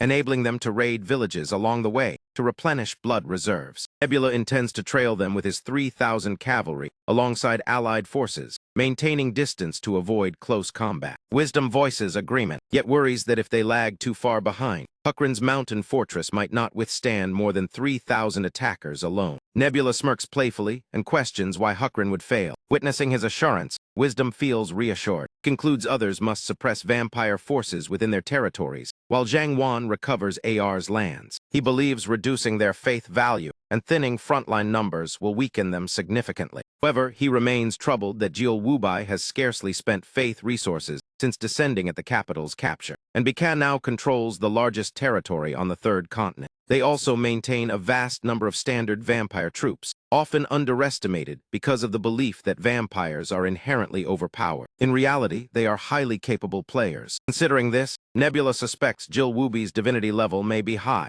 perhaps even 17, which would grant the troublesome dignity skill acquired at 16. Even so, Nebula remains confident a solution exists. The scene shifts to Huckran, where King Shaven grits her teeth. The road before them is perilous, steep and sharply inclined. There is absolutely nowhere to avoid the sun's rays until they arrive at the fortress gates. She contemplates whether any strategy could possibly solve this predicament. Her aide reluctantly proposes deploying the giant weasels, though their numbers are insufficient, so she instead commands that Lenars and trolls advance toward the walls, arming them with massive hammers to smash through the fortifications. The uneasy assistant warns that such a tactic will cost countless lives, but the vampire queen coldly remarks that fallen corpses can serve as steps on the steep incline. At that moment, a darker idea begins to take shape in her thoughts. If stairways must be formed from bodies, they need not be vampire ones. Her aide instantly grasps the implication. Understanding, she intends to sacrifice the slaves both as bait and as a way to reduce the burden of feeding them. She adds that she has heard whispers among the slaves that all gods have deserted them but one, a solitary deity who still acknowledges their existence. Soon after, the vampires are seen herding the slaves forward by force,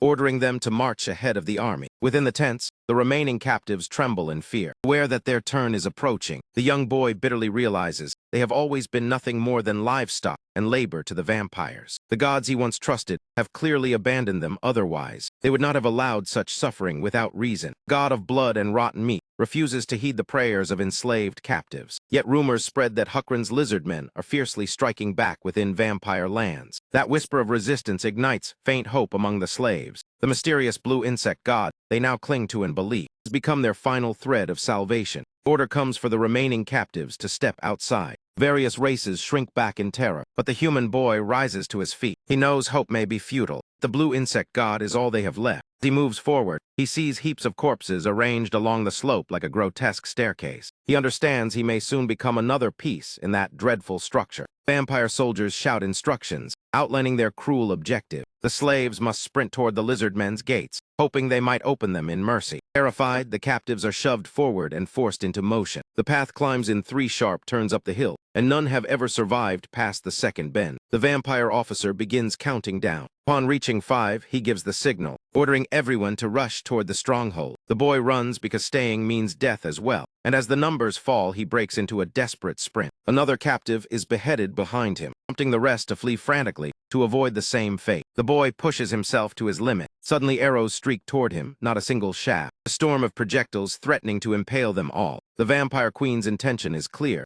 extinguish any last shred of hope. In doing so, she strengthens her soldiers' morale while trimming unnecessary mouths to feed. Her aide questions what if the lizard men actually open the gates, but Shaven coldly gestures to the arrows already flying. She reasons that unless their commander is insane, the gates will remain shut. Yet if they open them to play hero, she can exploit that too, as in her mind the slaves' gods have forsaken them. She believes believers are merely expendable pawns to uncaring gods, insisting only the blood and rotten meat god offers true salvation and vowing to prove it. Meanwhile, the boy dashes ahead, somehow dodging every arrow. Looking around, he notices no bodies near him and realizes he has run farther than anyone before. Eventually, he halts, confusing the vampires who also see the arrows cease. He knows deep down the gates will not open. Reaching them would only invite a full assault upon the castle. Vampires shout for him to continue or be shot from behind. Yet he remains still, accepting that death awaits regardless. With gods absent, there is no point in fleeing endlessly. Tears stream down his face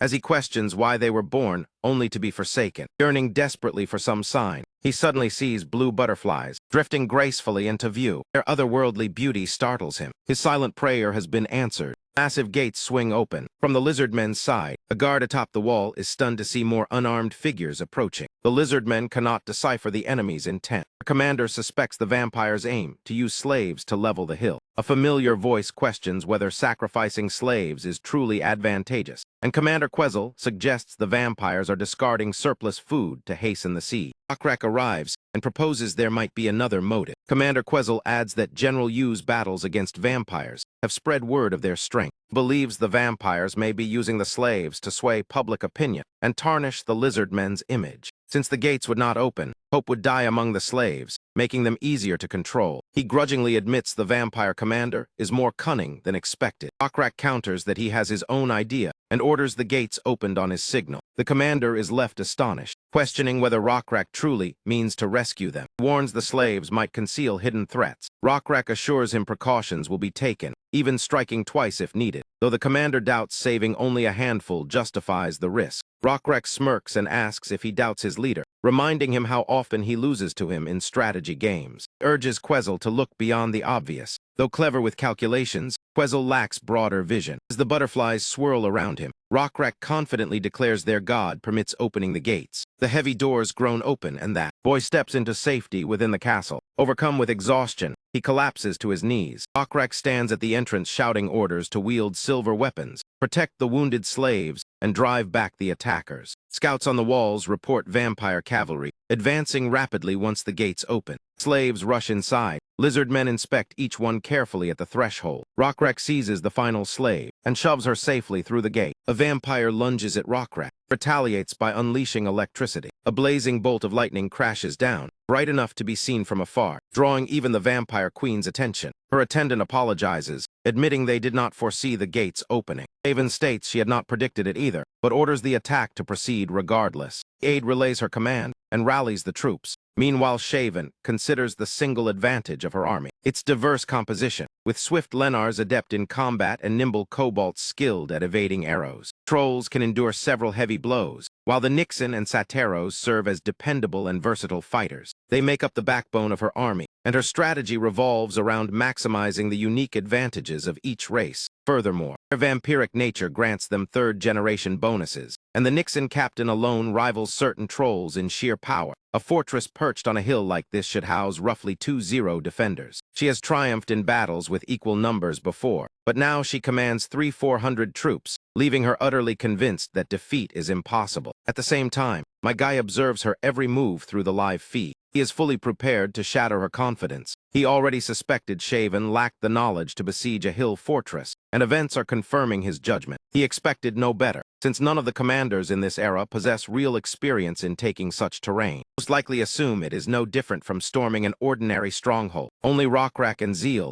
who devised these tactics and practiced them repeatedly in simulations, truly understand the correct approach. In reality, a flatland castle and one built atop a hill present entirely different battles. Even if the vampires excel at archery, their bows cannot rival the strength and accuracy of Rockrack's lizardmen, especially when firing from higher ground. And should the vampires manage to scale the incline and reach the walls, the lizardmen are ready with massive boulders poised to crash down and send them tumbling. Soon the second and third generation elites are deployed. These seasoned fighters possess formidable attributes, yet even they cannot withstand Rockrack's divine lightning. One bolt alone is sufficient to obliterate an entire formation. Rockrack, with pipe in hand, casually puffs away while frying enemies off the slope. Before long, the hillside is strewn with vampire corpses who misjudged the assault. The aide grimly informs Shaven that 600 warriors have fallen in the latest push. Irritated, she refuses to deliberate and orders another charge at once. She proclaims the castle must fall regardless of cost. In desperation, she prays to the blood and rotten meat god for strength. Meanwhile, arrows continue raining from the fortress, forcing the attackers into frantic retreat. A high-tier vampire cuts down a deserter attempting to flee, shouting that victory over the hill fortress is still within reach. Nebula watches calmly, thinking they are marching towards certain doom. They barely reach the base before suffering crippling losses, and though bodies form a grisly ramp, the cost is unbearable. Yet retreating now would mean starting from scratch. Capable commander would recognize the futility of such a rash assault and withdraw. But Nebula knows her fanatic devotion blinds her, and wonders why Jill Wubai remains absent from aiding her. He suspects Jill Wubai might be observing from afar, but seems he has not fully grasped the dire situation. Shaven grows increasingly frantic as casualties mount. Suddenly a messenger bursts in, reporting that trolls, Sateros, and lizardmen forces are converging behind them from half a day away. The news shocks her, and she briefly considers retreat. She realizes it is too late, as withdrawing now would trap her army between enemies. She resolves to seize the fortress swiftly and seek refuge inside. At that moment, blood drips from her nose, puzzled since she has not bled since her transformation. Before she can react, another soldier rushes in with alarming information. The slaves have risen in revolt. To see how this began, we look back briefly. When the captives sat quietly,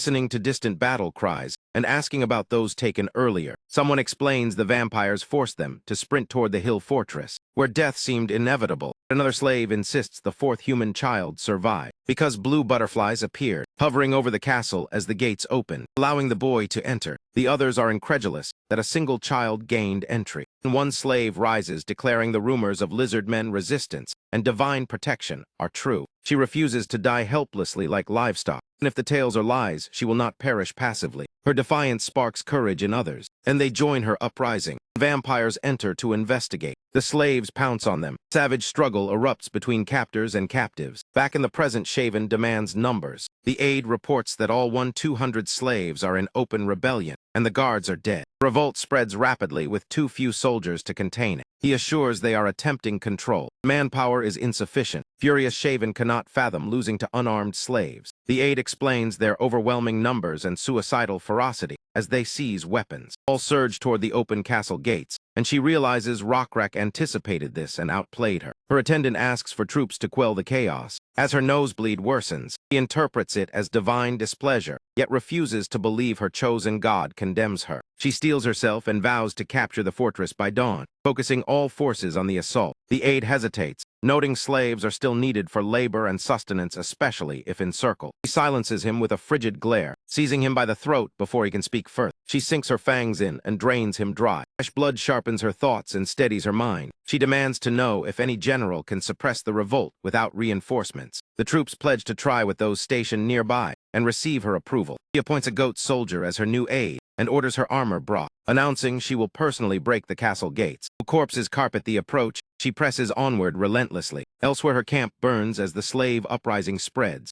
Rockrak watches the chaos impressed, while Quetzal asks when reinforcements will arrive. Rockrak replies calmly that it is far too soon, confident the unrest stems from the slaves since vampires are attacking. Quetzal asks how he is so certain. Rockrak simply smiles and advises gathering the Cockatoo warriors. Quetzal doubts it wise, fearing the vampires will regroup and suppress the revolt. But Rockrak believes otherwise. Quetzal questions how they will breach the gates without their army. Rockrak points ahead where Shaven herself advances to smash the gates. She calls out Rockrak's name. She taunts him, challenging him to step out and fight if he truly has no fear. Quetzal asks with curiosity whether his leader intends to accept the duel. Rockrak answers with certainty that if he avoids her now, she will invoke her god's power to smash through the gates. Desperation has driven her to the front lines, and Rockrak anticipates the slaves will soon erupt behind enemy ranks, instructing Quetzal to release the Cockatoo warriors at that moment to trap and crush them. While Rockrak's intentions are obvious to us, let us shift focus to Shaven's thoughts. She believes that once Rockrak opens the gate to confront her, she will unleash the giant weasels first, then send her vampires into a frenzied biting assault without restraint. If she breaches the entrance and claims the elevation, she is convinced she can dominate the hill fortress. Suddenly a towering shadow falls across her face.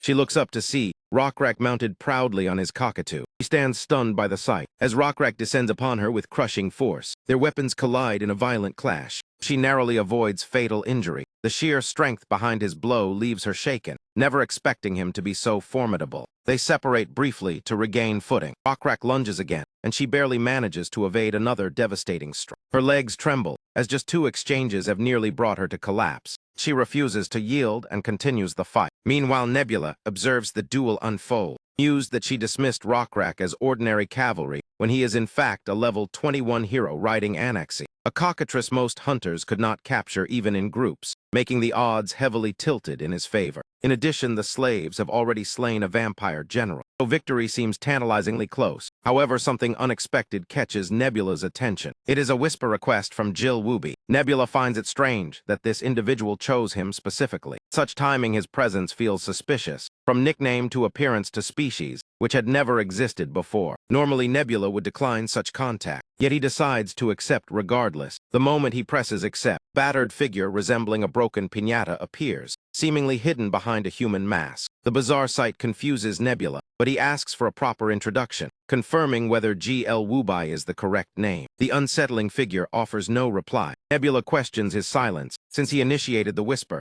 and only then does the wretch finally respond. He opens his mouth at last, and asks Nebula if he truly believes he can win. Nebula answers without hesitation that he can. Eerie Man counters by declaring that he will be the victor. Nebula firmly states he will not allow any stranger to seize triumph, and insists he would prevail even outside a hill castle seat. The unsettling figure clarifies he was not referring to the insignificant 2-legged fighters. Nebula replies that if he means Rockrak versus Shaven, he is unconcerned, for if this being descends, so can he. Jill Wooby maintains his stance, saying he speaks of something else entirely, and that Nebula lacks the power to alter this world. Nebula has absolutely no idea what this fool is rambling about. He's convinced that if the stranger truly came from Earth, he would have boldly declared his intention to win the game. Still, Nebula can't decipher what the grimy-faced man meant by saying nothing can be altered, so he chooses to needle him in hopes of drawing out real answers. Nebula confidently repeats that he will claim victory and elevate his civilization to greatness, uniting every continent and building sacred temples across all cities. Yet the battered-looking lunatic interrupts again,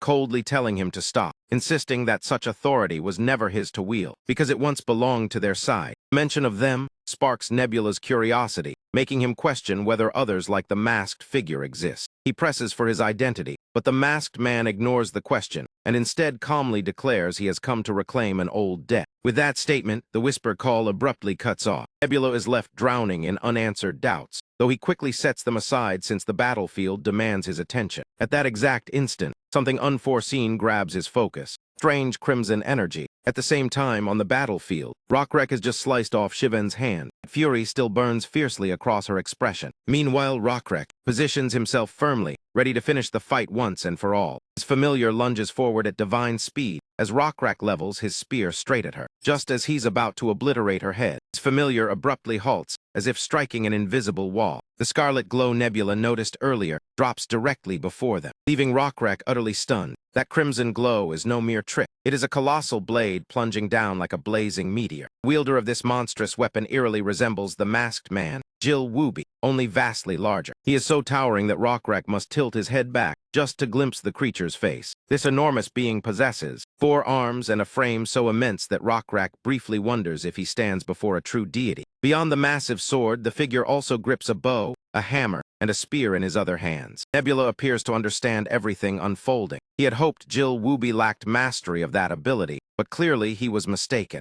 This entity is employing a technique called manifestation, unlocked at divinity level 16. Unlike descent, this power allows a god's true self to set foot on Earth, shaping an avatar that reflects the domain they govern. Even Nebula is taken aback by its overwhelming scale. The creature is so gigantic that even Stratus, the enormous mantis, would scarcely scratch it. Rockwreck also seems shaken and immediately commands a retreat, especially since manifestation devours far more faith than descent ever could. Sustaining Jill Wooby's current manifested state will require offerings, and without the time for a grand ritual, he must secure sacrifices on the battlefield itself, meaning he will slaughter his own followers. Without hesitation, the brute snatches up several people and shoves them straight into his mouth. Shiven stares in utter astonishment at the horrifying spectacle, feels vindicated in choosing this god. He shows no regard for ally or enemy, feasting greedily on blood and flesh alike. The chaos sends her into laughter, for she sees in this god a reflection of her own madness. Meanwhile, after assessing the scene, Nebula accepts that some lizard men will be lost. If they withdraw along a weaker flank, the casualties can be minimal. Once the creature replenishes its fate, the hill castle will already be deserted, allowing Shiven's surviving troops to reclaim it. However, the vampire forces will suffer severe losses and Jill Wooby's resources will be drained, leaving the castle unusable and their army thin. They will be forced to march across the continent to rebuild their strength. When they are sufficiently weakened, Nebula intends to eliminate them himself. Though other players may suffer losses, he refuses to shoulder that burden. At the same time, Rockwreck is urging everyone to evacuate the castle with haste, because no one can predict when the Dark God will strike. Commander Quezzle advises Rockwreck to escort their people downhill, while he personally defends the castle.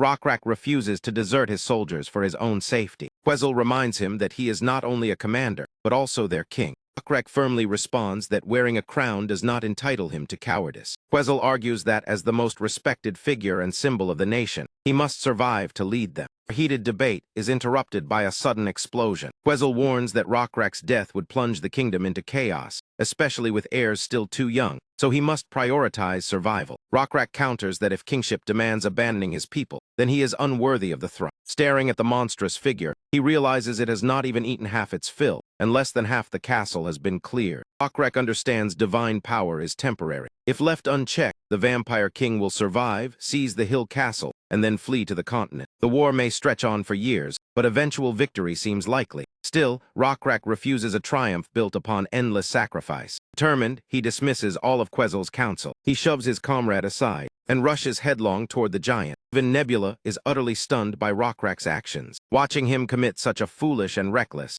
Nebula considers stepping in to halt him. To intervene, Nebula prepares to use descent. Yet the moment he triggers the ability, notification appears stating that Rockrak is resisting the descent. Nebula could override the resistance, but unexpectedly chooses not to, forcing it would freeze Rockrak briefly, and that split second would be enough for the monster to end him. Meanwhile, Rockrak finally stands directly before the towering abomination. The giant swings swiftly, but Rockrak evades the attack with ease. Nebula grows increasingly frustrated, wishing Rockrak would simply withdraw. Dispatches red butterflies as an unmistakable signal to disengage. Rockrak completely disregards the warning, which only fuels Nebula's irritation. Arrow Rockrak fires barely leaves a mark, like a pinprick on stone, and it drops away without effect. The monster immediately counters, bringing its immense sword crashing down toward Rockrak. Rockrak springs upward at the last second and unleashes a strike of blue lightning upon the beast. Sadly, the electric surge feels like nothing more than a faint itch to the colossal entity. Since Nebula cannot descend at this time, he chooses instead to channel additional faith into the battle. Empowered by this support, Rockrak hurls a massive bolt of radiant energy that violently cracks against the giant. Throughout it all, Rockrak keeps resisting descent, which drives Nebula nearly mad. Nebula realizes that many black-scaled warriors would defy orders to save their chief, a testament to Rockrak's genuine valor. Yet Nebula questions whether opposing a god's will is wise. He recognizes the flawed reasoning in Rockrak's gamble of risking himself to spare others. Rockrak believes battling the monster will shorten its manifestation time. To him, preserving lives outweighs hollow victory, so he fights with everything he has. Once Rockrak closes in on the creature's head, he calls upon Stingray for assistance. The blue lightning spirit answers the summons, fusing Rockrak's spear with surging electricity.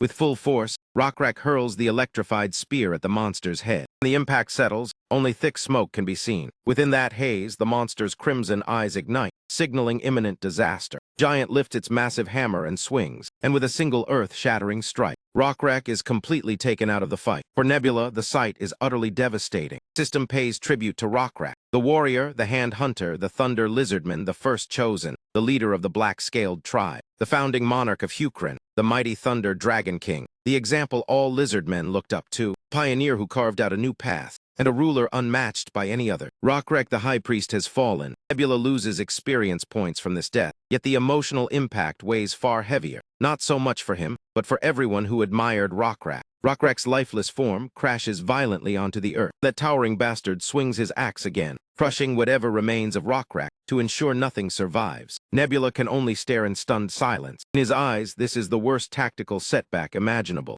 Losing your greatest asset at such a decisive moment is undeniably troublesome. Yet Nebula had already anticipated this possibility. He decides Hui Kayang will step in to fill Rockrak's position. As for Rockrak, Nebula intends to guide his soul to the afterlife. Before he can lay out his next move, a notification appears. It states that Rockrak, revered by countless followers, has died and is being mourned across the land. Naturally, Nebula finds the message irritating, as though the system is rubbing salt in the wound. Then something unusual catches his attention. The system announces that Rockrak has been named an apostle and granted divine standing. Nebula is completely blindsided by this revelation. He never imagined such a development, and it almost feels surreal. Apostles are beings who serve and assist gods. When a god's creation flourishes, or when an extraordinary entity like a dragon joins the faith, they may be elevated to this rank. On rare occasions, even ordinary individuals can ascend in what is called ascension. Apostles can instantly gain divinity levels and lead believers rather than simply obeying divine commands. What troubles Nebula is that Rockrak does not seem to satisfy the required conditions. The requirements for apostle ascension are clear. The individual must be at least hero rank, meaning level 21 or above. Their legend must be widely known. They must have fully embraced faith in their god. Finally, Nebula himself must possess 1 million faith points.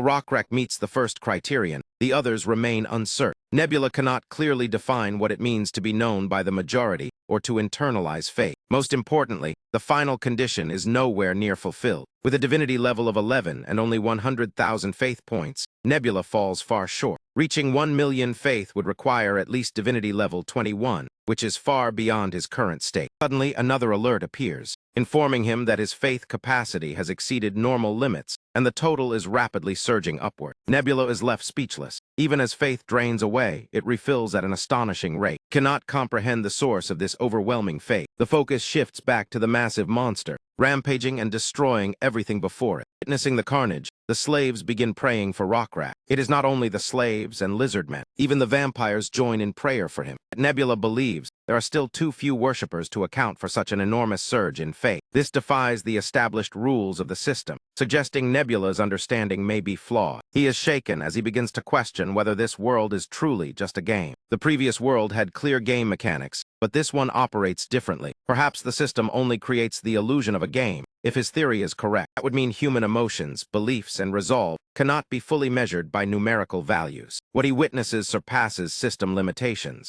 It is a miracle born from collective conviction, something beyond cold calculations and rigid mechanics. The system then informs Nebula that Rockrat is requesting advent. Despite his recent death, he seeks to return as an apostle and continue fight. Nebula hesitates at first, lacking the strength to fully support Rockrat in combat. Then he recalls a crucial detail. Rockrat's reputation and titles earned in life will shape his abilities now that he exists as a legendary being. With renewed resolve, Nebula accepts the request and wishes Rockrat success in this new form. On the battlefield, Commander Quizzle assists the lizard men in retreating. Sight of their king's death has left everyone in shock. Though grief weighs heavily on him, Commander Quizzle has no luxury to mourn. He must honor Rockrat's sacrifice by ensuring their survival. Thanks to their king, escape remains possible. Still, Quizzle worries about how Zale will respond. He discovers that their king has perished. For years, many on the continent have fought for selfish gain. Yet Quizzle believes Rockrat's sacrifice will spark change, convinced that his death will leave a lasting impact. Even so, he doubts whether the evil god can truly be defeated. As these thoughts cross his mind, an astonishing event unfolds. A deafening crack of thunder echoes across the sky. A lightning bolt streaks downward like a falling star. The brilliance of the flash freezes everyone in place. The radiance is so intense that even the enormous monster is blinded for a moment. In confusion, the creature swings its gigantic hammer wildly toward the glowing source. But just before impact, the hammer is knocked aside as if it weighed nothing. The monster then senses a presence it recognizes, begins to lose control in rage. This is far from an ordinary entity. It is Rockrat reborn through ascension. His aura has transformed, radiating overwhelming strength and an entirely new level of power. The lizard men erupt in celebration at the sight of their king's return. The vampires, meanwhile, stare in disbelief at his divine rebirth. The gigantic monster seethes with anger, insulted that a former mortal dares oppose him. In fury, he raises his hammer once again, preparing to slam it down with crushing force. Rockrat stands firm, gathering the power of thunder within him. As the hammer descends, Rockrat propels himself forward like a streak of lightning, striking the monster squarely on its right shoulder, causing it to howl in pain and stumble backward. While preparing for his next assault, his updated status appears, revealing him as a level 6 warrior and king. His apostle ascension elevates him to level 13. Numerous enhanced attributes reflect his transformation. Clearly, becoming an apostle is no trivial matter. Rockrat has returned stronger than ever, ready to shift the battle's outcome. Nebula studies Rockrat's enhanced statistics with intrigue. The high priest levels have seamlessly converted into apostle ranks, now accompanied by a D state indicating divinity. Still, Nebula knows this power alone cannot match Jiul Wubai's level 16 manifestation, which holds a 16D divinity level, 3 tiers above Rockrat. Nebula grasps a crucial realization. An apostle's true strength is not defined solely by numerical levels, but by their abilities, renown, and titles, which manifest as unique skills. Rockrat's earlier feat of deflecting the hammer was made possible by the hand hunter's skill, enabling him to counter overwhelming force. Now that Rockrat is no longer limited to a single tactic, another ability comes into play, known as weapon creation. Activating weapon creation, Rockrat summons an enormous bow. He confronts the monstrous manifestation, which likewise wields a bow in response to challenge the airborne hero. Giant releases a colossal arrow, but Rockrat stands prepared. He channels every ounce of lightning into his arrow, imbuing it with thunderous energy. This technique, called Lizard Men of Thunder, is among Rockrat's most formidable skills. It expends faith to unleash devastating lightning attacks, transforming him into a living storm of destruction. When that colossal bolt of thunder is finally released, it swallows the incoming arrow whole and surges straight ahead. The gigantic brute is shaken to his core, yet despite the overwhelming lightning, this towering monster refuses to fall. The idea of being defeated by a newly ascended apostle bruises his pride deeply. Enraged, the giant hurls his enormous weapon at the lizard hero once more. Rockrat deftly rides along the flying spear, then ascends even higher into the sky, forming his own divine spear and preparing to cast it downward. The lizard men roar in encouragement, pouring out their faith and loyalty toward their king. The system declares a 4-point rise in divinity from camaraderie, and another 4 points due to his bond with the citizens of Hukren. An additional 4-point boost follows from the rescued slaves who now recognize his name and pledge themselves to him. At this moment, Rockreck is generating apostolic faith through sheer charisma and fellowship. Combined with his skill First Chosen One, his attributes scale directly with the faith he has accumulated. In short, the greater the prayers offered to Rockreck, the more formidable he becomes. Drawing upon every ounce of gathered power, Rockreck dives toward the monster like a falling star, electricity crackling intensely around him. Quizzle beams with pride and renewed confidence at his king's triumphant return. He shouts for his king to wipe out the evil once and for all. To the onlookers, a radiant star streaks straight toward the monster. Its brilliance forces everyone to shield their eyes. Yet one young slave keeps staring without blinking and witnesses the monster's massive head shatter beneath the blinding strike. The blazing light feels like pure hope incarnate as it annihilates the beast and leaves the crowd speechless.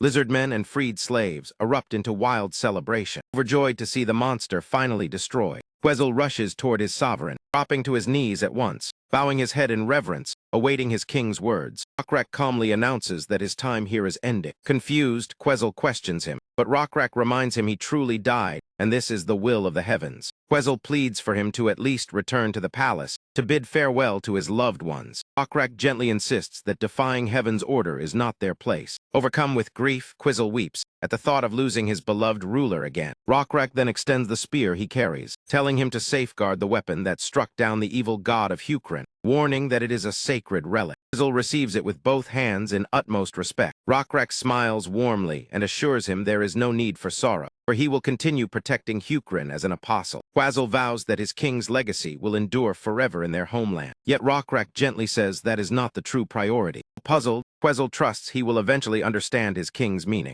With that, Rockreck entrusts everything to Quizzle's capable leadership. Commander swears through tears to fulfill his duties faithfully. And just like that, the king fades away after vanquishing the evil god. Some vampires surrender, while others flee in scattered groups. High Priest Shaven, deprived of her deity, is slain by her own followers and offered to Hukrin. Years roll by, and soon 137 years have passed. In Orazan, capital of Hukrin, it marks the 23rd year of King Pyong's reign. Inside a grand palace library, an elderly woman expresses clear displeasure at the proposal to bypass the first prince, instead appoint the third prince as crown prince, her sharp voice revealing firm opposition. Across from her sits a white-scaled lizardman, seemingly unfazed by her protest. The white lizardman repeats his suggestion to overlook the first prince in favor of the third. The old woman objects again, citing a century-old tradition that the eldest prince inherits the throne, arguing that abandoning it now would be improper. The white lizardman is Dunan, the right cabinet's hunting minister. He reminds her that exceptions exist in Hukrin's history and questions her resistance. She admits the first prince is carefree and not particularly studious, yet insists this flaw alone does not justify stripping him of succession rights. She is Hui Moon,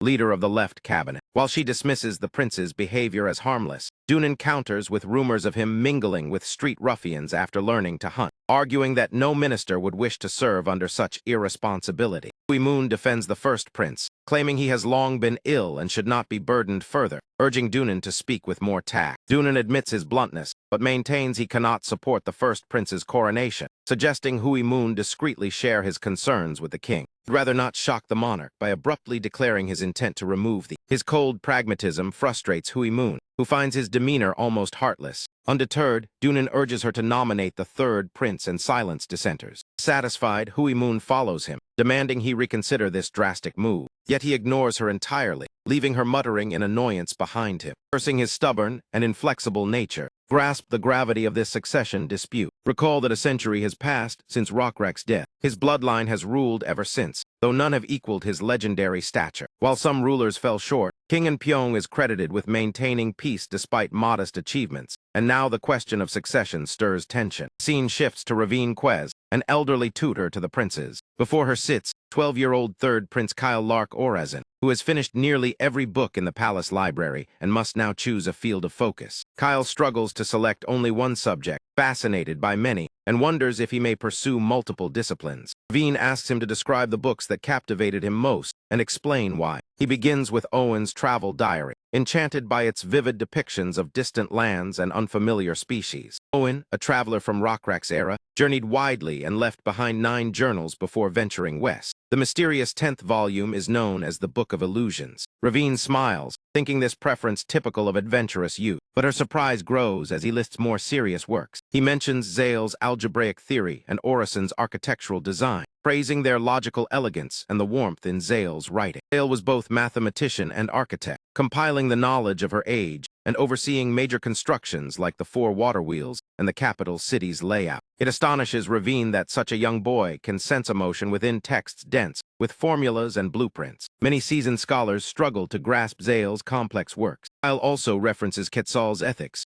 authored by Ravine's ancestor, filling her with pride at her family's loyalty to Rockrak. The ethics frequently reflects Rockrak's philosophy, enriched with Quetzal's own insights. Ravine is awestruck by her student's intellect, especially his interest in moral philosophy at such a young age. Kyle continues, expressing fascination with Yur's battle in the plains, Saren Mule's night sky, and Rockrak's how to read the sky. He eagerly explains the details that captivate him in each. Ravine is overwhelmed with amazement, recognizing his extraordinary comprehension for someone so young. Yet she laments that as the third prince, his path to the throne is uncertain, despite being more knowledgeable than many elders. Kyle interrupts her drifting thoughts. He wishes to ask a question that has lingered in his mind. Though unsure if it relates to his studies, he hesitates yet gathers courage to speak. Ravine encourages him to voice whatever he desires. Last, he asks directly whether he has the potential to become king. The inquiry shocks her entirely. She nearly chokes on her tea as the seriousness dawns on her. Quickly, she asks if he has confided this to anyone else, relieved when he says no. He cautions him never to utter such thoughts publicly. Kyle acknowledges the risk and assures her she alone hears this question, seeking her honest judgment on whether he truly could ascend the throne. The woman pauses, unsure how to respond. The first prince, Basin Lak Orazan, has already been named crown prince. For Kyle to ascend, Basin would have to be removed, and opposing him is considered treason that could even cost someone their life. Faced with such danger, she doubts whether she should answer Kyle's bold question at all. Instead of replying directly, she asks him in return whether he truly wishes to be king. Kyle admits he is uncertain about his desire, yet he firmly believes that if he did take the throne, he could become a tremendous asset to the kingdom. That confident statement leaves Ravine completely stunned. Let us briefly shift to the serene mountains before moving to Runda, throwing a dramatic tantrum. She flips over the chessboard, where Nebula and Eldar were mid-game. Seeing Eldar beside Nebula only fuels her irritation. What truly angers her is that Nebula never shares key information with her, despite her always being transparent. Eventually, Nebula decides to reveal something valuable, but only on the condition that she wins first. Determined to uncover his secret, she agrees to play, yet she loses round after round. By this point, she suspects he is deliberately stringing her along and withholding details. After another outburst, she abruptly disconnects as if cutting ties forever. Eldar, however, remains curious about the hidden information. Unlike Runda,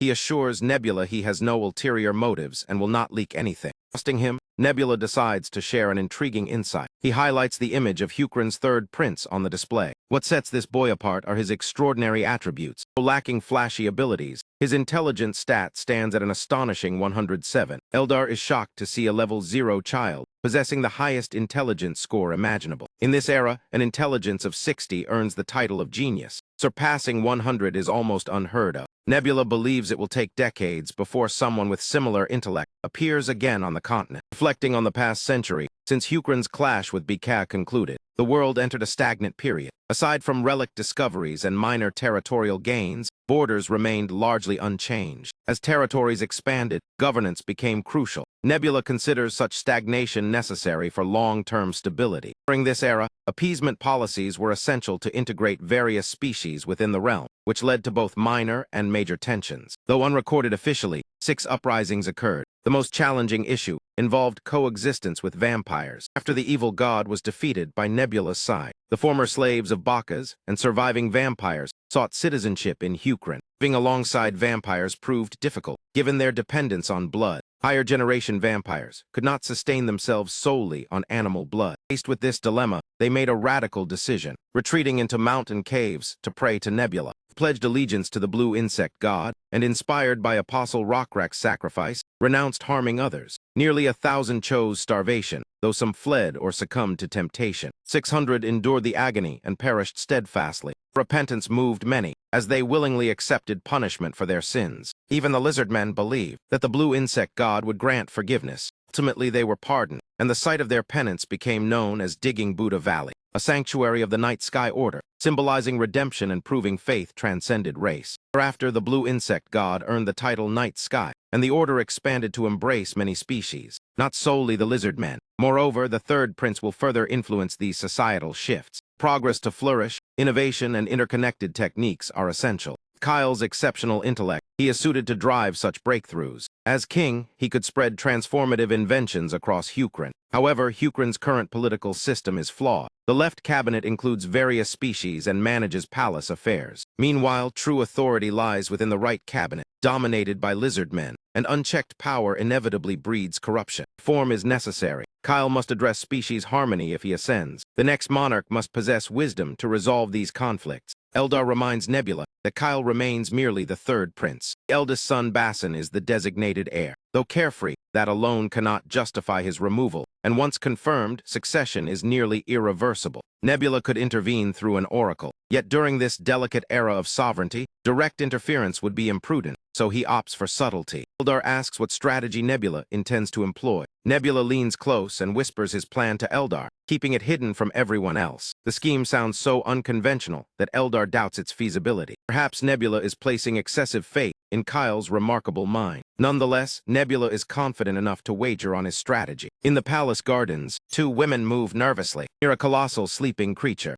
This is Horizon's guardian dragon, Manhwa, once tended by the great Thunder Dragon King. As legends claim, drakes do not age into death. For decades, Manhwa continued growing into a gigantic presence, now roughly 25 meters long and about 150 years old. His immense size demands enormous meals and produces burdensome waste, making him costly to maintain. Any fear he might rampage through the palace. Some suggest relocating him, others even propose sacrifice. Yet as a symbol of sovereignty, since the Thunder Dragon King, he must remain, resource drain or not. Fortunately, he has lived peacefully until now. Suddenly, he notices familiar celestial blue butterflies, instantly brightening with excitement, for those butterflies remind him of his long-departed friend Rockrat. When someone descends from the heavens just to see you, it makes you feel blessed beyond measure. Recently, Manhwa has felt strange longing without understanding it. The blue butterflies evoke memories of Rockrat. Though he yearns to follow them, he knows he is forbidden to cross beyond the boundary wall. A previous attempt ended with guards forcing him back. Even so, he longs desperately to reunite with his friend. Rockrat feels gratitude toward his god for granting him this brief reunion. The former Lizard King calls out to his old companion. At first, the loyal beast restrains himself. Then he smashes through the wall to reach him. Elsewhere in the palace, Dunan and others hear the thunderous crash. Guards soon discover Manhwa has fled toward the ancestral mountains. Dunan reacts with alert interest, though less alarmed than the others. His colleagues complain that, as hunting minister, he is responsible for retrieving Manhwa before the morning assembly, since handling beasts falls under his duties. Yet Dunan hesitates, as his primary role is organizing noble hunts,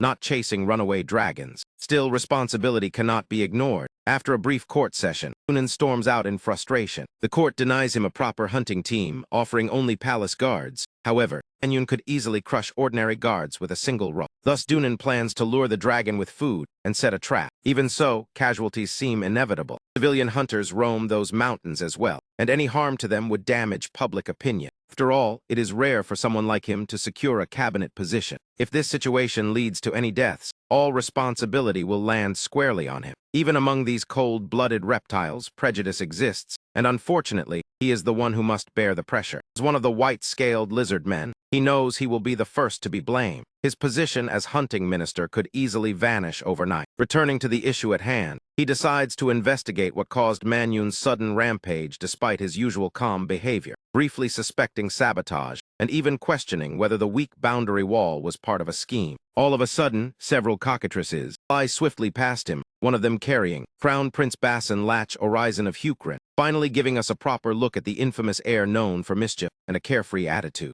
Dunan is surprised to see the prince charging toward the mountains without warning and asks about his destination. As expected, Bassan is heading out to track Manhwa and feels no need to seek permission from the hunting minister. Normally, he would not require approval. Yet the Imperial Council has already assigned the Manhwa incident to the hunting minister's authority. Bassan seems unfazed by the council's decision, believing his intentions justify his actions and that no one can restrain him. Curious to witness the rare sight of the beast roaming freely, he initially came for fun with his companions, but now desires the glory of capturing Manhwa himself. Dunan grows anxious, aware that the prince's drunken companions are reckless and unreliable. He assumes they will ignore any advice, and although Bassan has hunting skill, he stands little chance against a dragon of that size. Fortunately, the cockatrice he rides cannot match Manhwa's speed, meaning the beast may escape before Basin can reach him. Dunan advises the prince to alert nearby forest rangers immediately upon spotting Manhwa. Basin insists the capture belongs to him alone,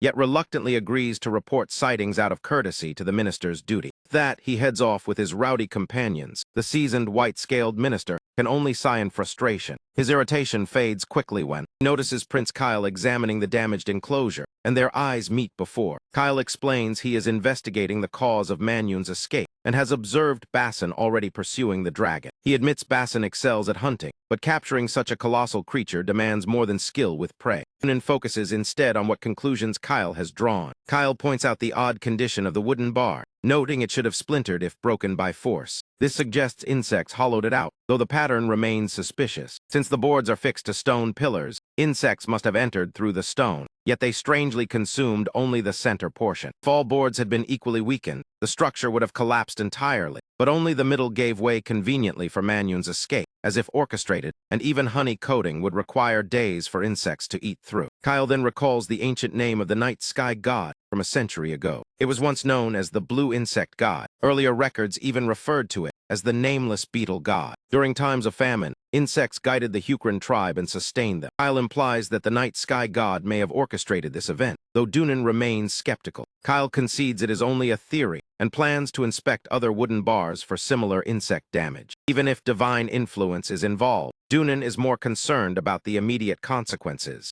Given Manhwa's massive size, hunters can spot him from afar and avoid conflict, reducing risk to civilians. However, some may foolishly attempt to hunt the dragon for glory, and Kyle suggests such a pursuer might be the true target of the night sky god. That pursuer happens to be Prince Basin. Dunan begins to understand the implication behind Kyle's reasoning. If the night sky god seeks the nation's prosperity through Kyle's reign, Basin's life could be at risk, making the situation extremely serious. Dunan urges Kyle to keep this speculation confidential. Kyle agrees to remain silent, but asks to accompany Dunan in tracking Basin. He insists on joining the search. The request surprises the minister. He senses Kyle's determination is purposeful rather than childish stubbornness. Kyle believes his presence could deter divine harm toward Basin, since the night sky god would not endanger him. Meanwhile, Basin and his intoxicated companions follow Manhwa's trail. They soon discover the dragon resting nearby, unusually easy to locate. The creature even left clear tracks behind. Basin assumes the dragon simply desired freedom after decades confined in the palace garden. He even feels sympathy for the creature's long isolation. His friends propose waking the dragon and forcing it back. Yet the dragon's low rumbling growls frighten them into abandoning the idea. After debating foolish plans, they decide to lure Manhwa with deer as bait, and Basin agrees to proceed. He sends his companions to gather bait, while he remains to watch the dragon. In truth, he used this excuse to remove their interference. First, because their scheme was absurd. Second, because their presence would divide the credit. He intends to claim sole recognition for capturing Manhwa.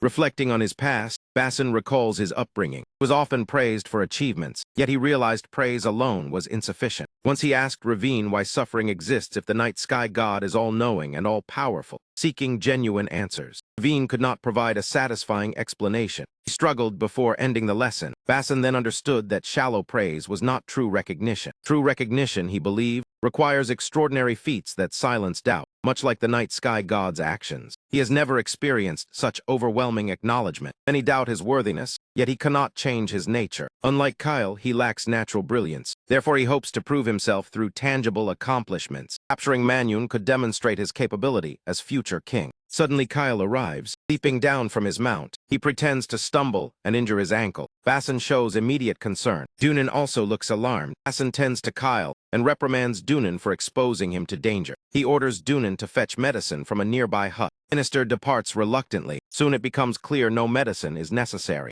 Kyle is unharmed, surprising his brother. Injury was merely a ruse to send Dunan away, so Kyle could speak privately, though Basin questions risking proximity to Manhwa. The dragon is perilous for most, but Kyle appears unafraid. He shares all the conclusions he has drawn. Basin grows troubled upon hearing the theory that the night sky god may target him. Kyle clarifies it is only his interpretation, though Dunan seems to consider it plausible. Basin cannot understand why Kyle would endanger himself to warn him. Kyle could have remained silent and inherited the throne upon Basin's death. Their second brother devoted to priesthood, Kyle would become crown prince if Basin died, prompting Basin to ask whether Kyle truly desires the crown. Kyle does aspire to rule, which is precisely why he came. Rather than eliminating his brother, he seeks Bassan's voluntary abdication. Bassan is left bewildered. Kyle insists history proves the night sky god's unfailing success compared to other deities. The night sky god always triumphs, demonstrating meticulous planning. Every detail is considered to ensure flawless outcomes. Therefore, Bassan's death seems inevitable unless he relinquishes the crown prince title willingly, and Kyle expects similar circumstances may arise again. Though unable to predict all divine moves, Kyle promises to warn Bassan of any signs, protecting both him and the kingdom. Bassan cautions that defying divine will is dangerous and demands reverence. Kyle responds calmly that he understands the god and does not fear. At the very least, he vows to prevent harm from befalling anyone. The course ordained by the god of the night sky now puts Bassan in grave danger. To prevent catastrophe, Kyle intends to redirect fate toward an alternate route the deity has permitted, one that keeps Bassan protected. At last, he steals his resolve. With firm resolve, Kyle once more urges Bassan to relinquish his status as crown prince, so that they may follow the divine will without suffering any sacrifice. Kyle's blunt tone and piercing stare make his elder brother suddenly break into loud laughter, as though he has just heard the most hilarious tale imaginable. After some time, he regains composure and confesses to feeling unexpectedly at ease. Rather than brushing Kyle off, he seriously considers his words, cautions his brother that surrendering the title will not automatically ensure a smooth future. Yet Kyle declares he is prepared for any consequence so long as he secures the crown.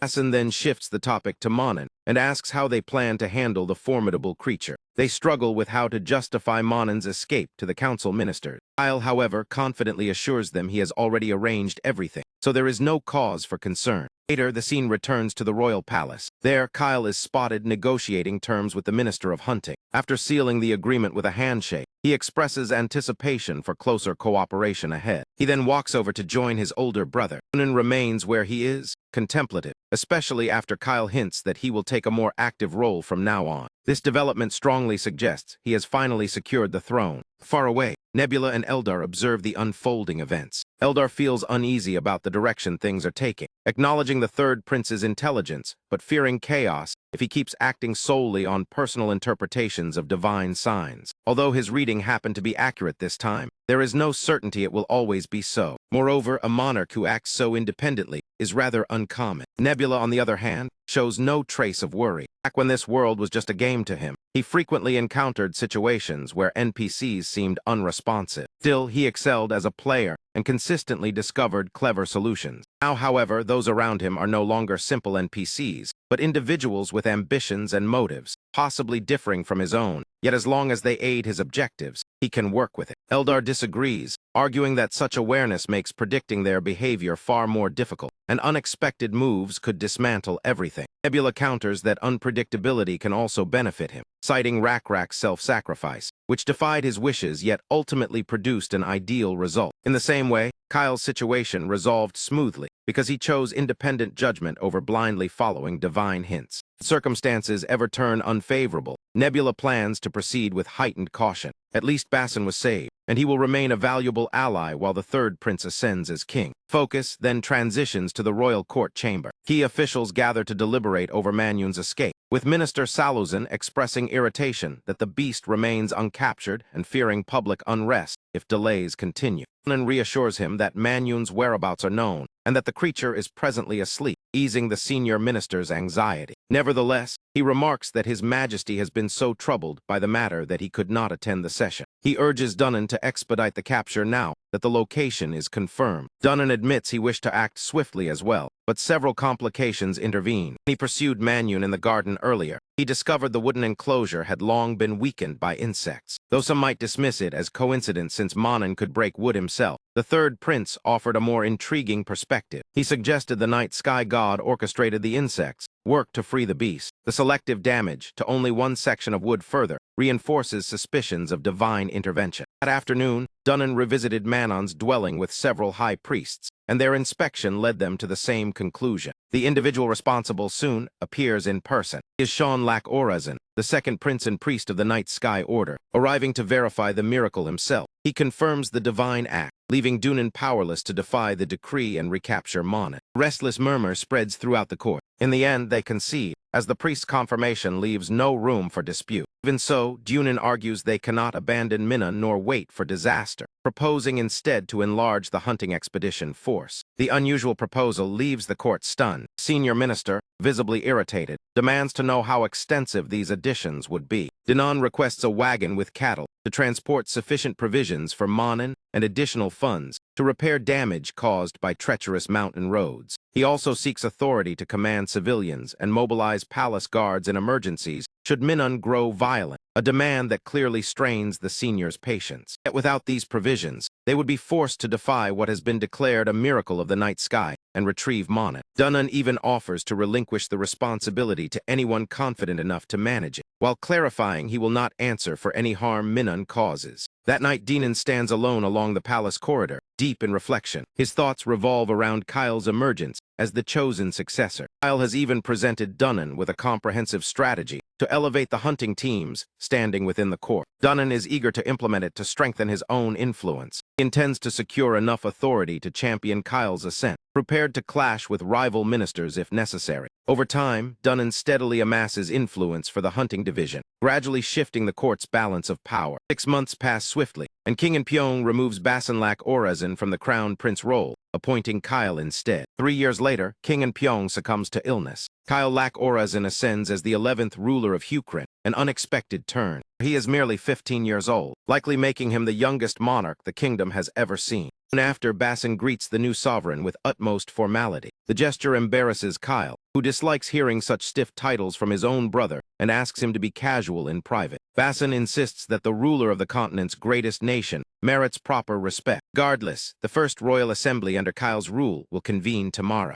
Basen predicts the ministers will push for his removal from the palace. This expectation weighs heavily on Kyle's mind. In Hukren, ministers wield considerable authority. Many being lizardmen nobles, the influence leans their way, and they are likely to sideline Basen to consolidate power and diminish the young king's control. Truthfully, Basen does not fear exclusion from court, worries more that remaining might hinder Kyle's reign. Lacking a defined position as a former crown prince, he instead contemplates traveling afar to pursue greater hunts. The thought of hunting inspires an idea within Kyle. He looks up toward the heavens. A fitting mission for Basen forms in his mind when he believes his brother will gladly accept. He proceeds to outline every appealing detail of the proposal. Following day arrives. Kyle formally opens the royal council. Seeking unity as the new monarch and lacking pressing decrees, he invites the ministers to present their concerns. As anticipated, a lizardman minister rises to recommend Prince Basen's removal from the palace. He contends that Basen's former status and closeness to Kyle grant him undue influence, making him a potential channel for manipulation. To everyone's surprise, Kyle acknowledges the logic behind their concerns. Ministers of other races are astonished, expecting outright resistance from the king. Encouraged, the lizardmen press further. They propose exiling Prince Basen from the capital of Orazin. This time, Kyle firmly declines, irritated that they presume to dictate a royal prerogative. Instead, he gestures toward the unclaimed territories beyond the eastern mountains. Past monarchs attempted expeditions there, yet the harsh terrain consistently doomed them. Many deem the region worthless, but with 5 Western nations posing threats, Kyle refuses to ignore expansion opportunities and intends to dispatch Prince Basen eastward. The proposal leaves the ministers stunned. Basen's prowess as a hunter and warrior is unquestionable, as evidenced by his solo pursuit of Manhwa. Debate erupts, with some dismissing the mountains as barren and others questioning the land's size, yet none possess the authority to countermand the supreme king. Thus they begrudgingly concede to the plan. Attention then turns to assembling a seafaring crew, revealing Kyle's intention to utilize ships. Previous failures stemmed from overland routes, so navigating by sea around the mountains may offer better prospects. Minister protests that no sea lanes are charted and land is safer, but Kyle insists on establishing a maritime path, unwilling to delay exploration any longer. The lizard minister continues listing potential dangers of sailing, yet Kyle has already prepared answers for each concern, leaving the stubborn critic with nothing substantial to challenge. Meanwhile, Kyle's patience is clearly thinning, as the man keeps complaining before the expedition has even begun. Since venturing into unknown lands means facing beasts and monsters, assigning duties to the hunting minister is only logical. Dunan readily accepts the responsibility, but Minister Saluzin, ever the persistent complainer, cannot resist voicing another grievance. Once that matter is concluded, Kyle proceeds to the next agenda item. It concerns someone who has been waiting outside the chamber and is finally summoned inside. A weary-looking dwarf steps into the hall. His mere appearance sends the ministers into outrage. as if an unqualified jester had entered to shape state policy. As expected, Selusin immediately challenges the king about this decision. Kyle introduces the dwarf as Lump from the technical corps, acknowledging their confusion since the man was only recently freed from slavery. However, with the position of technique minister currently vacant, Kyle intends for Lump to assume the role. Bald lizard ministers react as though struck by lightning. Their expressions suggest Kyle has committed an unforgivable offense simply by inviting a dwarf into the council. Their prejudice is glaring, first discriminating among their own kind and now openly scorning a dwarf. Kyle anticipated this uproar and deliberately used it to divert attention from Bassan. Minister Selusin argues that the technique post has always belonged to a lizardman and should not suddenly pass to another race. Kyle rebukes him, pointing out there is no law restricting the office by race, as the role demands skill and mechanical expertise above all. While lizardmen previously excelled in such crafts, that advantage no longer holds. Kyle personally witnessed Lump's exceptional abilities. To demonstrate, he asks if any minister can state the latitude of Orizon's Arctic region. The astronomy minister confidently answers that it is approximately 32.5 degrees. Kyle then inquires about the latitudes of Jaren in the north and Maganin in the south, prompting silence until Lump responds. Lump states that Jaren sits at 37.5 degrees and Maganin at 30. He explains that latitude shifts 1 degree every 250 RI, making Jaren 5 degrees higher due to its distance north, and Maganin 2.5 degrees lower because it lies 625 RI south. Kyle beams with satisfaction at Lump's precise explanation, especially since the lizard minister could not match it. Still, Minister Selusin refuses to yield and angrily questions Kyle's legitimacy as king. He claims Kyle's authority stems from the blood of the Thunder Dragon King, and that the ministers descend from warriors who once served that ruler. He argues dwarves were enslaved as former enemies and remained suspect even after Hukrin's founding. Kyle counters by recalling how the hero Totter defended halflings and how the Dragon King himself freed slaves, proving mercy was part of their legacy. If their revered ancestor could show compassion, granting one exception should not be scandalous. Selusin erupts, warning that allowing even one outsider into the council could destabilize the power structure and alienate the lizard elite. This concern carries weight since the kingdom system was built by lizard ancestors. Elevating someone of another race would undeniably shift traditions, leading ministers to urge Kyle to reconsider. Kyle pauses, appearing to weigh their objections carefully. Ultimately, he stands firm in appointing Lump, and faced with undeniable talent, Selusin reluctantly consents to this single exception. Lump is thereby formally installed as technique minister. The third topic concerns the forthcoming solar eclipse, an event of major importance. Such eclipses have long been seen as divine omens, making accurate prediction essential for ceremonies and national stability. Traditionally, the date is calculated by the high priest interpreting the night sky, the king's own estimate. The astronomy ministry, relying on inherited formulas. This time, however, a discrepancy emerges. Selusin is shocked to learn the three forecasts conflict, though the astronomy minister insists his calculations follow time-honored methods. Kyle's prediction places the eclipse 4 hours earlier than the others. Selusin demands verification, wary of another embarrassment that might elevate non-lizard credibility. Some even suspect Kyle miscalculated, trusting their unbroken historical record, so they decide to wait and see. Selusin remains convinced the king must be wrong, believing centuries of scholars cannot all err. He plans to seize any mistake as an opportunity to discredit Kyle publicly. Yet when the scholars' predicted hour arrives, the sky remains unchanged, leaving the lizard men stunned. Kyle calmly reveals that their methods were outdated, and that Lump detected the flaw, which is why his own timing differed and proved accurate. Selusin and the astronomy minister protest, citing ancient records claiming the heavens are constant. Kyle responds that even revered texts can be mistaken and must be re-examined. Ancients discovered knowledge through observation without prior texts, and their findings endured because they sought truth. Modern ministers, by contrast, have merely repeated inherited wisdom without innovation. Kyle references a Mengel calendar noting that celestial movements shift over time, implying their formulas need revision, and ends the debate. He orders preparations for the ceremony to resume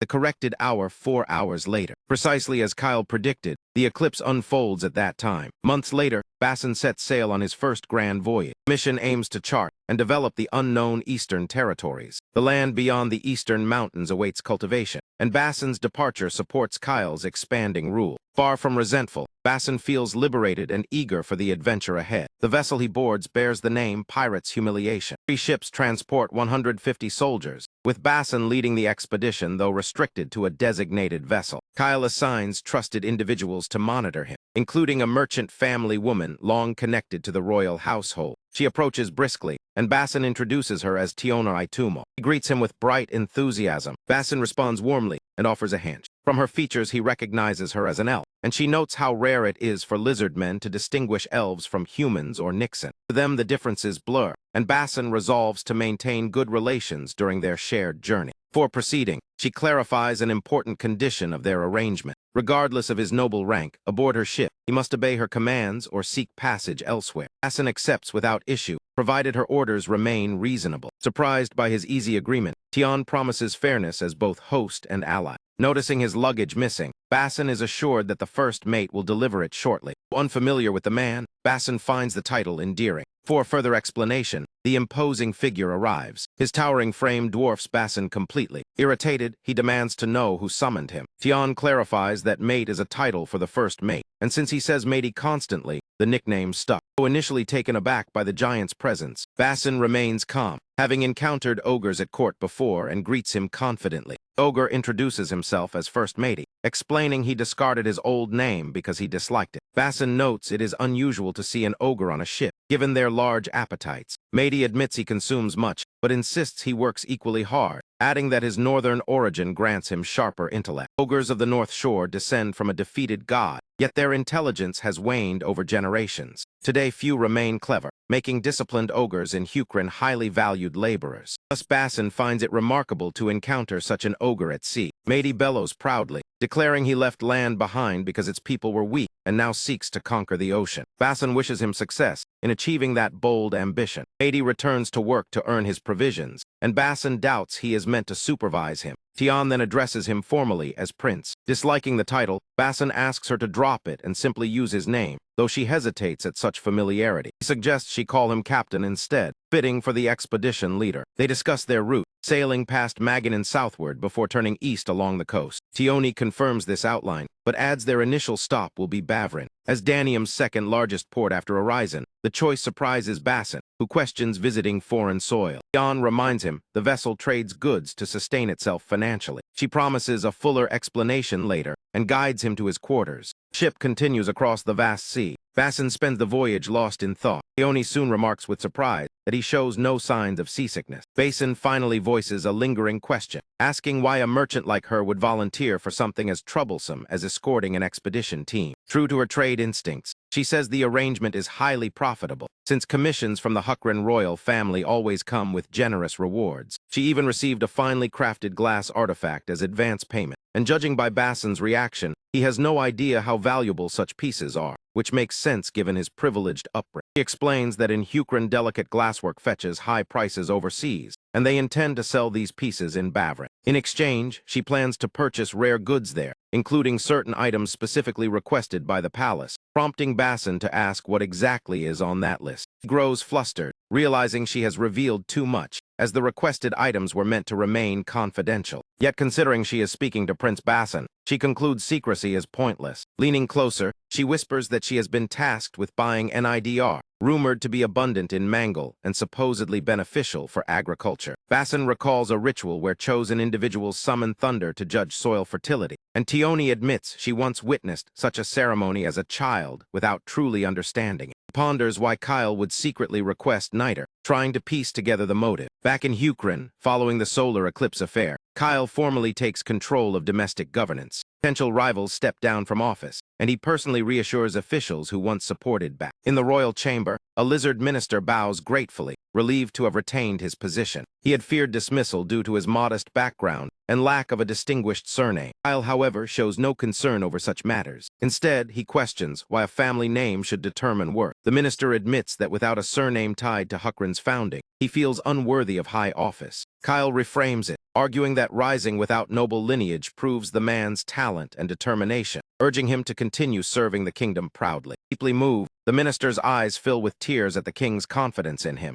Overwhelmed, he swears unwavering loyalty and promises to serve with all his strength. Bows respectfully and withdraws from the chamber. After this uplifting exchange, Kyle's expression darkens, recalls Dunnan's earlier warning that the finance minister harbored questionable intentions. Yet Kyle observed no signs of malice during their meeting. He feels disappointed that Dunan may have spoken from personal bias. The white lizard stands speechless as Kyle advises him calmly, but firmly to abandon old grudges and start anew. Dunan admits his error, kneels, and sincerely apologizes for misjudging the situation. Kyle then inquires about the horned alchemist of the Hui family, Hui Ravana Mule. Dunan informs him that she has already arrived at the palace. Scene shifts to Hui Moon, an elder of the clan. She exits the palace, pondering why the king would summon Ravana Mule. The Hui family governs the automation castle and holds the noble rank of Margrave, traditionally occupying left cabinet roles and operating as a powerful merchant house. They are the strongest non-lizard noble lineage. However, their prominence is shadowed by a troubling affliction known as the Cursed Horns. Legends speak of an ancient lord with antlers, now dismissed publicly as myth. Yet insiders know the tale holds true. Occasionally, a child is born with horns, and such children often display strange talents or converse with unseen forces before descending into madness.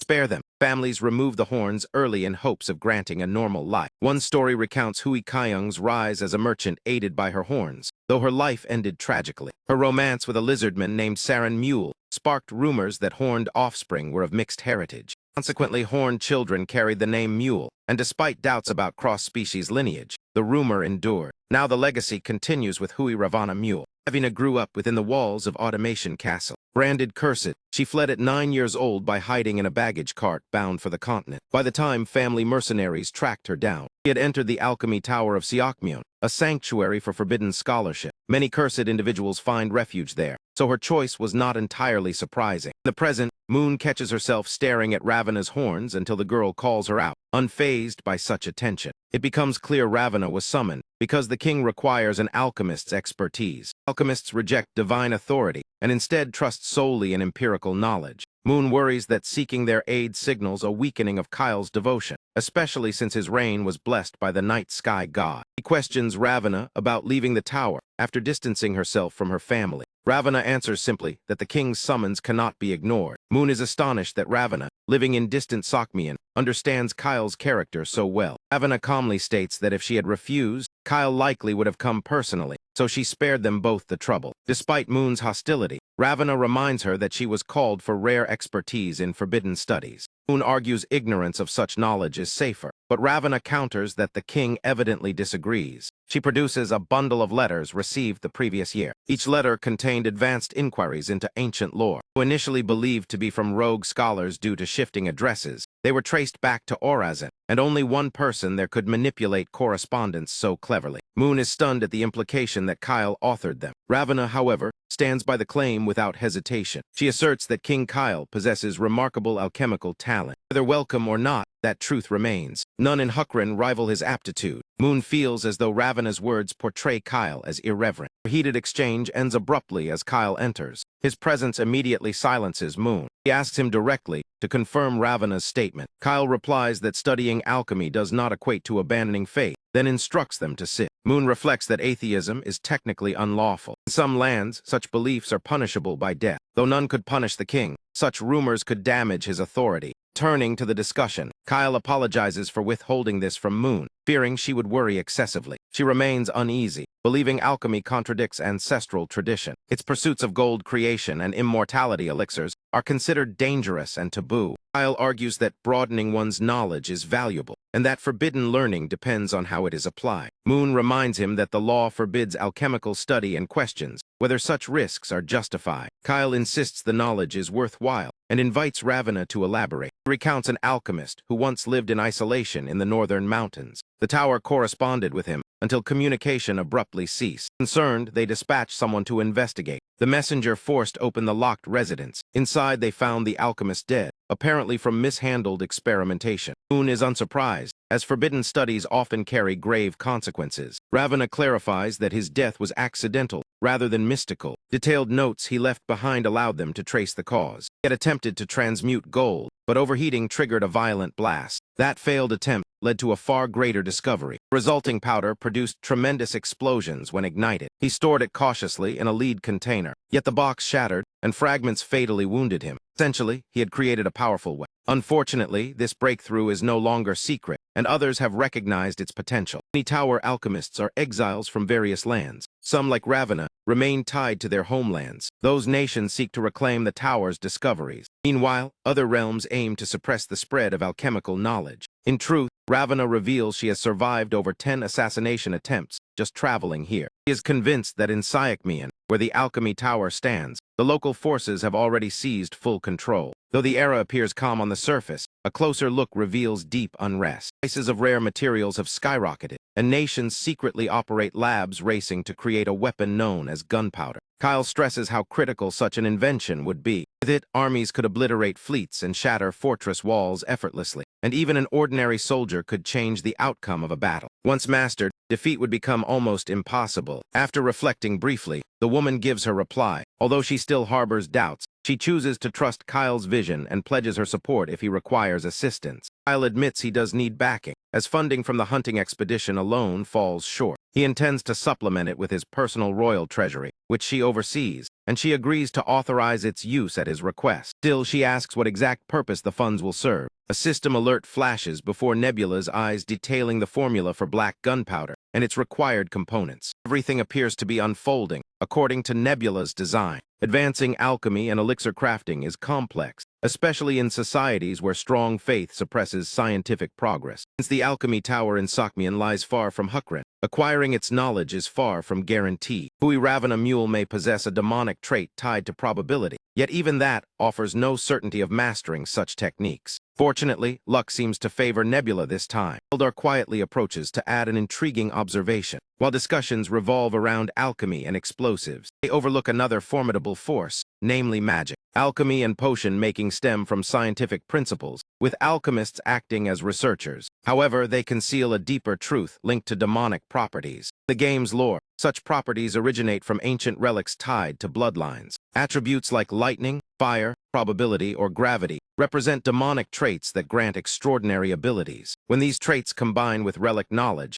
they unlock higher dimensional forces known as magic, which only a select few can wield. Individuals like Ravana who carry such traits possess the potential to become mages. Given that many cursed inhabitants of the alchemy tower bear these traits, future mages may emerge from among them, though none exist yet. Eldar notes that mages usually appear about a century after the game begins, and players often avoid such volatile power for stability. Since the tower resides in Siakmian, Eldar suspects Wisdom might gain a mage first. Nebula agrees, as the odds favor that region. Still, he doubts Wisdom would welcome a mage within his domain. The narrative shifts to Basin and his expedition. Finally anchor at Bavarin. The harbor bustles with ships and activity. Basin marvels at the sight, though such traffic is expected given its proximity to Orison. Here vessels sail west past Amgal toward Danri, and sometimes beyond to another continent. Basin recalls that Owen supposedly ventured to that distant land. Unsure of its existence, he learns from Tian that many ships attempt the journey but few return, though the continent is real. He wonders why merchants do not establish trade there despite potential profit, balanced against danger. Ione explains merchants will brave any risk for gain. Though pirate-infested waters, dead winds, towering waves, sea beasts, and storms make the route daunting. As she must conduct business, she advises Basin to rest or explore but return promptly. Grateful for a chance to stretch after days at sea, Basin eagerly agrees to wander. He heads off to survey the port, observes crowds bustling with varied tasks. Vendors hawk goods loudly, vying for customers. Meanwhile, Basin discreetly checks for anyone trailing him. He encounters a trader selling products from Huchurin. The merchant boasts about frequent shipments from that region. Noticing Basin's recent arrival, Peddler warns that ships returning to Hukran should pray to avoid pirate encounters. A particular band dominates the Bavarin waters, targeting departing vessels. They call themselves the Deep Night Pirates. Later, Basin questions Tyone about them. She seems unaware, suspecting it may be exaggerated gossip about new raiders. Reviewing her purchase list, she realizes some items will not be ready until the following day. Contrary to expectations, she opts to depart immediately, trusting accompanying warships to handle remaining cargo later. She reminds Basin that lingering costs money, as time at sea drains supplies and wages. Basin silently hopes pirates stay away, prompting Tian to laugh at his anxious expression. He reassures him they have never encountered pirates before, until this very voyage. As soon as they set sail, pirate ships appear on the horizon. Tyone groans in frustration. She commands the crew to jettison excess weight, tossing sandbags and provisions overboard. Sailors ready whatever weapons they possess. Basson doubts escape is possible. Pirate vessels are typically swift merchant builds with broad sails and minimal cargo, granting them superior speed. Simply put, fleeing will be difficult. The enemy ships draw closer by the second. Begin discarding everything possible, except essential cornerstones. Tian refuses to sacrifice those stones, insisting she would rather leap into the sea herself. Realizing capture is imminent, Basson resolves to stall until Allied warships arrive. He calculates that reinforcements might reach them within half a day. To worsen matters, the wind has died completely. Ione clasps her hands together, kneels down, and begins to pray fervently. He urges Basson to join her plea. The pirates are nearly upon them. Seeing the sluggish vessel, the raiders cheer, believing it laden with treasure. Confident their white spider god favors them, they anticipate rich plunder. Basson's crew prepares a volley of arrows to slow their approach. Basson recalls hearing of followers of the white spider god before. With a precise shot, he fells an approaching pirate, continues firing, noting their larger ship grants height advantage and one hidden trump card remains. The pirates remain unaware of the fate awaiting them. They cast grappling hooks to board, charging forward eagerly, only to confront a massive silhouette blocking their path. First intruder is struck down, followed swiftly by others. The imposing defender is Matey, ready to crush the attackers without mercy. He sends them flying in seconds. The sight of an ogre unsettles the raiders, yet their captain insists Matey is merely a deckhand. If they overwhelm him, resistance will collapse. Arrows rain toward the towering figure. Despite his resilience deflecting most shots, Matey begins wailing dramatically. Basson cannot comprehend the absurd display. He asks Tian why Matey cries despite arrows bouncing off, and she replies that even ogres feel pain. She reminds him that ogres are still living beings. Though Matey exaggerates, she notes that if he truly sought glory, he would command armies, not serve aboard a merchant vessel. Seeing no other option, Basson arms himself with bow and arrows and prepares to fight, telling Tione to steady Matey and stall for time. Tian objects immediately, fearing blame if Basson is harmed, yet admits staying passive on the ship could be just as deadly. Basson argues action is better than waiting, and she suggests he reveal his royal status to secure mercy, since pirates would hesitate to provoke Huckren. Though her logic holds weight, Basson refuses to save himself at the cost of others. Enemy ships closing in from the opposite side. He knows they must defeat one group quickly before reinforcements arrive. She keeps arguing while he insists their only chance is snapping Matey out of his panic. Frustration builds within her. She scolds Matey harshly, reminding him of his dream to rule the seas and mocking his fear of mere pirates. Shaken Ogre appears too rattled by the arrows to react. Meanwhile, Basson maneuvers quietly, studying the battlefield. All attention remains fixed on Matey's breakdown. He spots a perfect moment to strike, though the heavy thud of his steps might give him away. Suddenly, Matey's behavior shifts. Regaining courage, Matey begins hurling barrels with incredible force. As one barrel sails forward at full speed, Basson leaps to coordinate the attack. The barrel crashes down and bursts, flooding the deck and sending pirates scrambling as if struck by venom. One pirate rallies his companions, only to be ambushed from behind by Basson. Matey continues relentlessly, launching barrel after barrel. The pirate leader suggests shooting arrows at Matey again to intimidate him. Water-soaked barrels slam against the enemy deck. Left with little choice, the pirate chief climbs the ropes himself to attack. Basson intercepts him mid-advance. With the rest of the pirates subdued, Basson demands the Sea Dweller surrender. Crustacean leader is stunned that a merchant vessel houses such a skilled warrior. He consoles himself by thinking Basson's sneak attack gave him unfair advantage, and that in direct combat he could prevail. Overlooks one crucial factor: Matey's fearless barrel assaults. In moments, Matey overwhelms the pirate, crushing him beneath another powerful blow. Fired up by Tian's words, Matey now roars with renewed ambition. Later, the defeated pirate regains consciousness and overhears talk about lizardmen calling his kind crawfish, prompting a question about true crawfish. Basson jokingly answers edible crawfish, and Tione suspects the insult would anger him greatly. The pirate awakens shouting furiously, demanding the whereabouts of his ship. Tione informs him it is now seized and sailing under her crew's control. She adds that his other ships fled once they saw the tide turn, a truth he struggles to accept. The arrival of naval vessels prompted the remaining pirates to scatter. He cannot believe his allies abandoned him. Desperate, he pleads for mercy and promises to abandon piracy. Tione remains unmoved, declaring he will face Huckren justice rather than be spared. Basson steps in to negotiate. He seeks only answers to pressing questions and offers the pirate this chance. With no better option,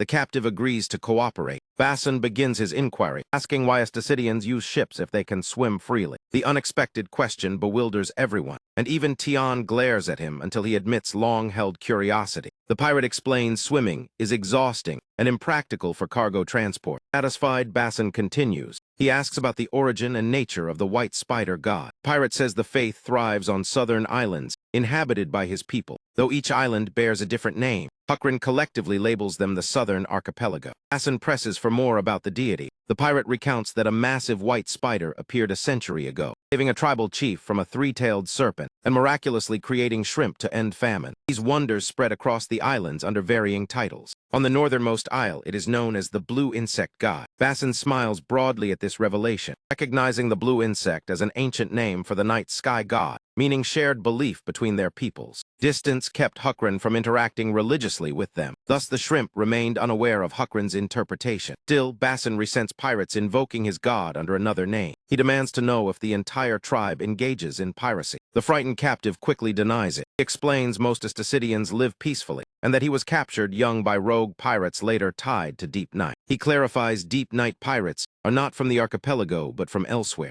Basson speculates they hail from the western continent. Pirate corrects him, claiming they originate from a southern continent. Mention of this southern continent grabs immediate attention. Scene shifts to the southern archipelago. Deep within a cavernous tunnel, Nebula convenes with fellow gods. Wisdom is startled by Nebula's urgent summons from a southern island. The chosen location intrigues him. Nebula reveals astonishing news of a fourth continent. Revelation leaves the assembly stunned. Only Krampus remains composed, suggesting prior knowledge. Confirms rumors of Deep Night pirates active in the south. Krampus notes uncertainty about the continent's existence and asks why Nebula believes it real. Nebula admits he followed the rumor here and discovered the crawfish lands overtaken by Deep Night forces. The losses aren't severe, yet they still make regular offerings to those scoundrels. Wisdom points out that Asticidians often overstate matters, suggesting they may have confused a large southern island with an actual continent. Nebula finds this plausible. Although the island in the southern chain isn't tiny, commanding the whole archipelago requires a fleet of notable scale.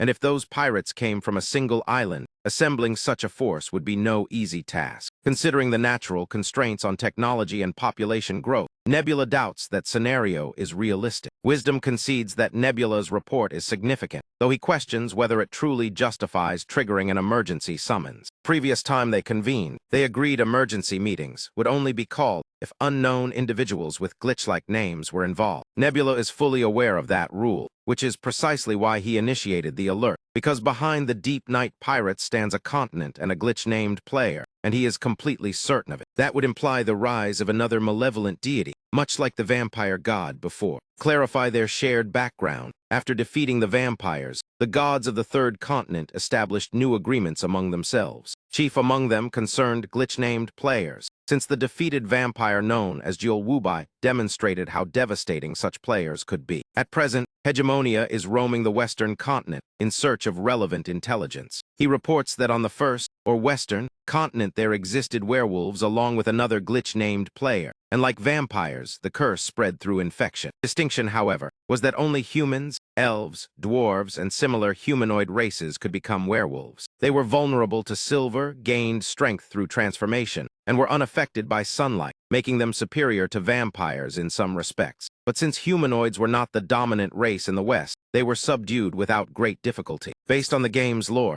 everyone concluded these dark gods were likely tied to an ancient evil. At that time, they also conducted a crucial evaluation. Excluding those who quit at the beginning, there were originally 27 players. Yet inquiries across continents revealed different numbers. Eben had 10 active players, Sharnaf had 8, and Grand Cidiac counted 11. That totals 29 players, which doesn't align with the initial figure. In Grand Cidiac, where Nebula and the others reside, only 11 players are confirmed, and the total of 29 already includes GL Wooby and the werewolf player. This suggests new players were inserted after launch, meaning the mastermind of the Deep Night pirates likely has a glitch name and joined later. If so, Krampus should have detected it. After all, any interaction with another player appears in the local player log. Krampus explains he only encountered members of a subordinate pirate crew tied to the Deep Night pirates, mostly Asticidians, and never met their leaders directly. Given Nebula's certainty, R assumes he possesses additional proof of another god's interference. Nebula promptly confirms that he does. During his clash with that new faction, a notification appeared stating, "Clash of Civilizations. The opposing tribe possesses fate." That message confirms the enemy is a player. Nebula also displays the distorted name recorded in the local law. Wisdom recognizes certain characters, including one pronounced Sha, so Nebula labels the unknown player Sha Cha. Zhang is now convinced an evil god is indeed present, especially given such an ominous name. The next step is determining what race this god commands. Nebula has already encountered the species and prepares to reveal it. Runda is stunned at the sight of the enormous creature looming behind Nebula. It turns out to be Nebula's companion, a massive white spider. He calls the spider Yahello. He praises the creature for its excellent work, and the spider responds with deep loyalty, which is expected since it is Nebula's own creation, Hyla. Nebula finally unveils the race under Sha Cha's control, leaving Runda and Krampus astonished, as the being before them is a merman rather than a mermaid. The race is known as the Deep One. Upon hearing that name,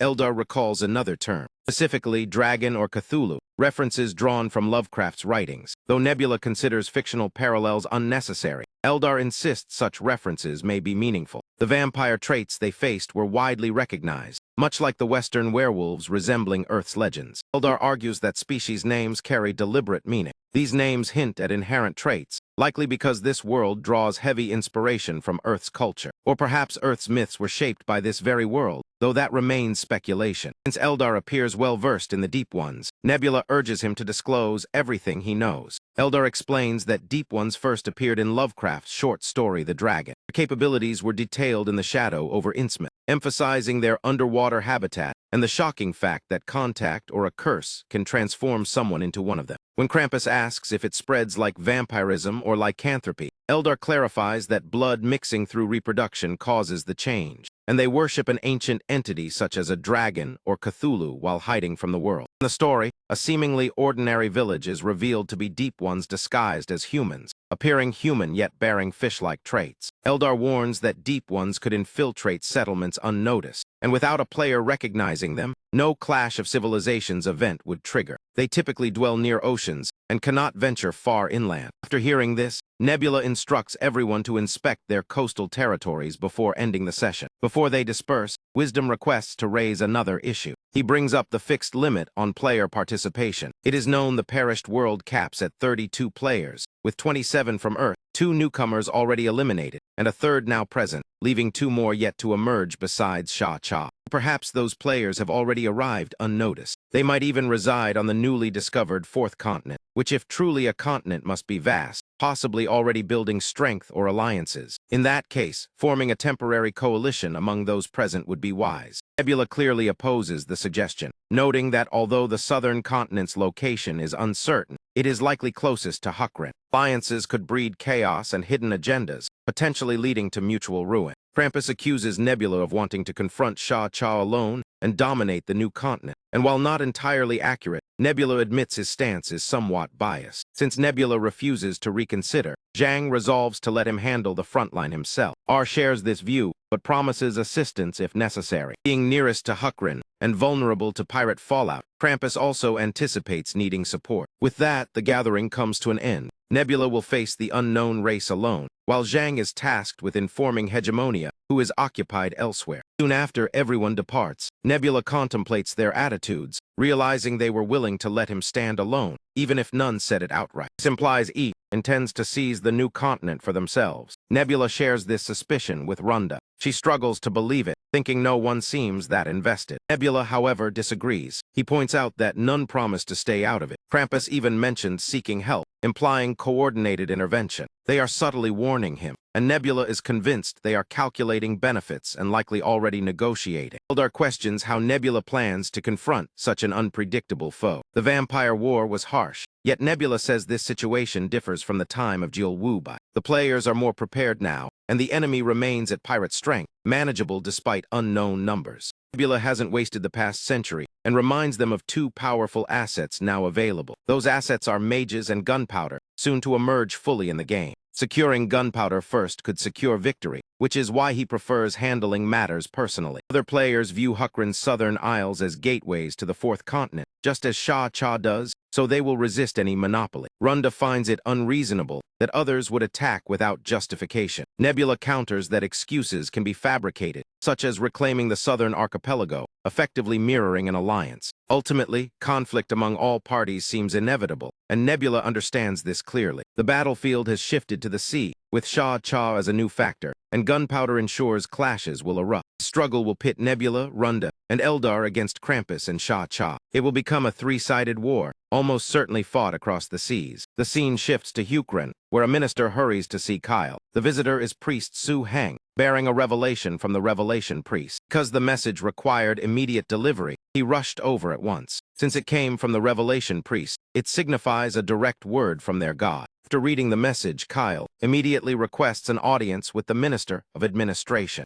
As soon as the official steps in, Kyle announces that he intends to issue a royal decree. He orders the minister to notify every coastal administrative office. Any villages or individuals found cooperating with pirates, along with any fish-like races, are to be apprehended or restrained immediately. The priest had foreseen conflict in some distant future, yet he never imagined it would take this form, with a new demon king emerging. This was meant to be an age of tranquility. Kyle harbors concerns about the looming disorder. He refuses to panic, reminding them that Hukren's army is no longer what it was a century ago. For years, people assumed Hukren's supremacy was unquestionable and looked down on neighboring realms. That long-standing arrogance has tainted parts of Hukren, but poison in one cup does not mean all have drunk it. That is Kyle's conviction, even if the southern demon king's rise is undeniably troubling. Numerous signs had already hinted at war, and in a way, this clarity might be beneficial. Without the demon king's appearance, Kyle would have had no clear idea where conflict would ignite. Now the target is obvious,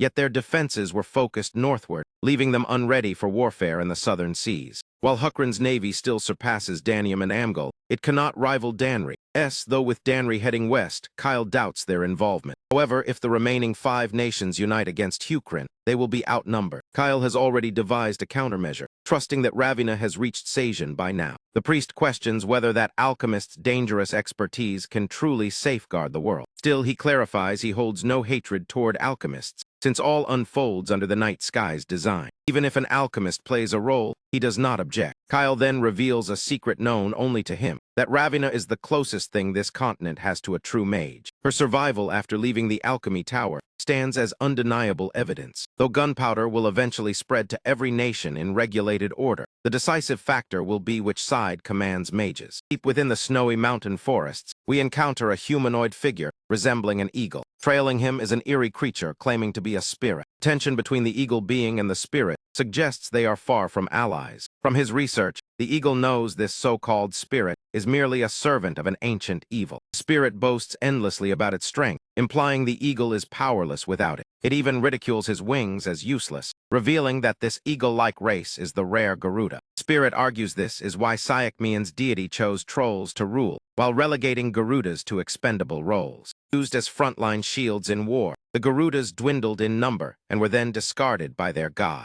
The spirit cruelly adds that had any god favored them, their destiny would have been entirely different. The eagle sharply tells the spirit to be silent. He insists he has no need for divine backing. Legends recount that in ancient times, Garudas were hailed as imperial beings who ruled the skies and fought honorably, even during the ancient evil. Yet when the tides turned, the gods fled, and afterward the Garudas mysteriously lost their gift of flight, reinforcing his belief that gods are untrustworthy and unnecessary. He vows to reclaim the skies through his own strength. At least that is the resolve he holds. Once he escapes the forest, a river awaits just ahead, and he is nearly there. He soon reaches the frozen stream, knowing elk knights could cross it to pursue him. To prevent that, he plans to thaw the ice. The spirit doubts he possesses the power to accomplish such a feat. Suddenly, his path is obstructed by hulking trolls with massive tusks. He immediately spot his decayed left hand, identifying him as Mazdari. Mazdari is startled, since his pursuers were supposed to be behind him. It seems all are hunting him for the knowledge he carries. He pretends confusion and panic, acting as if he has never heard the name Mazdari. Introducing himself as Yeharan,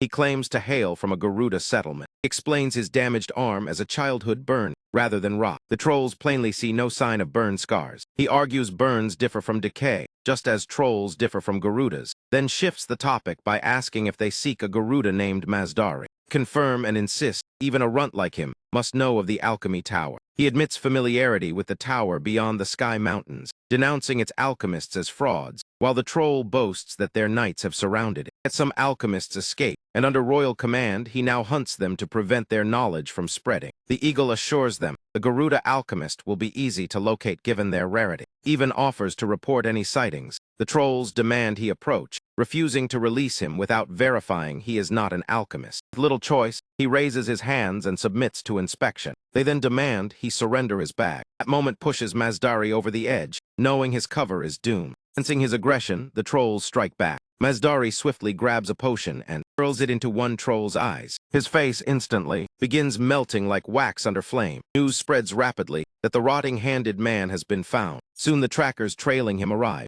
with only sulfuric acid, a smoke bomb, and 2 gas bombs left. Using them now means abandoning his plan to melt the river, yet he has no alternative. He flings the remaining potions directly at them. One troll blocks the splash, unaware it is liquefied gas. Mazdari ignites it with a spark of fire. Troll is engulfed and charred. Their screams echo as flames consume them. Their leader retreats atop his beast, but Mazdari refuses to let any escape alive. Unfortunately, his fire cannot reach that far, and he will not rely on the spirit's aid. Before long, the troll's commander arrives. He is pleased to finally confront Mazdari. Mazdari is ordered to loosen his belt and drop everything. In his current state, he cannot resist, and even the spirit agrees. He wisely chooses immediate surrender. Forced to discard his pack, his hands are bound tightly behind him. Mazdari warns that even unarmed, he remains dangerous. The commander remains unmoved. He is Dermalan Busa, king of Sokmian, chosen by the troll god Twisted Tie. Dermalin remarks that alchemists often seek to rival the gods. Debates whether to burn Mazdari or let divine judgment decide. If Mazdari wishes to witness the troll god's might, Dermalin will oblige, though Mazdari knows their god is watching. If divine judgment fall, it would be immediate, and under Twisted Tie's wrath, he would be torn apart instantly. Mazdari cannot fathom why a king pursues him personally when the tower had long been ignored. Dermalin explains they allowed the alchemists to research undisturbed until their knowledge matured, and only now has the god ordered action. Though alchemists lack faith, their creations are astonishing. Mazdari offers to teach gunpowder in exchange for freedom, yet it seems the king seeks more than that. Unbeknownst to him, another alchemist had already shared the gunpowder method with Dermalin. Mazdari remains uncertain of their true objective. At last, the king states it plainly. His god desires magic. The fearless Garuda attempts to knock some sense into the oversized brute. He argues that magic cannot be seized on a whim. King replies that it is not about acquiring magic or probing Mazdari's past. He simply seeks greater strength. His informant claims magic can reshape the world's order just as a god does. Mazdari dismisses it as ancient folklore long buried in history. Yet the ruler refuses to back down. The eagle finally realizes they are not chasing magic itself, but a mage. Specifically, one who will obey their command. Dermalin smiles, pleased that Mazdari grasps this without further explanation. The previous alchemist, however, lacked such insight. That youth divulged nothing, except that Mazdari was the most talented among them. At last, the Garuda understands they intend to mold him into their mage. King offers access to all mage-related knowledge gathered so far. By absorbing it, Mazdari could ascend to true magehood. With that overwhelming might, he would expand Siakmian's glory across the continent. Even without this proposal, Mazdari had already planned to complete his research and become a mage by seeking out fellow alchemists. He was on the verge of success. Only one fragment remained, and with Siakmian's accumulated lore, his path would shorten, though that lore was extracted through brutal torture. Dermalin assures him he will receive the highest honors. Garudas once aided in building the Troll Kingdom, yet Mazdari himself is shunned by his kind as cursed. Restoring his race's dignity would be a worthy redemption. Tempting as it sounds, Mazdari requests time to consider. Dermalin agrees but warns he cannot delay long, especially since another mage candidate recently departed their lands. Revelation shocks Mazdari. He is stunned that an alchemist escaped and yearns to know who it was, though we know it was Ravina. Later, Mazdari sits confined within his cell, ponders which alchemist slipped through the siege, while the spirit urges him to become a mage and seek his answers, or escape through the narrow window, as the spirit claims it could easily melt the iron door. Mazdari doubts it would matter since gods see all. The spirit presses him to act, complaining of boredom. Garuda lowers his head and resumes deep thought. He cannot explain his hesitation when he once vowed to do anything to become a mage. Even servitude to a god would fulfill his ambition. As he reflects, someone quietly approaches the barred window. It is Grasshopper. He seeks a private conversation with Mazdari. Slipping inside effortlessly, he puts Mazdari on alert. Grasshopper reassures him, claiming to be a messenger of the night sky god named Hongo, which Mazdari recognizes as Hukrin's deity. Demands to know why that god has taken interest in him. Grasshopper states his god observes everything and is aware of recent events. Mazdari finds it ironic that Twisted Tie used Dermalin, while Night Sky sent protection, especially since this is not Night Sky's domain. Grasshopper insists Twisted Tie is not watching now, trusting Night Sky's assurance completely. Mazdari then asks the true reason for his visit. Grasshopper replies he carries a prophecy, foretells that Mazdari will become Siakmian's mage. Mazdari naturally looks stunned. He reasons that escaping now would instantly invalidate such a prediction. Grasshopper reveals divine power allowed him entry. He adds that escape is impossible, and the prophecy continues further. The mage Mazdari becomes will ultimately betray Siakmio. Mazdari laughs, thinking it sounds more like an instruction than fate. Grasshopper insists it is merely prophecy, and Mazdari retains free will. Mazdari scoffs at the notion that a divine envoy came solely for this message. If he rises as a mage through Siakmion's support, their nation will gain immense power. As the largest realm on the continent, Siakmion with a mage could surpass Hukrin, so Night Sky must guard against Twisted Tie. Mazdari questions why gods bother with subtlety instead of issuing direct commands. Grasshopper explains Night Sky rarely imposes orders and values the freedom of mortals. He can accomplish his aims without overt interference.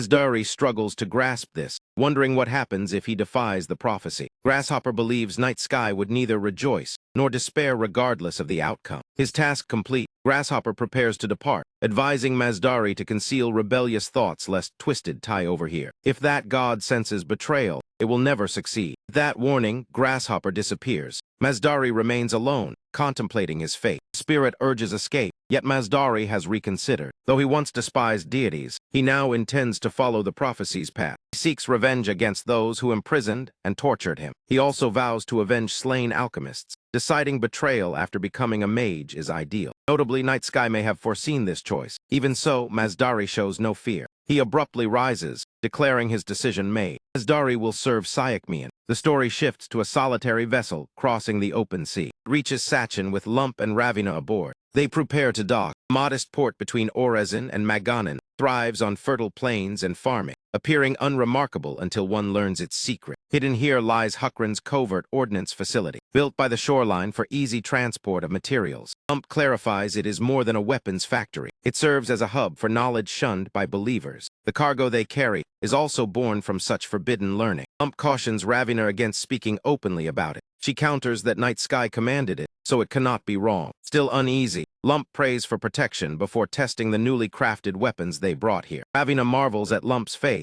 especially given his persecuted race. His craftsmanship impresses her, as he produced gunpowder from mere theory, proving himself vital for their plans. Even if disaster strikes, her demonic property ability offers a safeguard, and alchemical knowledge will reshape the world. Gazing at the sky, she wonders what Night Sky truly intends for this world. Dawn arrives the next day. In a lively market, Basson drinks merrily. He considers stopping before losing control. Locals eagerly serve him, thrilled that a prince visits their humble town. They hope he praises their hospitality to King Kyle, yearning for recognition. Basson questions the governor about handling the Esticidian threat, though the governor dismisses it casually while pouring more drink. Basson senses negligence and wishes to punish him, yet fears accusations of abusing royal privilege. Suddenly, a man rushes in and whispers urgently. He shares startling news with the governor. Noticing their alarm, Basson demands an explanation. The sweating governor insists nothing serious has occurred. The man is acting incredibly suspicious, so Basson rises from his chair. He makes his way toward the latrine outside. The moment he steps beyond the building, a lizardman drops down from the wall. After bowing respectfully, he delivers troubling news. The Esticidian pirate has broken free, and worse, the shrimp-like creature has seized a hostage and is stirring chaos. This only intensifies Basson's resentment toward the negligent governor who allowed it to happen. Shifting focus to the shrimp, his choice of hostage is peculiar as guards encircle him tightly. His claw grips Ravina's head while he trembles uncontrollably, and a guard warns him to calm down before matters escalate. Shrimp insists he is justified since Basson promised freedom after questioning him. He demands Basson be brought before him. Only then will he release the woman. Lizardmen laugh at the irony of a pirate preaching about honor and promises. Disoriented, the shrimp threatens Ravina not to move if she values her life. He coolly replies she has not even struggled, pointing out that he is the one panicking, prompting an awkward apology from him. Noticing his weak hold, she realizes she could escape with her muscle spasm technique. Soon Basson arrives at the scene. The shrimp is revealed as Godden, and Basson bluntly accuses him of breaking their agreement. He also reminds him that he violated the law. Basson offers a new promise, stating that killing the hostage will result in immediate execution. If Godden surrenders, he may speak, but he must choose swiftly. The shrimp's decision is obvious. As expected, he releases Ravina. Once free, the lizard men rush in to seize him. Ravina is impressed by Basson's negotiation skills. She had assumed lizardmen relied only on brute strength. Basson explains he followed his ancestor Rockrak's teaching. Talk first and fight only if necessary. She is struck by the determination in his gaze. For a former crown prince, his stance is unwavering. Basson now wonders about the woman's true identity. At that moment, the dwarf arrives as well. Basson quickly recognizes the short figure. Ravina asks if they are acquainted. They recount how each ended up in Sashin, and Basson realizes it aligns with the king's design. Their simultaneous arrival is clearly no coincidence. Then inquires about the object Lump carries. Lump reveals it is a weapon he brought for potential use.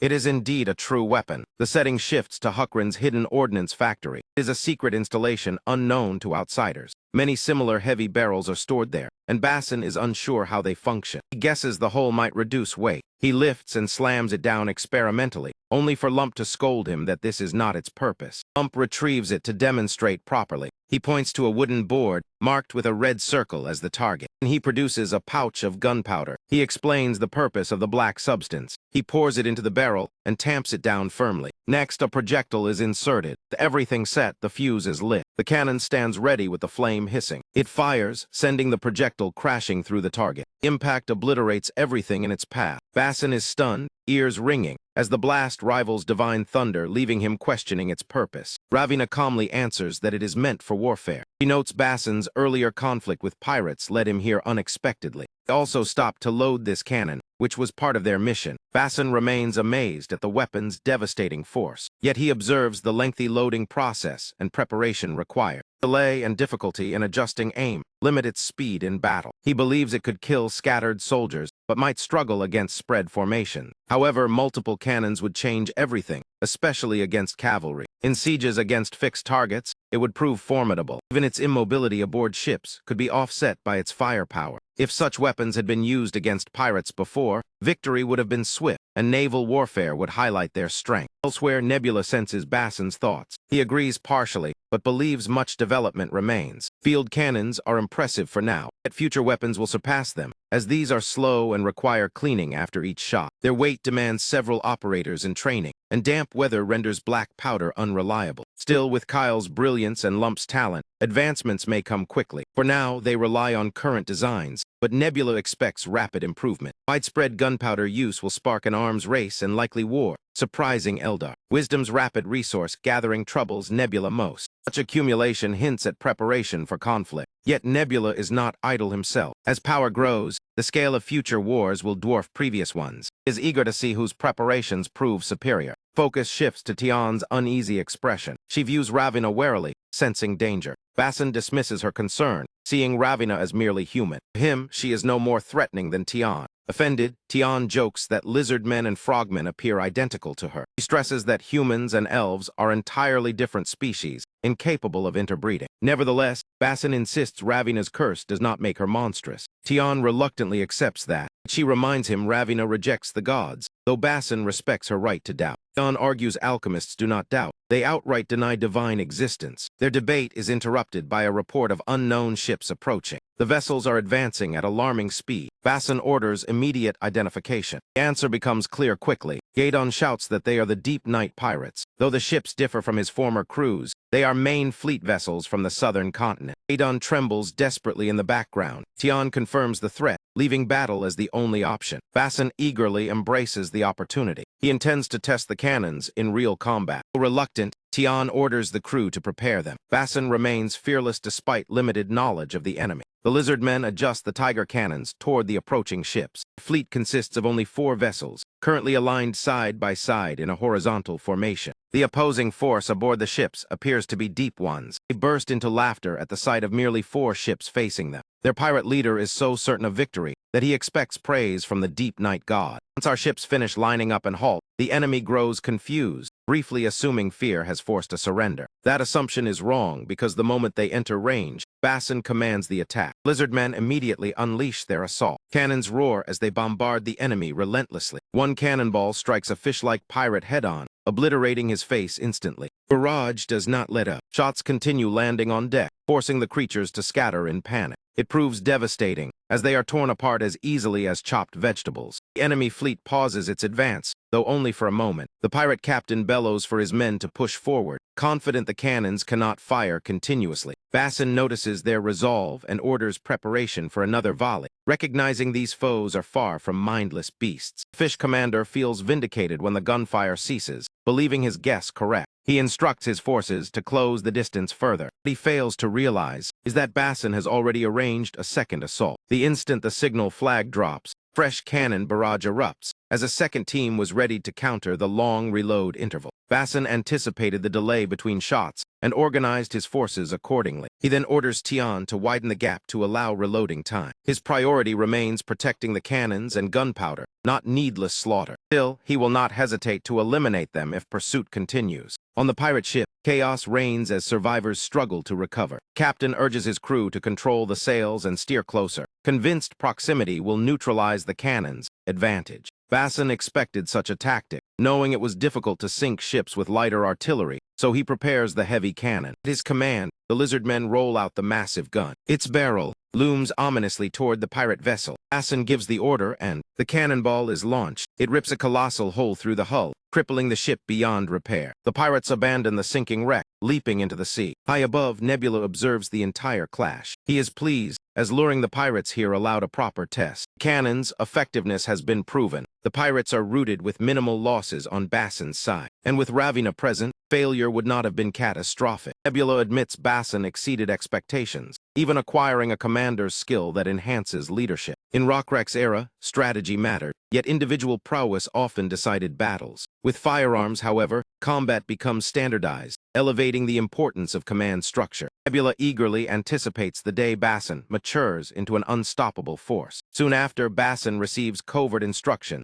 to eliminate the remaining pirates. Within a month, he secures control over the southern archipelago. That night, celebrations echo across the islands. Although the Deep Night pirates were expelled, Basson hesitates to depart immediately. Pirates likely maintain a separate headquarters beyond these islands. Ravina mentions two nearby islands, Ormer and Dalton. Ormer lies west near Danium, serving as a transit base for pirate movement. Dalton rests farther south, closer to the southern continent, and may house their main base. With limited trained cannon crews, Basson chooses to target one island at a time. Suddenly, a familiar voice declares Ormer already captured. The speaker is Mazdari. Ravina reacts in shock. His fellow alchemists, they are well acquainted. Basson shifts his gaze forward. He sees a troll fleet approaching, the army of Siakmion. Basson immediately orders General Ian to prepare defenses. Mazdari reassures him they come as allies. They aim to eliminate pirates swiftly, having traveled on Danium merchant ships, which explains the lack of suspicion. Basson remains wary of Siakmion forces, arriving on Danium vessels. The troll commander courteously introduces himself as General Oldor Mayan of Siakmion,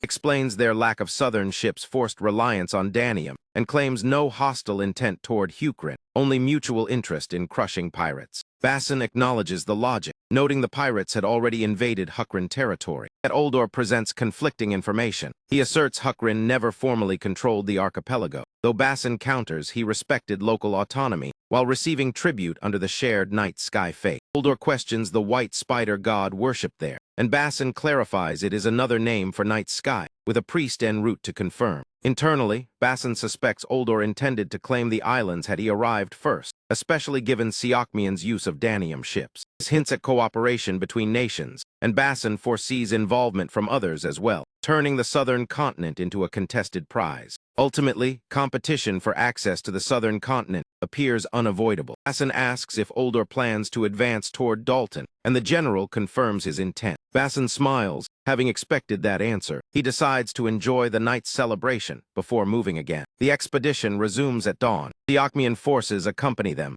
Even ships from Mangal join the convoy. Basson suspects Siakmion and Mangal will assert claims over Dalton once pirates fall. Tian feels overwhelmed, as exploration was their aim, not geopolitical conflict beyond her expectations. Basson senses divine observation overhead. Though Tian jokes, he states the obvious under clear skies. Soon pirates reappear, but something far more alarming emerges. The enemy fleet approaching them is vast beyond count. Even Nebula is stunned by their numbers. He cannot fathom how such forces were assembled. A divine barrier prevents him from scouting further. Such restriction implies an enemy of at least level 19. He also notes the pirates maintain unusual spacing, leaving a suspicious void that suggests a trap. Nebula quickly sends Basson a warning to remain cautious. Basson recognizes the urgency. He orders the fleet to reduce speed. General Oldor is baffled by the slowdown. When told Huckran's ships are decelerating, Oldor misjudges it as fear-driven hesitation. Greed overtakes him, prompting him to initiate the attack first. He soon regrets that rash decision. A colossal tentacle erupts from the sea, dwarfing the ships. It is a kraken,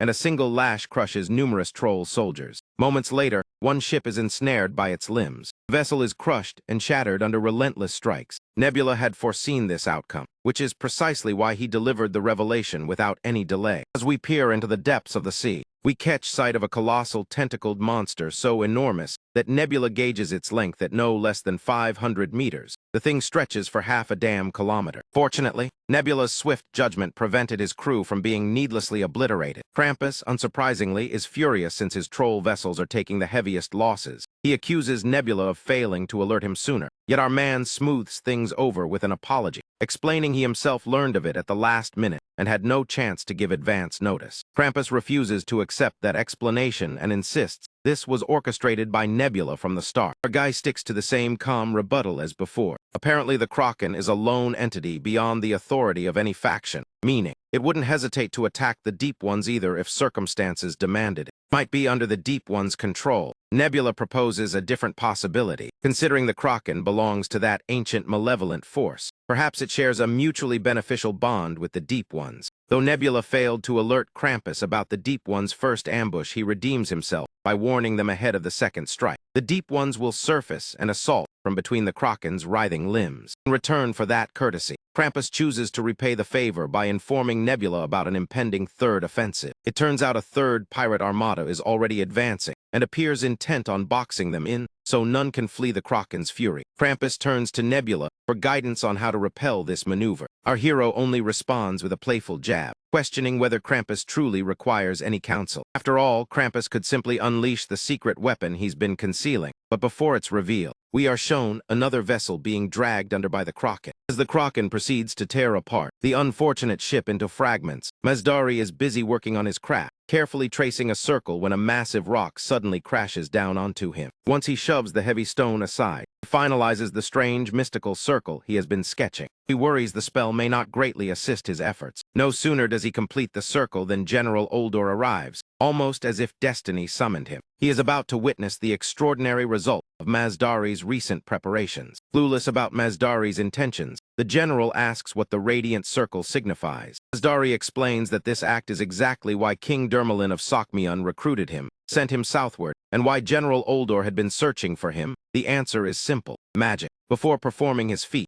Mazdari inquires about the number of ships within 300 paces of theirs. The estimate comes to roughly 10 vessels, most crewed by trolls. Yet there are also elves, lenners, hobgoblins, and satyros among them. The slaves are too varied to count precisely. Naturally, a Garuda is present as well, Mazdari himself. It appears Mazdari is preparing some kind of teleportation technique. We'll soon see the outcome, for now he requires intense concentration. He begins reciting the cryptic symbols, and the peculiar energy starts to manifest. His incantation finally concludes. Something astonishing occurs. The Kraken's tentacle freezes completely, then it fractures, and shattered pieces cascade downward. Crew stands stunned as they grasp what has just happened. The surrounding sea has solidified into ice. Even their foes are locked in frost. Only those the Garuda kept in mind before casting remain unfrozen. The additional slave orcs the general overlooked are trapped in ice. The general is sweating profusely despite the freezing air. Now understands why the king was so determined to secure this man's service. After completing the spell successfully, the Garuda feels immense pride, gazing upward as if aware of divine eyes upon him. His instinct is not entirely wrong.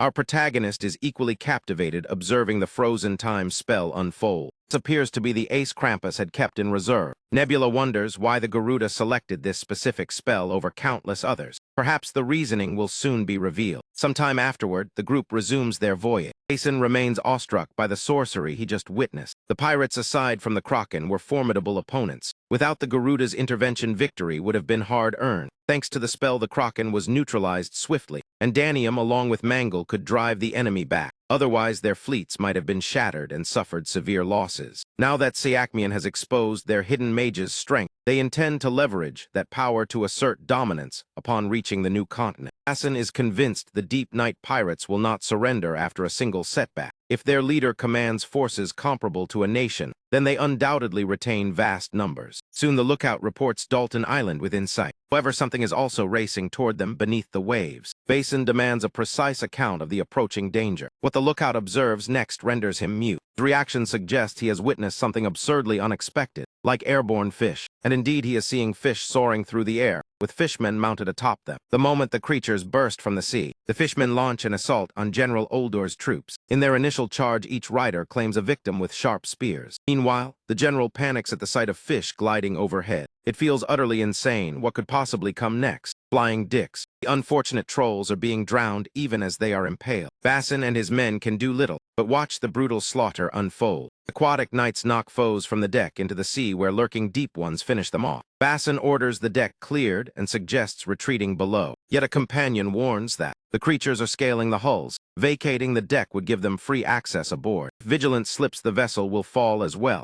Under these circumstances, Bassin doubts cannons can be deployed effectively. He proposes another tactic. Though they fight at sea, their opponents resemble mounted cavalry. Therefore, they must confront them directly, just as they would against horsemen on land. Fish riders are advancing at alarming speed. One fishman, likely commanding the unit, believes there is scarcely time for defenses. He intends to repeat the maneuver that decimated the trolls, then send infantry scrambling up to seize the ship. Spears poised, the mounted fishmen charge forward, eager to butcher their foes. Yet they freeze in, thereupon noticing gleaming spear tips aimed squarely at them. A fishman veers sharply and slips into the reptile's blind spot. Arrogant bastard smirks at having outplayed his opponents so easily, but he failed to foresee what awaited. The first mate stands ready to wreck them mercilessly. The single crushing punch, he obliterates the rider atop that oversized fish. Additional flying fish continue to emerge. The situation grows increasingly dire. The lizardmen skewer these foes as if spearing fresh prey. The mounted fishmen begin tumbling from their airborne beasts,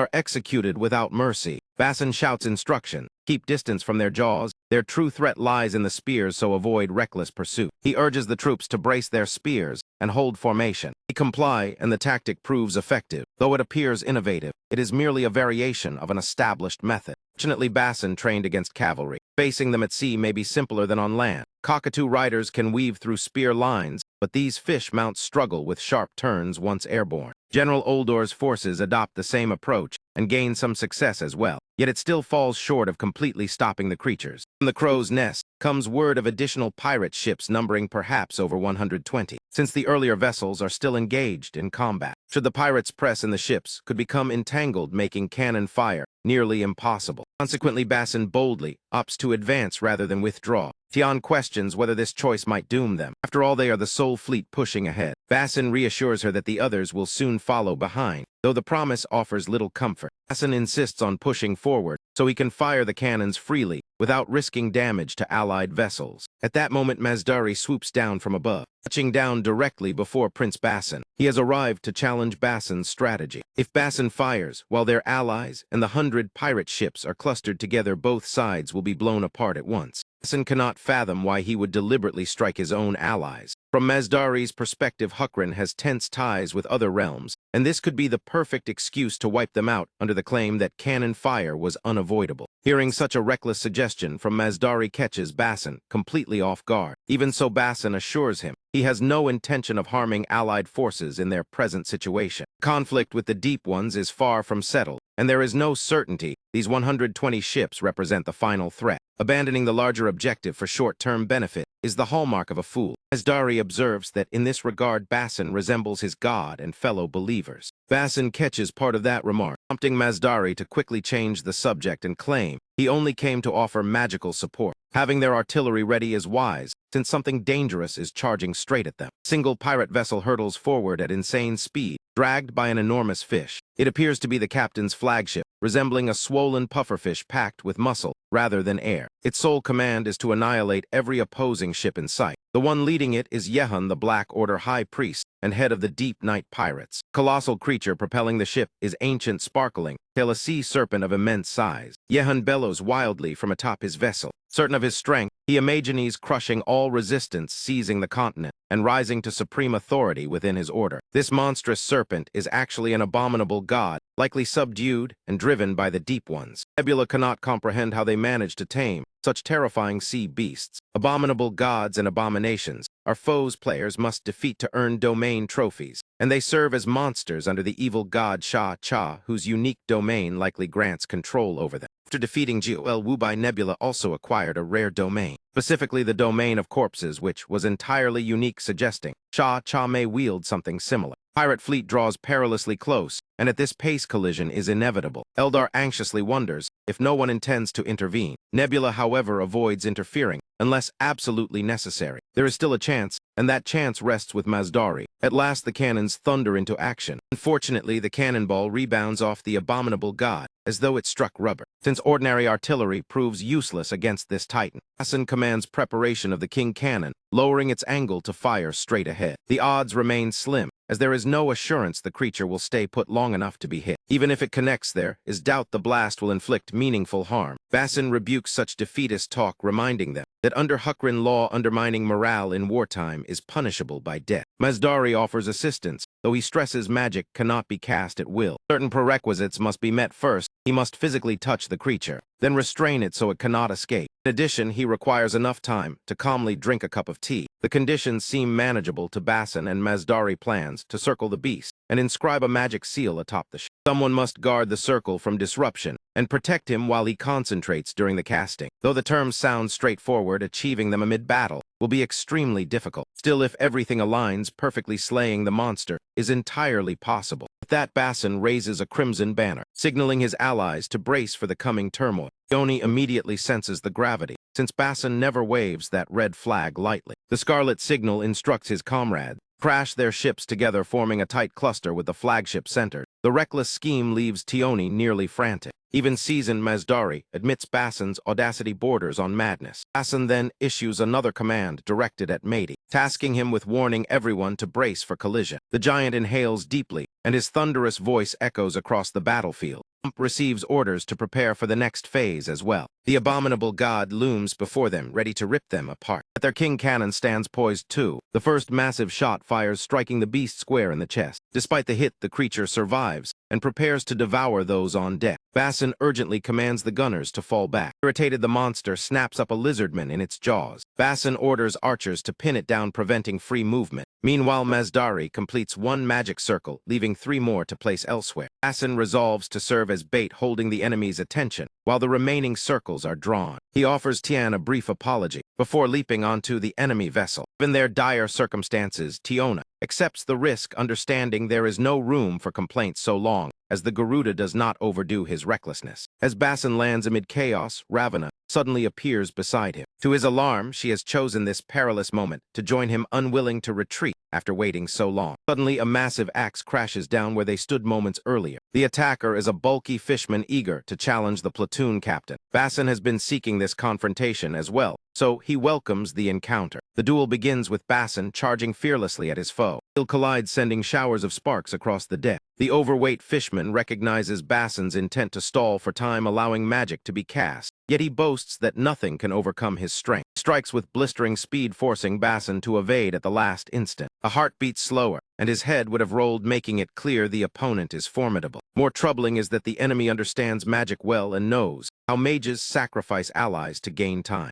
Despises the tactic of buying moments to scribble mystical symbols on the ground. It is a practice this giant fish vehemently opposes. Bassin, however, feels no sympathy, since their mindsets are worlds apart. Yehun swears he will prevent the mage from succeeding. No sooner are the words spoken, the abominable god is released by the fishman. To Bassin's frustration, the sea serpent may break free and doom them. At that critical instant, Mazdari re-enters the fray, having already completed his preparations. The entire battlefield falls within the vast enchantment circle, leaving no escape for anyone. Its radius is so immense that the boastful brute who mocked them now gapes in stunned silence. Yet unexpectedly, nothing occurs at first, allowing the fat warrior to sneer at what he assumes is a failed spell. Even the slightest error in a magic circle causes failure, and casting flawlessly amid chaos is nearly impossible. However, he is about to be proven wrong. Ground trembles violently as a thunderous roar erupts. Agony pounds in everyone's skull like misdirected artillery. Basin fumes, realizing the magic is harming allies along with foes. Confident Garuda clarifies that the true spell has not yet begun. As he speaks, glowing portals open across the deck. From within them, enormous hands emerge. For Masdari can even explain the phenomenon. The enormous hands immediately lock onto their prey and clamp down without hesitation. Masdari seizes the moment to clarify that this is in fact a form of summoning magic. The circle functions as a gateway between realms, and he opened it to invite a creature from another world. The entity crushes the unfortunate fishman flat, splattering blood like a smashed tomato. In ancient records, this colossal hand creature was known as Talagen, and now countless hands surround the towering abominable god. The hands appear to be seeking something, and their true focus is Masdari. Talagen never appreciates mortals borrowing his hand magic to summon fragments of him. Picture yourself relaxing under a clear sky, enjoying a peaceful breeze, only for a tiny pest to ruin the moment by biting you. Naturally, you would crush that trivial insect without mercy. In much the same way, Talagen now crushes the tiny beings caught in his grasp. Hands will not relent until the entire colony is wiped out. Basin cannot help but worry about how terrifying this power truly is. Yet every form of magic carries inherent danger. Masdari always weighs those risks before casting a spell. Magic operates under strict laws, and first Talagen's hands can only perceive deep ones while they remain present. Second, Talagen senses the giant monster as if it were Masdari himself, a mere nuisance that disturbed his slumber. Meanwhile, the overweight priest screams at the abominable god to act before disaster strikes. The subdued creature obeys its master and lunges to bite one of the hands. The bold move finally draws Talagen's full attention, which is clearly a dreadful outcome. A gigantic hand seizes the beast by the throat, squeezing until it shrieks in agony. The relentless grip thrashes the abominable god, reducing it to a pitiful spectacle. In moments, the monster is torn apart by those massive hands as easily as strands of noodles. Savagery displayed is truly overwhelming. Shock and horror ripple across the battlefield, proving this is no place for the faint-hearted. It becomes clear why magic is so overpowered in this world, though its hazards are equally evident, which is why drawing enormous circles is risky. If the circle grows too large, more than just hands may pass through, and containing such forces would be nearly impossible. Basin is tempted to keep observing the hands. Instead, he chooses to eliminate the corpulent priest while the chance remains. He instructs Masdari to monitor the summoned hands. Masdari feels deeply satisfied with how events unfolded, as everything proceeds according to his design. With the abominable god utterly destroyed, the overweight leader has no choice but to flee, since nothing aligns with his expectations. The Pope's knights fell before unleashing their strength, and even the gifted sea serpent was shredded, leaving their defeat inevitable once reinforcements arrived. He convinces himself that had he not been forced into open waters, he would have triumphed, blaming his diminished power after losing influence within the order. He is already gambling with his life on this field. It remains doubtful how he intends to escape what awaits. After invoking his god Deep Light, he recklessly charges at Basin. It seems Basin hears this divine name for the first time. Powered by that invocation, the priest rushes forward, bringing his axe crashing downward. The blow carries tremendous force, forcing Basin to brace himself. Basin recognizes a seasoned warrior before him, stronger and more experienced than the others, and briefly regrets fighting alone before regaining focus. The enemy circles from the opposite side, and Basin steadies his stance to meet him. Fishman slyly sweeps his tail, knocking Basin off balance. Basin reacts swiftly, leaping clear just in time. Opponent smirks with renewed arrogance, until several lizard men arrive to support Basin, shattering his confidence. Realizing the risk, he abandons further engagement, choosing retreat over danger, which leaves Basin frustrated by such cowardice. Regardless of the foe's strength, Basin hurls a dagger that buries itself in the man's back. The wounded priest can only complain about the underhanded strike. Basin feels no shame, having been taught always to carry a backup blade. Soon afterward, the priest's head is claimed by Basin. The remaining fishmen take it as a sign to surrender and withdraw.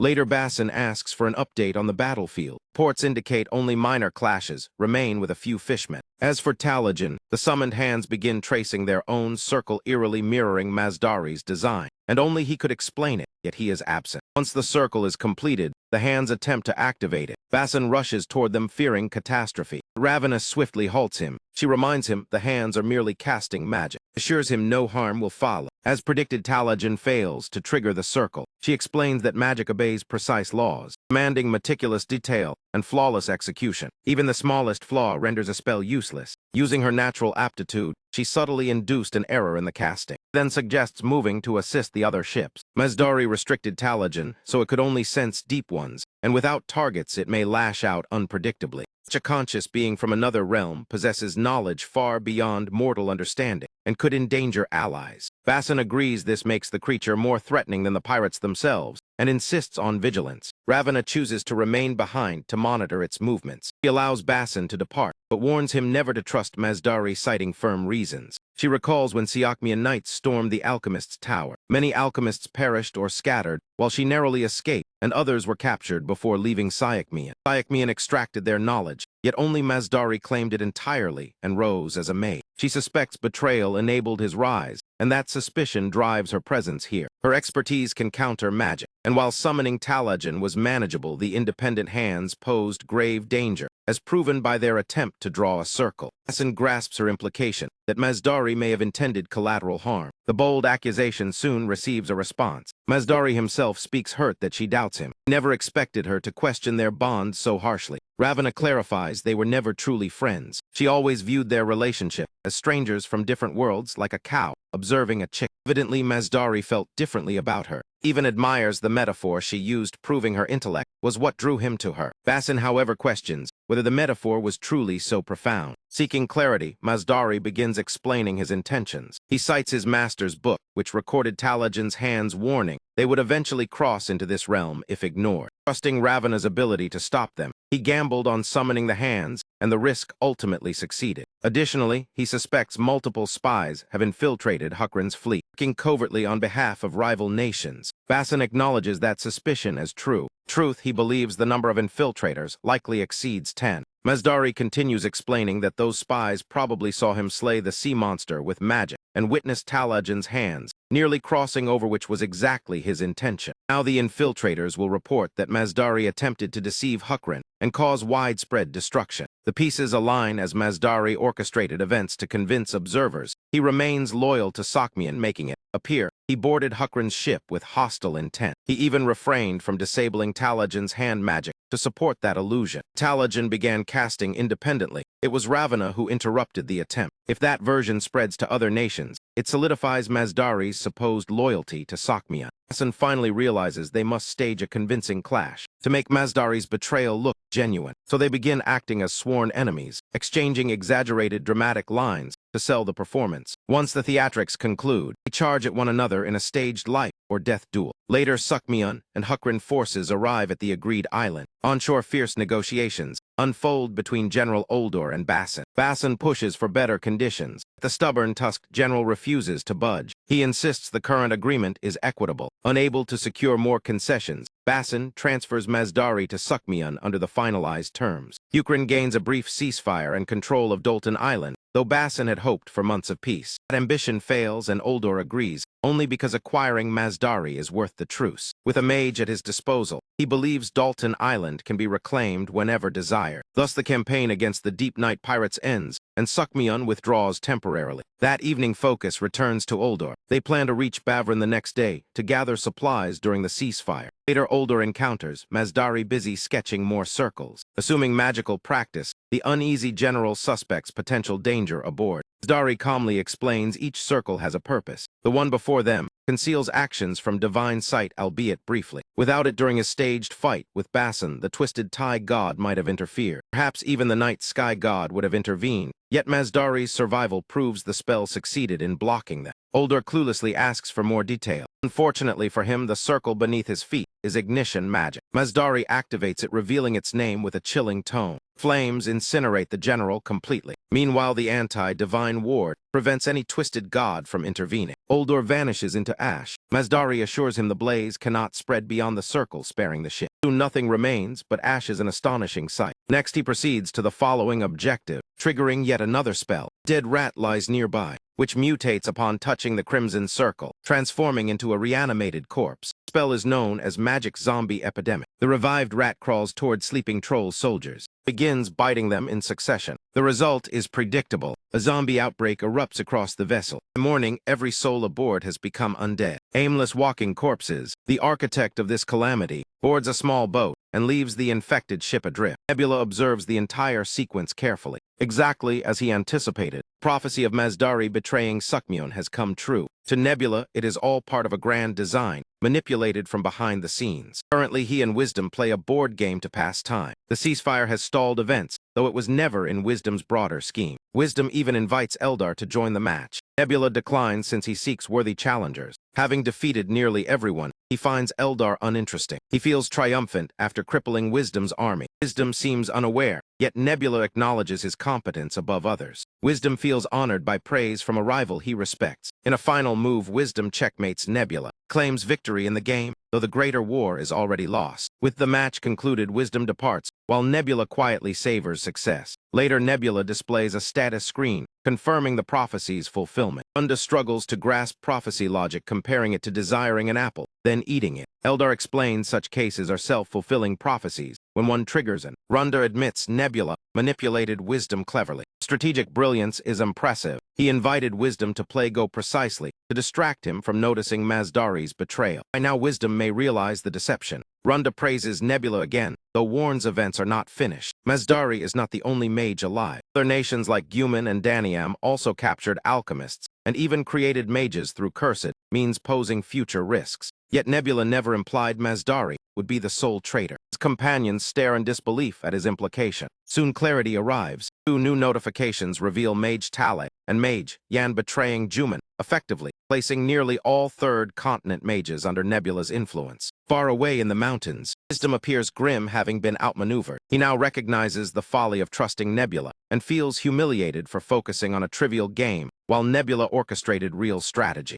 Zhang erupts in anger, realizing their cultivated mages are lost. The greatest advantage against Hukrin has vanished. Runda notes Nebula lacks direct control over mages, as well making situations comparable. Ravana, though powerful, is not a mage, and has no desire to become one. Above all, Nebula's approach counters magic itself. Regarding this anti-magic policy, suppresses magic in ruined worlds, since uncontrolled mages can devastate nations. If unchecked, they may turn on their creators or exhaust resources. Several Khans, including Yan Tale and Mazdari, damaged their homelands before fleeing. Anti-magic could spread distrust, discouraging mage creation, though Hukrin has not pursued that path, and its king remains open-minded. Despite access to magical knowledge, Hukrin produced no mages, and even Ravana avoids gathering such secrets. AR then asks whether the missing mages have been located. Silence answers her question. Tracking them will be difficult without a search function, especially since deception magic conceals them. Yet deception magic only hinders divine detection. Therefore, she decides to deploy one of her own creations for the mission. To Krampus' astonishment, it turns out to be a pig, since he assumed she would rely on her usual dog. R explains that pigs actually possess a sharper sense of smell than dogs,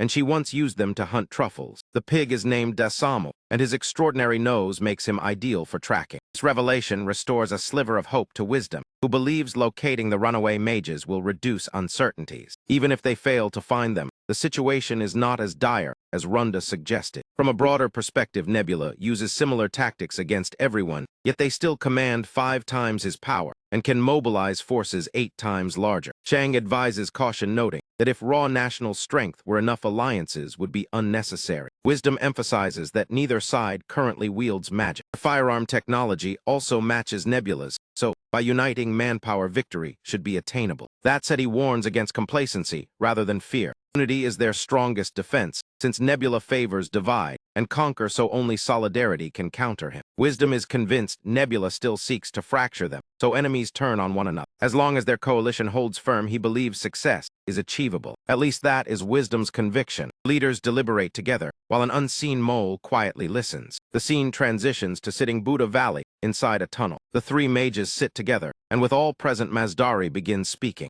and with demon-like ears laments that only 3 alchemists survived to reunite. Tally, the carnivorous ENT, asks about Ravana, who escaped earlier. Mazdari replies Ravana refuses to become a maid, unwilling to invite more suffering into her cursed existence. They hope she discovers her own purpose elsewhere. Now assembled as mages, Yan proposes rebuilding the fallen tower destroyed by the gods. This time she envisions a magic tower to educate the cursed, rather than another alchemy structure. As they discuss plans, Kali's keen senses detect an unsettling noise. Yan hears only rainfall. Masdari discerns something different, a sound approaching and growing louder. They brace themselves as the unknown figure drags what appears to be a carcass. Soon the figure emerges surrounded by a celestial aura. Stranger counts the mages by name in a familiar voice, clearly seeking Masdari, having never seen a Garuda before he mistakenly calls Masdari a chicken. Upon correction, the lizardman apologizes, explaining his ignorance of Garuda appearances. Masdari grows curious about the visitor's identity. The lizardman dismisses formalities, stating he serves as the night sky's messenger, and asks how he tracked them down. He replies that he simply followed a pig,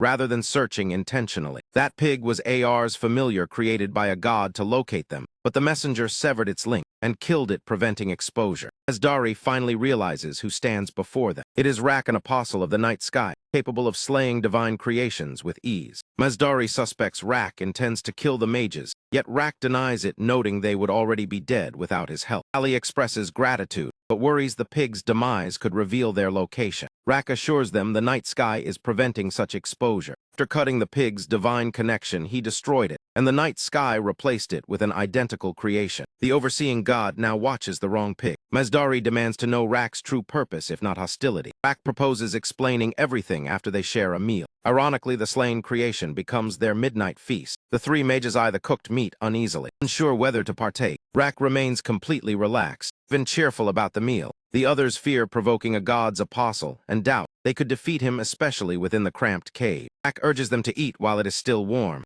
Eventually, they comply, though gloom lingers on their faces. Rak realizes Tali is tree-like and wonders about his ability to digest meat. Tali explains that though ENTs rely on sunlight and moisture, the cursed aspect within him benefits from flesh. Rak finds comfort in having someone able to savor worldly pleasures. He questions whether they will live long enough to taste many more. Their survival today offers no guarantee for tomorrow. Masdari remarks that living itself is a gamble for mortals beneath immortal gods. Deities' mages are mere pieces on a board. The trio refuses to remain pawns and believes that even if slain, magic will persist. Rak acknowledges their stance, argues gods are inevitable, and everyone is used by them knowingly or not. He points out they recognize manipulation only because the gods allow it. Their awareness exists by divine design. Logic seems questionable. Rak insists true freedom from gods is unattainable, and aligning wills makes rebellion meaningless. Masdari counters that such reasoning sounds like submission. Rak replies he accepts that philosophy willingly. Shifting topics, Masdari assumes Rak aims to shield them from other gods, provided they pledge faith to the night sky, though he refuses devotion to any deity. Rak admits protection cannot extend without belief. However, the night sky does not demand worship. He requests only one unlikely thing: that the mages survive. The unexpected plea leaves them speechless. Masdari deduces they are meant to exist as deterrents against rival gods. Rak neither confirms nor denies fully, but indicates Masdari is close to the truth. He gestures toward the ruins of the destroyed tower, once a refuge for the cursed, now reduced to ashes, leaving the survivors hiding in damp caves, contemplating bleak futures. Night sky pities them and wishes for their survival, for their own sake rather than his. Masdari notices his companions leaning toward acceptance, placing the decision upon him. Unable to refuse after being fed and shown mercy, he hesitates. Ultimately, the hawk consents to Rak's proposal. The night sky will guard them while they commit to preserving their lives. Together, they vow to endure. Narrative returns to Runda, who is asked whether victory in the coming war is possible. Eldar even teases her about wearing glasses to seem smarter. Eldar admits the answer is complicated. The Alliance fields over 100,000 troops, while Hukrin commands only 20,000. Considering 5 nations compose the Alliance, and not all forces are assembled, the disparity is understandable. But Eldar argues numbers alone do not determine battles, especially when many allied species are under 150 centimeters tall.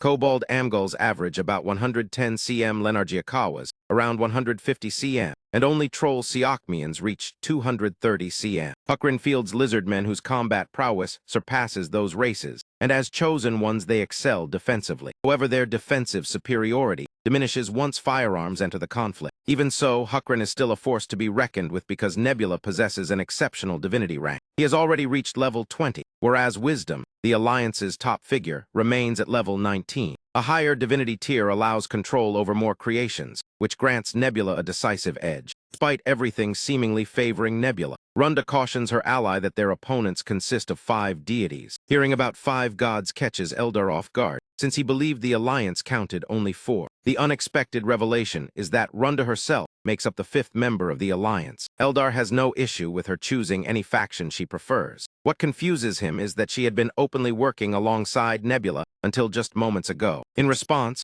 Runda snaps and points out that Nebula is fully aware of her vulnerabilities and constantly exploits them to keep her in check. He then flips the situation on Eldar, speaking down to him and demanding to know why he insists on backing Nebula. Runda explains that her partnership with Nebula lasted only as long as it served her interests. Now that a major war looms and mutual benefits have vanished, she refuses to continue cooperating. Realistically, she is distancing herself because she worries Nebula could lose, and the others would never forgive her for playing both sides. Eldar then highlights another harsh truth. Should Nebula defeat the Alliance, her fate would be no better. He would likely consume her for having stood with his enemies. Runda claims she has already considered that risk. She believes Nebula may punish her for betrayal, but eventually pardon her. Eldar agrees that forgiveness is probable, which makes him recognize just how calculating she truly is. He elaborates that siding with 5 united forces against one opponent greatly improves the odds of success. If she were to rejoin Nebula instead, the conflict would shift to 4 versus 2,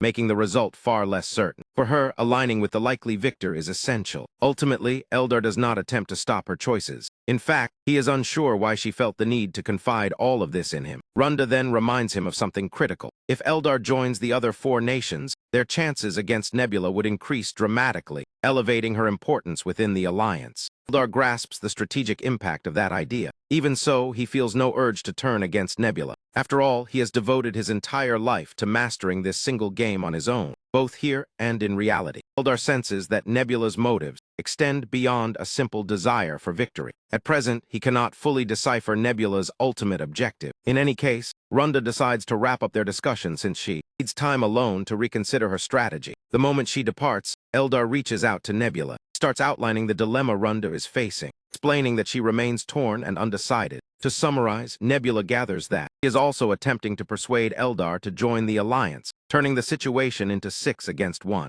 Eldar confirms this, but doubts they can sway Runda back. Nebula, however, shows no interest in persuading her. He does not intend to confront his vastly superior enemies head-on. His plan is to focus on defense. Even so, while holding his ground, he intends to make calculated moves to disrupt their unity. As the opposing forces isolate Nebula, they will inevitably require territory for resources and trade routes to sustain their troops. Before that stage arrives, Nebula aims to push forward and block such developments, advancing preemptively to deny them that stability. Still leaves Eldar's concern unresolved about Runda's role. Nebula has already devised a solution. Since she is preoccupied with choosing sides, she will remain vulnerable until the very last moment. Eldar worries that Nebula could lose if Runda ultimately sides with the Alliance, yet Nebula quickly dispels that doubt. War cannot be reduced to simple arithmetic, and theoretical calculations never guarantee victory. The side that endures and fights most effectively to the finish claims triumph. At least, that is Nebula's personal philosophy. After the call comes to an end, he begins reflecting deeply on his circumstances. He anticipated Runda's betrayal long ago,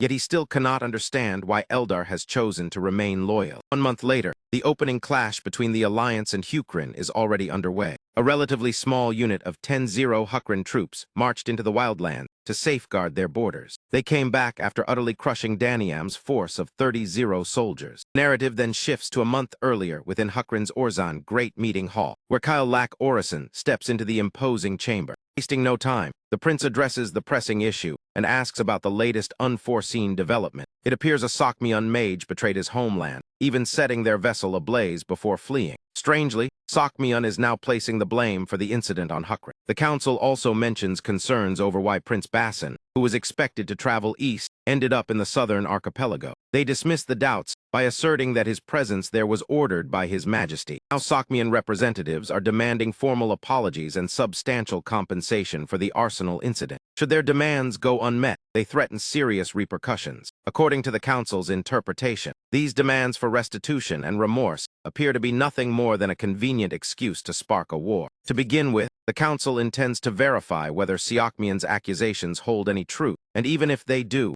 Hukrin has no obligation to comply with those demands. It appears Kyle had long accepted that conflict was unavoidable. and he solemnly urges the council to make preparations for the coming war. Naturally, the thought of looming disaster leaves the councilors deeply uneasy. Kyle insists there is no alternative but to confront the five-nation alliance, determined to preserve the ancestral creed once upheld by Rockrak that any battle entered must be won. Councilor voices opposition, arguing that avoiding war at all costs is essential for Huckrin's continued growth and stability. Yet again, Kyle emphasizes that the path to war cannot be avoided. If the gods who watch over them have decreed these harsh events, then ordinary humans stand powerless against divine intention. The focus shifts to our protagonist as he watches Kyle's war declaration unfold in a live broadcast. He evaluates his civilization's strength, concluding it mirrors the might of ancient Rome. Nobility see themselves as warriors bound to serve in times of conflict, equipped and trained to high standards, forming the core defense of the capital and frontiers as Huckrin's standing army. Their force numbers 10,000, yet Nebula refuses to mobilize them all simultaneously, aiming to safeguard the homeland, since overextending the regulars would erode their quality and require fresh enlistments. Strikingly, our protagonist shows no anxiety about the impending war and remains remarkably composed. Calm stems from his trust in Kyle, the sharpest mind among them, who is steering matters with precision. King Kyle reorganizes the standing forces into a central division and regional units. Central Division, made up of top-tier soldiers, is tasked with confronting foreign threats, while local units secure their territories, with new recruits split between them so central troops fight and locals reinforce while sustaining agriculture and supplies. This arrangement leaves the Central Command with 4,000 veterans and 8,000 recruits, with additional conscripts joining as the war stretches on. Over time, such constant recruitment could strain the nation, as manpower is not limitless.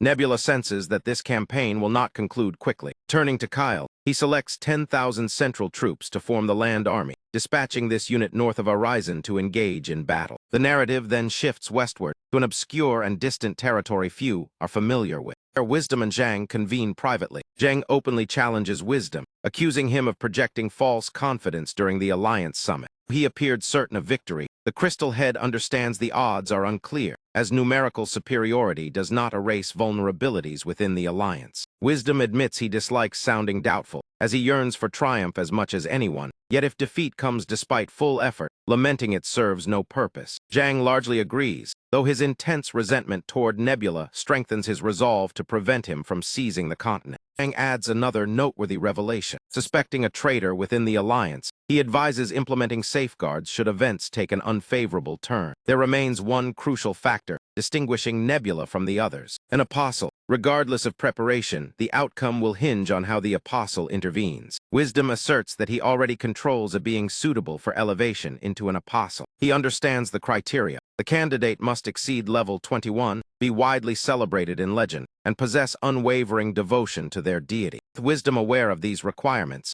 Zhang feels reassured and sees no need to elaborate further. Wisdom then discloses the chosen candidate is Ledin Bile Azure, a red-skinned mutant troll and the 21st son of Siakmyon's reigning king, Dermaldine. This king once burned his first and third sons alive to consolidate his authority. Such acts branded him as utterly ruthless, and Wisdom has no desire to restrain that savagery. Believes fear and brutality make others far easier to control. As a god, Wisdom intends to weaponize this cruelty into a calculated and practical tactic. Still, he concedes that cruelty alone does not forge strength, as Huckrin proves by thriving without such methods. In Wisdom's view, cruelty was the missing ingredient until now. This time, he fully intends to exploit it. Lacking clarity on Nebula's plans, Wisdom sharpens his own approach, aiming to craft a controllable war engine before hostilities erupt. This creation will ultimately supplant Siakmyon's tyrant king, and though manipulating individuals is difficult due to their independence, Wisdom believes cruelty provides the key. His target for manipulation is Ledin Bile Azure, the crimson-skinned mutant troll. He is the king's 21st offspring, born to a concubine,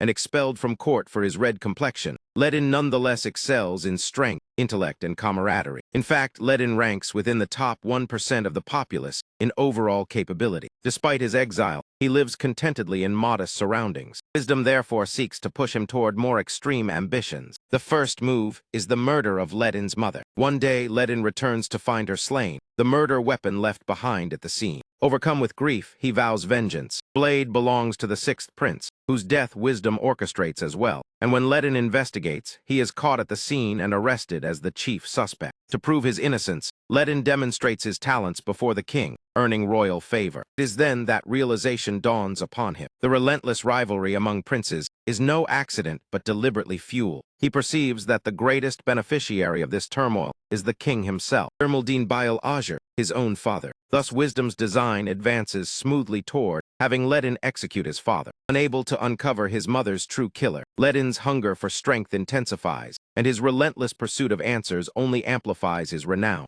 Zhang listens with evident approval to these revelations about Ledin. With Zhang satisfied by the candidate for apostle, the matter progresses. Wisdom decides the time has come for a decisive final test. Scene shifts to the festival of Mangal. Rats gather there in prayer. All are oriented toward an immense underground tunnel. Beneath that cavern, Ledin Bail Azur stands in total darkness, participating in the sacred Mangal rite. He finds it peculiar that a foreign prince was invited, and even more unsettling that he must undergo this odd ceremony. Ritual requires ingesting a strange herb that disrupts direction before entering a tunnel. The participant must then excavate a path back to the surface. Ledin is presently engaged in that very struggle. Though hesitant, he could not decline after Siakmyon's high priest personally summoned him. The task itself is within his capabilities, and he persistently digs upward. He pauses occasionally for brief rest. Exhaustion overwhelms him as time loses meaning, and he realizes he cannot discern direction or whether hours or days have passed. The only aid he possesses is the disorienting weed, which he must consume to continue wielding the pickaxe. He raises his hand overhead and releases debris. Observing the falling dirt confirms he remains upright. Encouraged, he resumes digging without hesitation. Maintaining the same trajectory, he stops again to verify his course. This time, however, soil drops directly onto his face. He realizes he has not been ascending at all. Nevertheless, he continues digging. The direction of falling debris keeps shifting unpredictably. Eventually, he cannot determine where it lands. As orientation becomes meaningless, he understands his senses can no longer be trusted, unable to distinguish standing from lying down. With every effort seemingly futile, he questions whether free will holds any significance. Each action appears to edge him closer to death. Abruptly, a voice answers his silent doubts. Ledin demands to know the speaker's identity. The voice replies that it has none. It describes itself as a construct formed by two gods, Twisted Tai and Blue Flow, known as Wisdom and Zhang, endowed it with weaving and truth-revealing powers, and it claims it will guide his excavation. If Ledin obeys its guidance, he will soon escape. Bereft of alternatives, Ledin follows the mysterious instructions and digs anew. He adheres strictly to every command. After an exhausting stretch of digging, the voice instructs him to kneel and press his palms against the earth. The instant he obeys, the earth under his feet fractures apart. The collapse finally frees him from the deadly cavern. Once he emerges above ground, Ledin breaks down in uncontrollable sobs. The ordeal beneath the earth grants him a sudden revelation. His vow of vengeance, his hatred for the king, even his terror of dying were nothing but distortions caused by losing his bearings. His feelings and perceptions had deceived him, and the only genuine course left is the one dictated by divine will. The rat priest shouts and weeps as well, witnessing the ritual's success. Above them, the gods float silently, observing the outcome, with Zhang clearly pleased by their chosen apostle. Ledin possesses balanced talents across the board. Wisdom, too, is satisfied now that he holds a pawn who can be steered with ease. Zhang then turns his attention to the next hurdle ahead. He understands his influence will diminish soon, since only players at level 21 or higher can obtain an apostle. Whatever the cost, they must ensure their scheme succeeds. With that resolve, both deities descend into their respective vessels. Zhang instructs his believers not to resist the coming events. At the same time, Wisdom orders Ledin to commence the slaughter. Mutant Troll proceeds to wipe out the rat folk without mercy. After stacking the bodies into a grim heap, Wisdom ascends to divinity level 21. This officially establishes Ledin as his apostle. Zhang appears to have intentionally sacrificed a large portion of his level by descending into the high priest, yet he considers it worthwhile. Wisdom has finally reached level 21, and, secured an apostle though, he cannot help but question why Zhang harbors such intense hatred toward Nebula that he would pay such a price. Zhang pauses briefly, then he removes the mask he has been wearing, revealing that he knows Nebula from reality. Nebula's real name is Choi Sang-woon, shut-in who wasted his days, locked away gaming endlessly. Moreover, Nebula is actually Zhang's older cousin. First, Zhang assumed being summoned into the game was mere coincidence, but seeing two top-ranked players land in the same world shattered that belief, proving it was no random chance but a deliberate selection. At the start, someone called Aladdin offered everyone the option to participate or return home. 4 out of 32 chose to leave. Think about it, who abandons reality for a game? Clearly those who stayed were far from ordinary. 27 remaining. The proportion of abnormal individuals is alarmingly high. Even Wisdom had already realized that the masterminds selected only those willing to commit fully. Given Nebula's obsession and constant dominance on the leaderboard, it was obvious he would accept, and once he did, few could rival him. Taking the top position would be effortless for him. That is precisely why Zhang entered the game. His goal is to sabotage Nebula's run. Returning to strategy, Zhang offers to disclose everything he knows about Nebula. If they can target his vulnerabilities, they may finally tilt the balance. The focus shifts to the alliance gathered in conference. Krampus has just learned Seokmyun's king has been overthrown. Stunned that the son killed his father for the crown, and questioning its legitimacy. Wisdom assures him this was orchestrated, and as they prepare to elaborate, Zhang silently withholds that his divinity has fallen to level 8 because of the plan, revealing that now would quickly allow the information to reach Nebula. Even so, he has no regrets, as gaining an apostle outweighs losing a few levels. Apostles are central to perished world's mechanics, and while Elden Bialasuar lacks Rockrak's fame, that reputation can be cultivated. Rockrak stands as the first apostle capable of defeating multiple creations, excluding manifested players. Before open war begins, Ledin must be strengthened enough to rival Rockrak directly. Back in the meeting, Wisdom asks Krampus for an update from the front since he first confronted Nebula. Krampus boasts of numerical superiority and steady preparations, yet doubts whether 30,000 Danium troops can defeat Hukrin's 10,000. His implication is obvious: defeat is entirely possible. He admits it frankly, acknowledging Nebula's achievements cannot be dismissed, though even in loss. He urges others to stay prepared, and at least drain Nebula's faith reserves. Krampus checks the battlefield situation. His expression stiffens in disbelief. Without explanation, he dashes away, signaling catastrophe. Scene cuts to Damurit, capital of Danium. Inside the throne room, King Obnim of Sateros panics. He is gripped by paranoia as events unravel rapidly. Moments later, Night Sky's apostle Rockrak storms into the palace with crushing force. He cuts down every guard obstructing his path toward the king. Obnim is soaked in sweat, paralyzed by fear. Though he tries desperately to negotiate, Rockrak shows no mercy. He cleaves the king's skull cleanly in two, granting him an instant and painless end. Meanwhile, Nebula revels in effortless consecutive victories. Eldar watches quietly, questions the wisdom of sending an apostle into the enemy castle, as losing that trump card would be disastrous. Nebula shrugs it off, believing apostles are meant to be used, not preserved. Eldar warns that success hinged on Krampus being distracted at the meeting. Nebula admits it was a gamble, but with Runda's information, it paid off. There was always the risk Krampus might skip or end the meeting early, yet fortune favored him. Gained rewards far beyond expectations. Most importantly, he demonstrated unpredictability, which itself grants strategic advantage. In the perished world, two main approaches dominate: high risk, high reward, and low risk, low reward. While many assume the safer path is superior, that belief is flawed. Old strategies yield greater returns because cautious moves become predictable and easily countered. Even so, Nebula values balance, though acceptable risk differs for each individual and defies precise measurement. At present, he is steadily consolidating his advantage, considering the enormity of the risk he took. The resulting gains are likely to be immense. The narrative returns to the Alliance meeting, where gloom fills the room.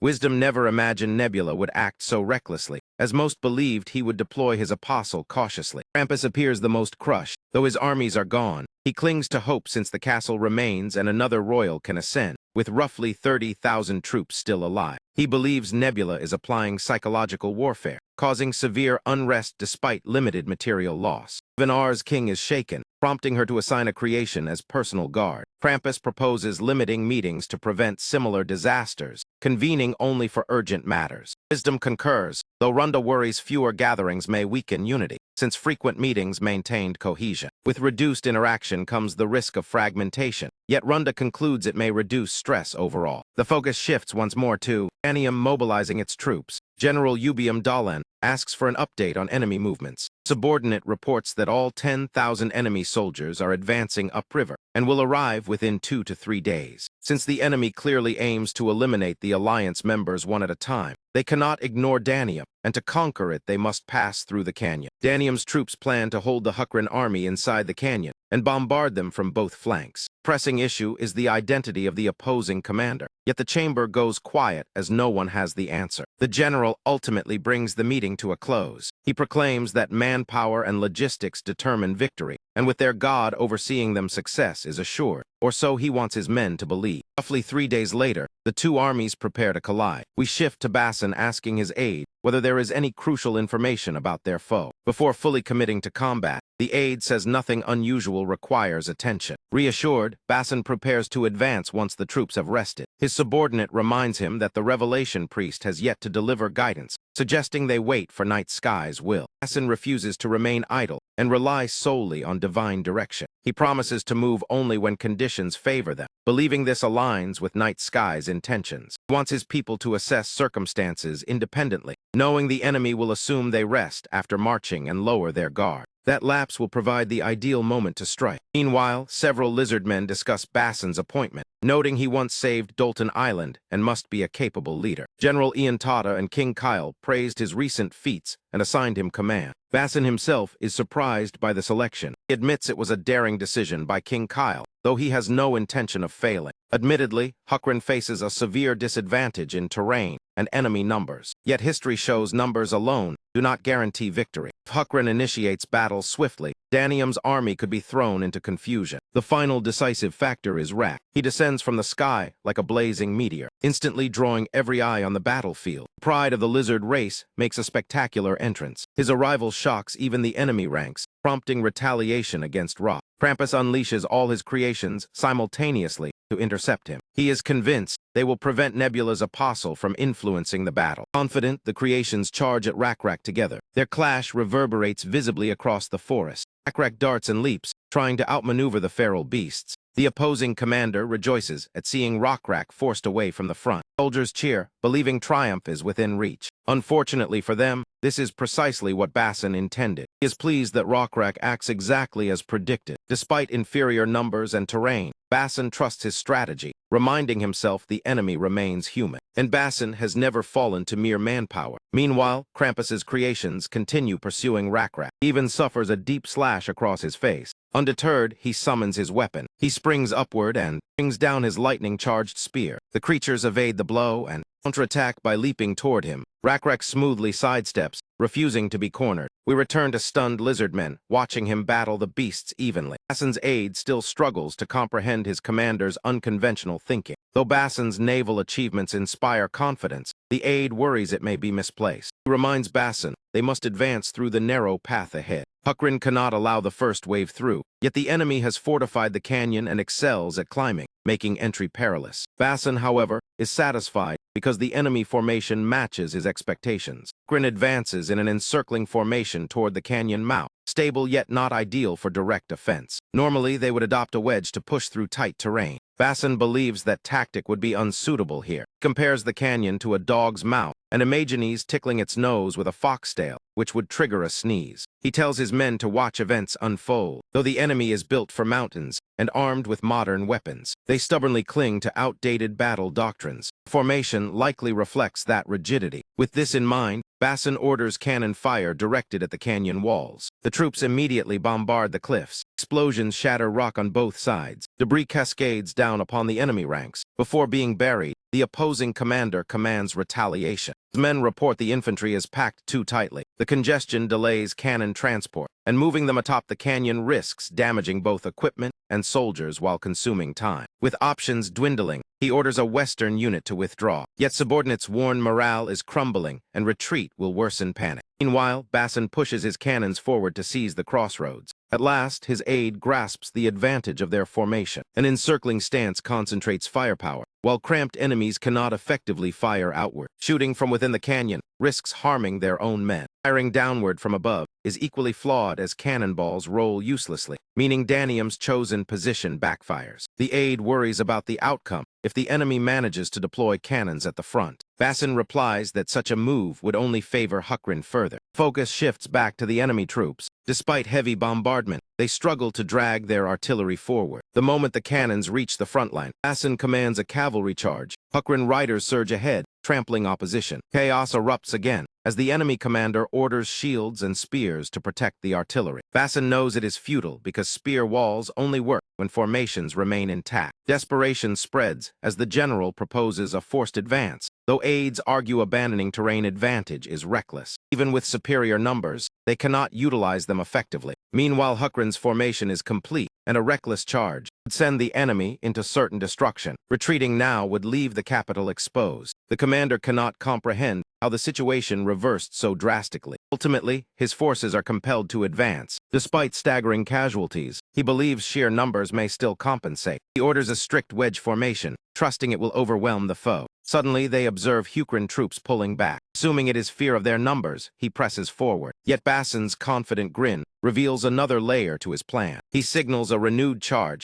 and personally joins atop his bird mount. As anticipated, Hukran forces dominate, cutting enemies down relentlessly. Cavalry slices through the center, splitting the formation apart. The enemy realizes this attacking cavalry is entirely different from before. With their vanguard isolated, sustaining the front line becomes impossible. Soldiers can only stand by awaiting instructions from their commander, who himself is completely at a loss. In the end, he commands them to clear a route for the Allied cavalry to advance, arguing that rescuing the front line must come first. One subordinate protests that sending cavalry is pointless and insists retreating into the canyon is wiser. Another goatman counters that the rear troops have already begun charging, making any withdrawal impossible. The captain decides to keep the infantry tightly packed and push forward without breaking focus. As for the cut-off vanguard, they must be sacrificed, and when an officer objects, the furious general silences him, claiming they still hold the upper hand. The scene shifts back to Basin, orders the exhausted and wounded units to fall back, while the untouched squad advances to replace them. His aide suggests exhausting the current troops and preserving the fresh ones for later. Basin argues that holding reserves back breeds complacency,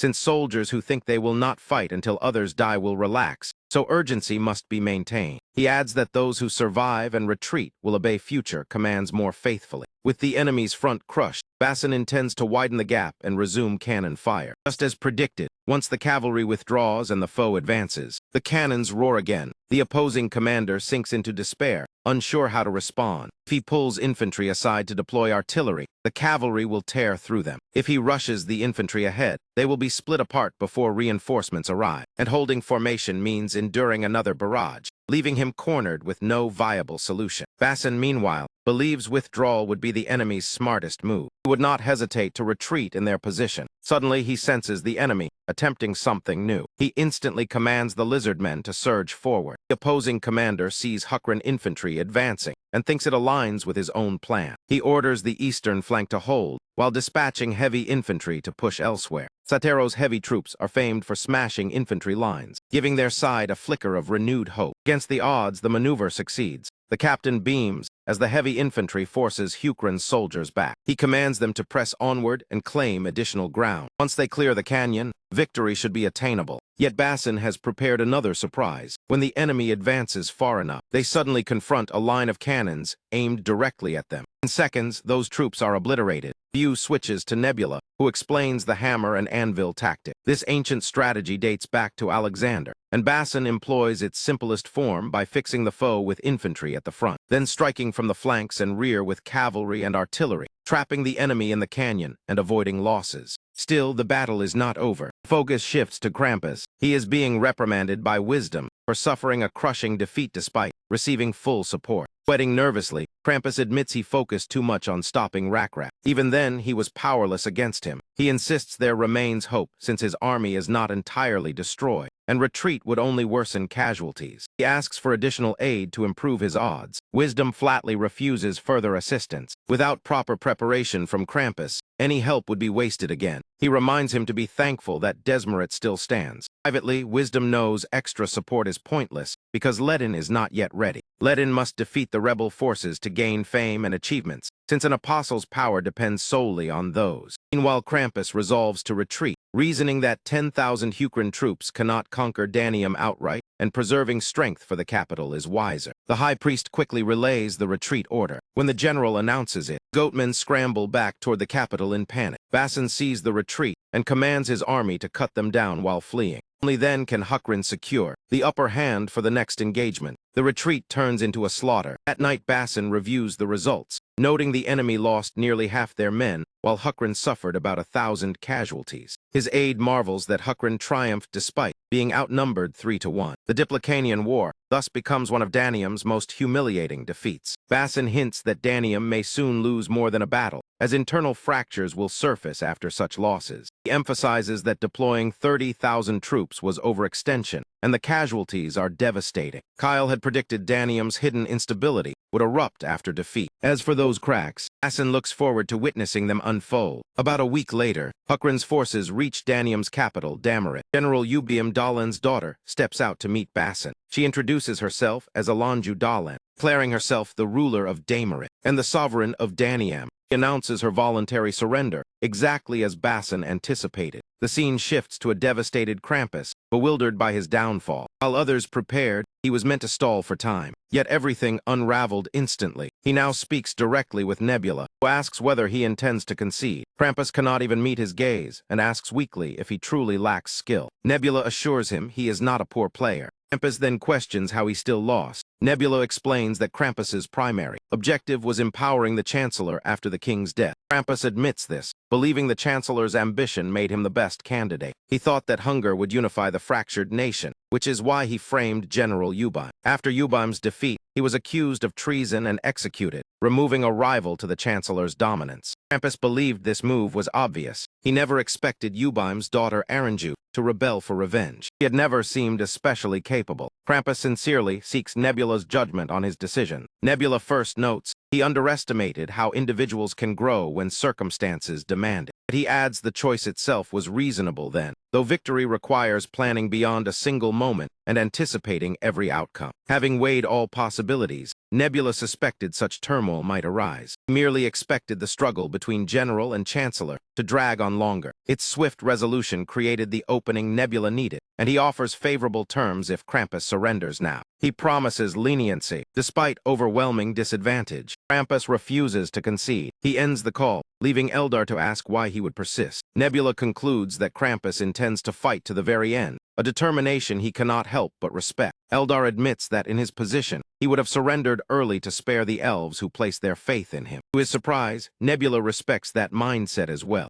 Gazing at Danium's capital, protected by towering walls, rivers, and fertile fields, he knows a direct assault would normally cost Hukrin dearly. Securing it without bloodshed leaves Nebula quietly satisfied. Now he waits to see Krampus' next move. Inside the castle chamber, Basson and his aides stand before Alanju Dalan, who highlights the formidable army under her control to strengthen her bargaining position. She argues that forcing entry would have inflicted heavy losses on Hukrin, so she seeks terms that benefit her side as well. Basson responds that Danium itself enabled their entry, and if conflict resumed now, Hukrin could seize the castle with ease. Alanju warns that unreasonable demands will damage Hukrin's reputation, since rumors of cruelty would deter future surrenders and lead to bloodier wars. Watching from afar, Nebula admires her bold and calculating negotiation style. Eldar is puzzled that Nebula does not simply claim the capital outright. Nebula explains that Damaret remains deeply influenced by religion, and direct annexation would provoke backlash. Now he prefers to observe which path Krampus intends to take. Days later, with Hukrin's backing, Alanju's coronation ceremony begins. Ritual would formally crown a Danium ruler aligned with Hukrin. Yet events quickly derail. A sacred mirror that grants divine authority suddenly shatters above Alanju's head. In that instant, the priest proclaims that the god rejects her as sovereign. He stirs the crowd, declaring that even if Damaret yields to Hukrin, their faith must remain untouched. Gradually, the people echo his conviction. They accept political surrender, but refuse to abandon their religion. This is precisely the turning point Nebula anticipated. Division between church and state. Though monarchy and religion usually reinforce each other, social shifts can drive them apart. On Earth, politics weakens religion, but in this world, faith holds greater power.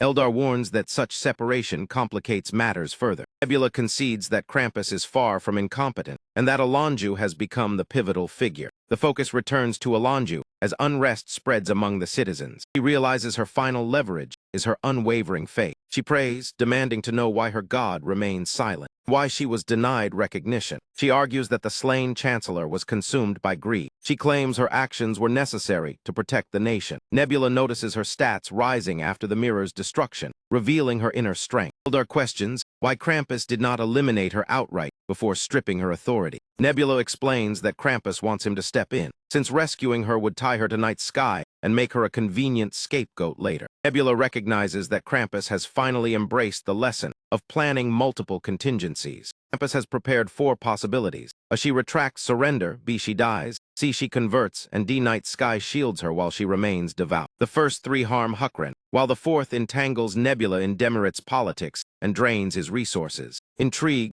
Eldar asks if Nebula has a counter-strategy. Nebula's knowing smile suggests he is already several moves ahead and intends to outplan his opponent. On a frigid night, as Alonju sleeps, a shadowy figure enters her chamber. It is Yan, once an alchemist but now a mage, correcting Alonju's assumption. To Alonju, the title mage sounds like a myth. Yan cannot hide her disdain at such ignorance from a ruler. He bluntly points it out. After all, she infiltrated a guarded castle and could kill Alonju effortlessly. That demonstration alone should suffice. Yet Alonju chooses to test her claim. He thrusts a dagger into Yan's neck. Yan bleeds yet survives. Finally shaken, Alonju demands the reason for her visit. Yan calmly removes the blade and states she has come to save her. Asked about the cost, Yan says she seeks a realm free from divine interference. Alonju scoffs, believing a godless nation is doomed. Yan counters that magic rivals the gods and can replace them. Her envisioned state would depend solely on arcane power. Alonju questions why magic cannot defeat Huckren then. Yan admits honestly that victory over Huckren is impossible now. Night Sky monitors their every action. At best, they can shield the populace. Yan's kind, who reject gods, have long faced persecution, and another ruling deity will worsen it. She fears Alonju's heirs will never find peace. Under Huckren, even preserving Danium's name will be difficult, let alone freedom of belief. Yan seeks to safeguard people rather than kingdoms, arguing strength negates the need for gods. If Alonju agrees, Yan promises power to secure her people, giving her until sunrise to decide. Soon dawn approaches. Alonju reaches her verdict. He commits to building a nation untethered from any deity. In the days that follow, Huckren's hunting minister arrives in Danium. He meets Bassan in the capital. They greet each other warmly after a long absence, since war left little time for feasts or hunts. The minister brings 5,000 reinforcements and trusts Bassan understands their strategic situation. Bassan indeed does. After Huckren seized the capital, other alliance nations mobilized swiftly. Forces began marching toward Danium. 20,000 from Giaqua, 24,000 from Mangal, and 18,000 from Gumen, totaling 62,000 troops heading for Desmuret. They will arrive within a month, while Sukmian remains embroiled in civil war. The ruthless son who killed his father appears poised to win. He advances as if divinely favored and calls himself Twisted Tie's disciple. The minister also delivers new weapons, along with the reinforcements. Bassan is astonished to see unfamiliar artillery prototypes. One enlarged cannon extends range by 50 paces despite added weight. Bassan eagerly inquires about the second design. The next weapon differs drastically in size. It is essentially a flintlock firearm. They describe it as a miniature cannon usable by one soldier. The engineers name it a hand cannon. Bassan fires it at a nearby target. He is stunned by its effectiveness. With enough of these, he believes the war's balance could shift decisively. About a month later, Runda sits gloomily in a corner as another alliance meeting unfolds. As expected, she finds herself cornered, with Nebula's blunt intimidation pressing heavily on her mind. To grasp what troubles her, we revisit her earlier exchange with Nebula, where he demanded she turn against the Alliance. The proposal deeply disturbed her. If she refused to betray the Alliance, Nebula insisted she at least act as though she had chosen his side. Runda attempted to talk sense into him. He argued that although she cooperates with him, openly stabbing the others in the back would brand her a traitor beyond redemption. Nebula countered by saying he could coordinate everything, so she could slip away unharmed. He made it clear that refusal meant exposure. He would reveal every piece of intelligence she had secretly passed to him. Even denial wouldn't save her, because the Alliance would eventually connect the dots, and once isolated by suspicion, she would be defenseless against him. Obviously, such naked threats unsettled Runda, yet her sharp words failed to shake Nebula. He calmly urged her to think logically and choose the path that benefited her most. In the end, she relents and agrees to follow his instructions. Just before the specifics of her initial assignment are revealed, the scene shifts back to the present, where Runda struggles to make sense of everything. Nebula offered only vague hints that confused her completely, telling her clarity would come when the time was right. Out of nowhere, Zhang picks up on something odd in Nebula's behavior. Nebula has been steadily reinforcing his troops while disrupting everyone else's operations. It's clear he's being careful since Huckren's army is already limited. Yet, what truly unsettles them is his reliance on basic tactics. something unlike him. As the top-ranked player, he's known for incomprehensible strategies, not predictable ones. Zhang remarks that the earlier clash with Hukren was likely just an error in judgment. The upcoming conflict, however, will likely be a siege or territorial struggle, and sieges follow established patterns. The side with superior numbers typically dominates, and by that reasoning the alliance estimates an 80 to 95% probability of victory. Combined divine power also surpasses Nebula's.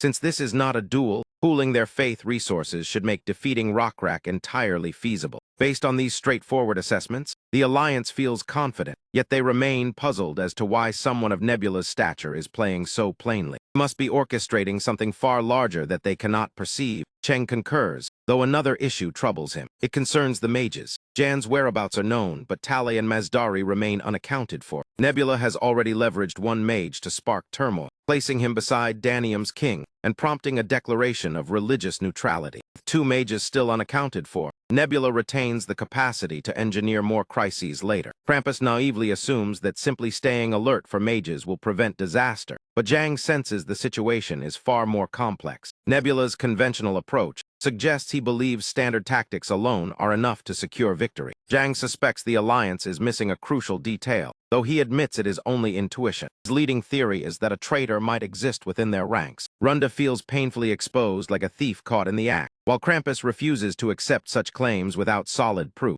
After all, the likelihood of a betrayer among them seems incredibly slim. Still, Zhang cannot dismiss the possibility, knowing Nebula would exploit such an advantage instantly. If a mole exists, identifying the most probable suspect is vital. Naturally, Runda breaks into a nervous sweat, fully aware she fits that description. For her, this is a nightmare. If suspicion lands on her, everything collapses. Yet unexpectedly, Zhang points the finger at AR instead. The accusation overturns expectations, leaving AR stunned and incredulous. Runda is equally shocked, the complexity overwhelming her. Questions Zhang's reasoning, asking if he has evidence to justify such a serious claim, only for him to admit it is merely speculation. As AR presses him for the rationale behind his suspicion, Zhang directs everyone's focus toward the display screen. He reveals footage of a Nyx repeatedly visiting Guman and Hukren. This Nyx held no significant rank, functioning only as a traitor. Zhang even dispatched a priest to detain him, but Nebula stepped in and eliminated the Nyx immediately. AR pauses to consider, then firmly declares she has no connection whatsoever to that Nyx. Zhang responds by questioning why that Nyx met the Lizardman repeatedly, and why Nebula personally ensured his death. Krampus demands clarification as well, especially since Nebula's constant surveillance raises further suspicion. Runda steps in to defend AR, suggesting Nebula could simply be manipulating events as part of a larger scheme, possibly intending to sow discord within the alliance. Krampus concedes the doubt may seem minor, but insists it warrants consideration. They insist AR provide a thorough explanation rather than vague denials. In response, AR accuses Zhang of deliberately targeting her. He counters that he himself could be the traitor, deflecting suspicion with weak conjecture. Tensions escalate rapidly, far beyond what Runda had anticipated. Last, she grasps Nebula's meaning when he said she would recognize the moment. That moment has arrived, and she must act by siding with whoever is accused. Nebula warned her that consistently defending the suspect would delay any firm conclusion. The role is simple: emphasize trust and minimize the accusations, ensuring the original accuser cannot drop his claim. Meanwhile, the others will begin to view the accuser as overreacting. In such a scenario, scrutiny shifts away from the supposed traitor. Instead, it targets the one who raised the accusation. The alliance's unity fractures, and Runda remains beyond suspicion. Later, Zhang holds a private discussion with Wisdom,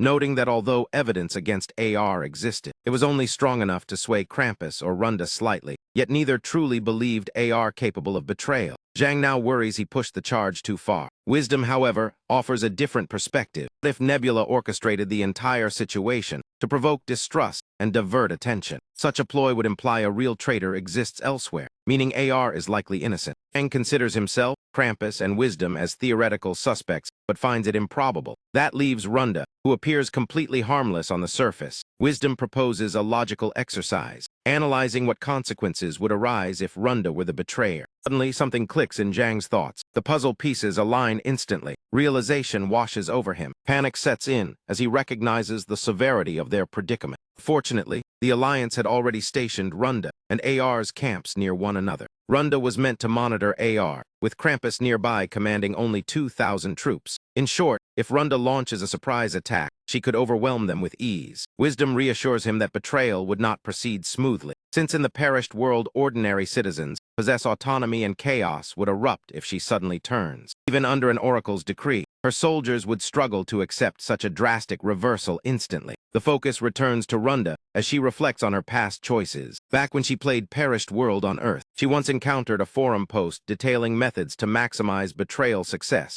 outlining strategic do's and don'ts. Essentially, it was a comprehensive guide to treachery written half-jokingly, later dubbed the traitor build. Though it never gained mainstream traction and was largely ignored, it profoundly influenced Runda's approach. Thanks to it, she secured victory after victory. Her success rate soared beyond average despite her mediocre skill level, and now, she carefully applies every principle from that build. The Lenars are known for their slow deliberation and timid nature, often hesitating between choices instead of committing. Their indecision persists even in defeat, which is why players rarely choose them. For Runda, however, their temperament perfectly suits her patient, methodical style. She selected a flower as the emblem of Jaqwa's fate, the ever-changing blossom. Its defining feature is a shelled fruit, whose ripeness cannot be judged until open. Because determining when it ripens is nearly impossible, it serves as a sacred instrument for divination. This ritual is referred to as a decisive statement. Now Balko, a Lenar destined to become Jaqwa's general, observes that the flower's fruit has matured. This discovery is troubling, because today's prophecy declared that, if the fruit remained unripe, they must defend their allies, but if ripe, Jaqwa was to betray them. Lenar's morality holds no weight. Every action is dictated by divine will. They believe their slowness exists to keep them aligned with their god's design. With unwavering devotion, they commence the slaughter, carrying out what they see as sacred duty. Krampus realizes too late that Jaqwa's army has turned on them. Guman's top general is already dead, and the traitors advance toward their captain.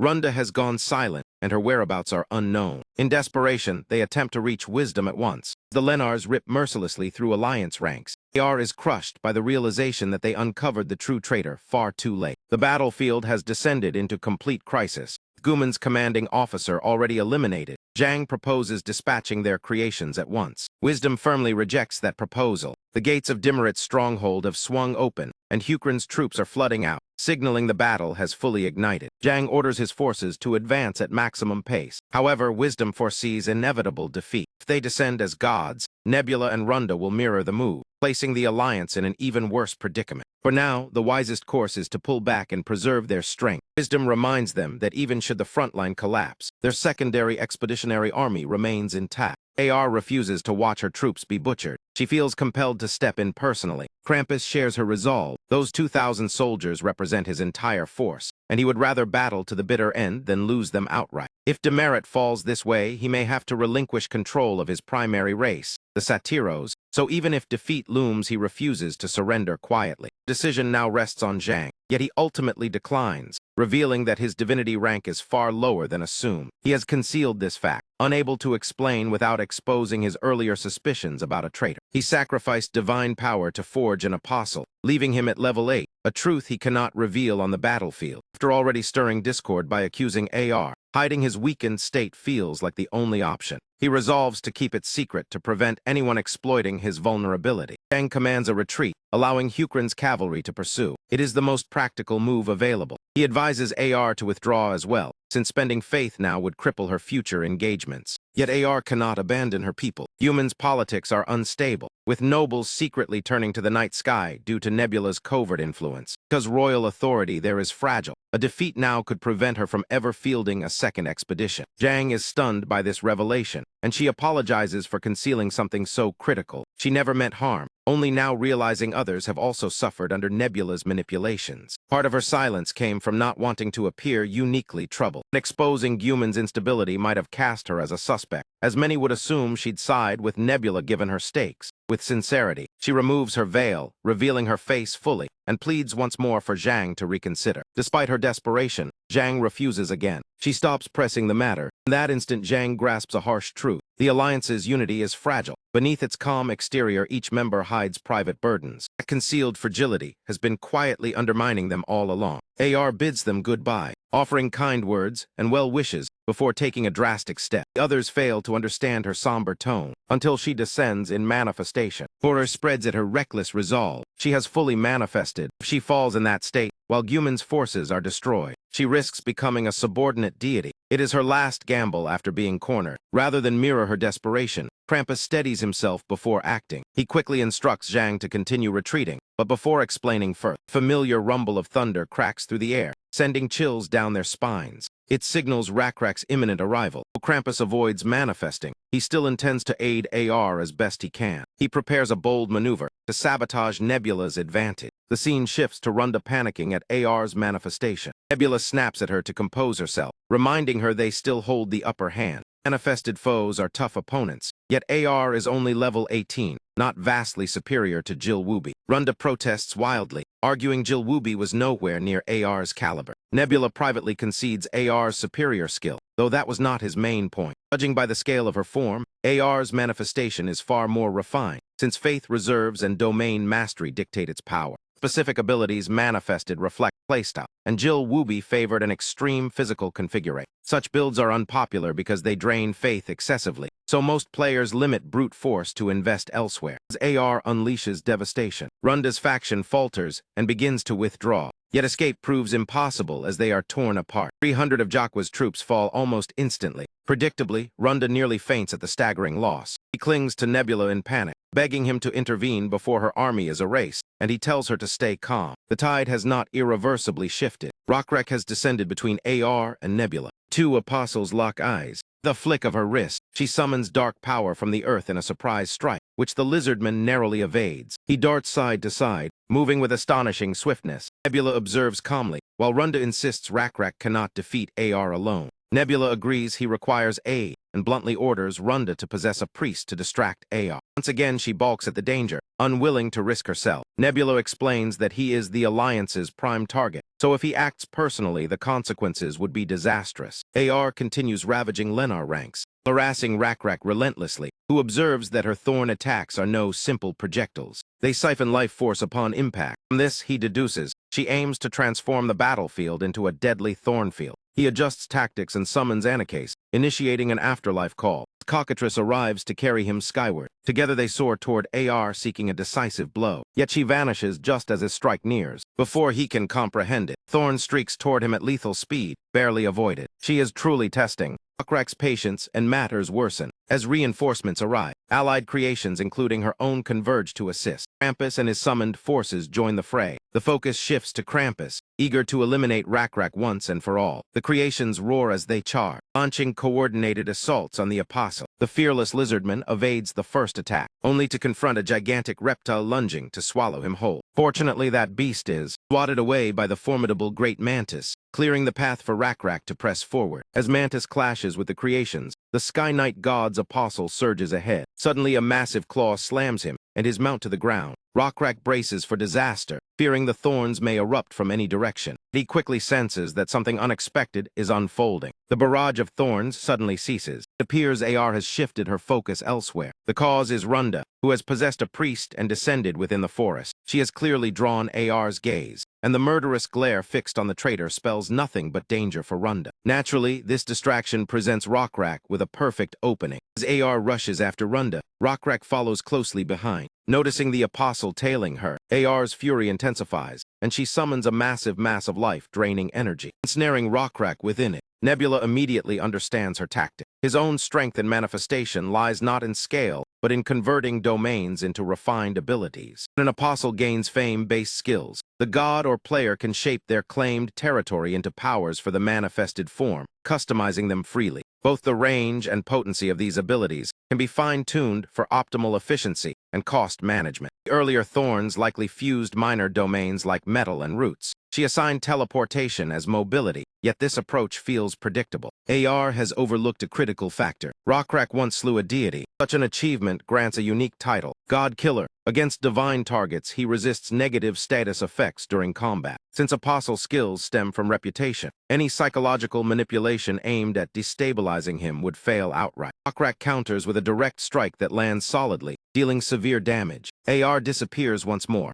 senses she has halted her offense, most likely retreating to recover. For reference, AR's divine name is Dark Book, while Runda is known as All Decisions by Mortals. Rockrak suspects Dark Book's rage toward all decisions fuels her pursuit, meaning she aims for the vessel Runda inhabits. If she unleashes black thorns at all decisions, however, he can pinpoint Dark Book's position as well. As he concentrates to locate her, Nebula interrupts him, ordering him to ignore Dark Book temporarily. Rockrak hesitates, worried all decisions may be imperiled. Nebula replies that her fate is secondary. They are not abandoning her but must devise a smarter solution. The focus returns to AR, badly wounded and attempting to mend herself. Just as she resolves to alter her strategy, he catches sight of Runda again, reigniting her fury and vowing to punish both Nebula and Runda. Runda sprints desperately, only to be struck down by AR's thorns. One spike pierces straight through her shoulder. She collapses helplessly, like prey before a furious predator. AR seizes her by the throat and begins choking her. With little choice, Runda proposes an alliance. The suggestion infuriates AR further. Trusting Runda is unthinkable. She slams Runda's head violently into the ground. The Lenore cries out in agony. AR continues to degrade her by pressing her foot down and forcing more screams. Rather than endure further torment, Runda advises AR to focus on Rockrak first. She argues neglecting Nebula's apostle is a grave error. She notes Rockrak is not pursuing her, prompting Dark Book to assume Krampus,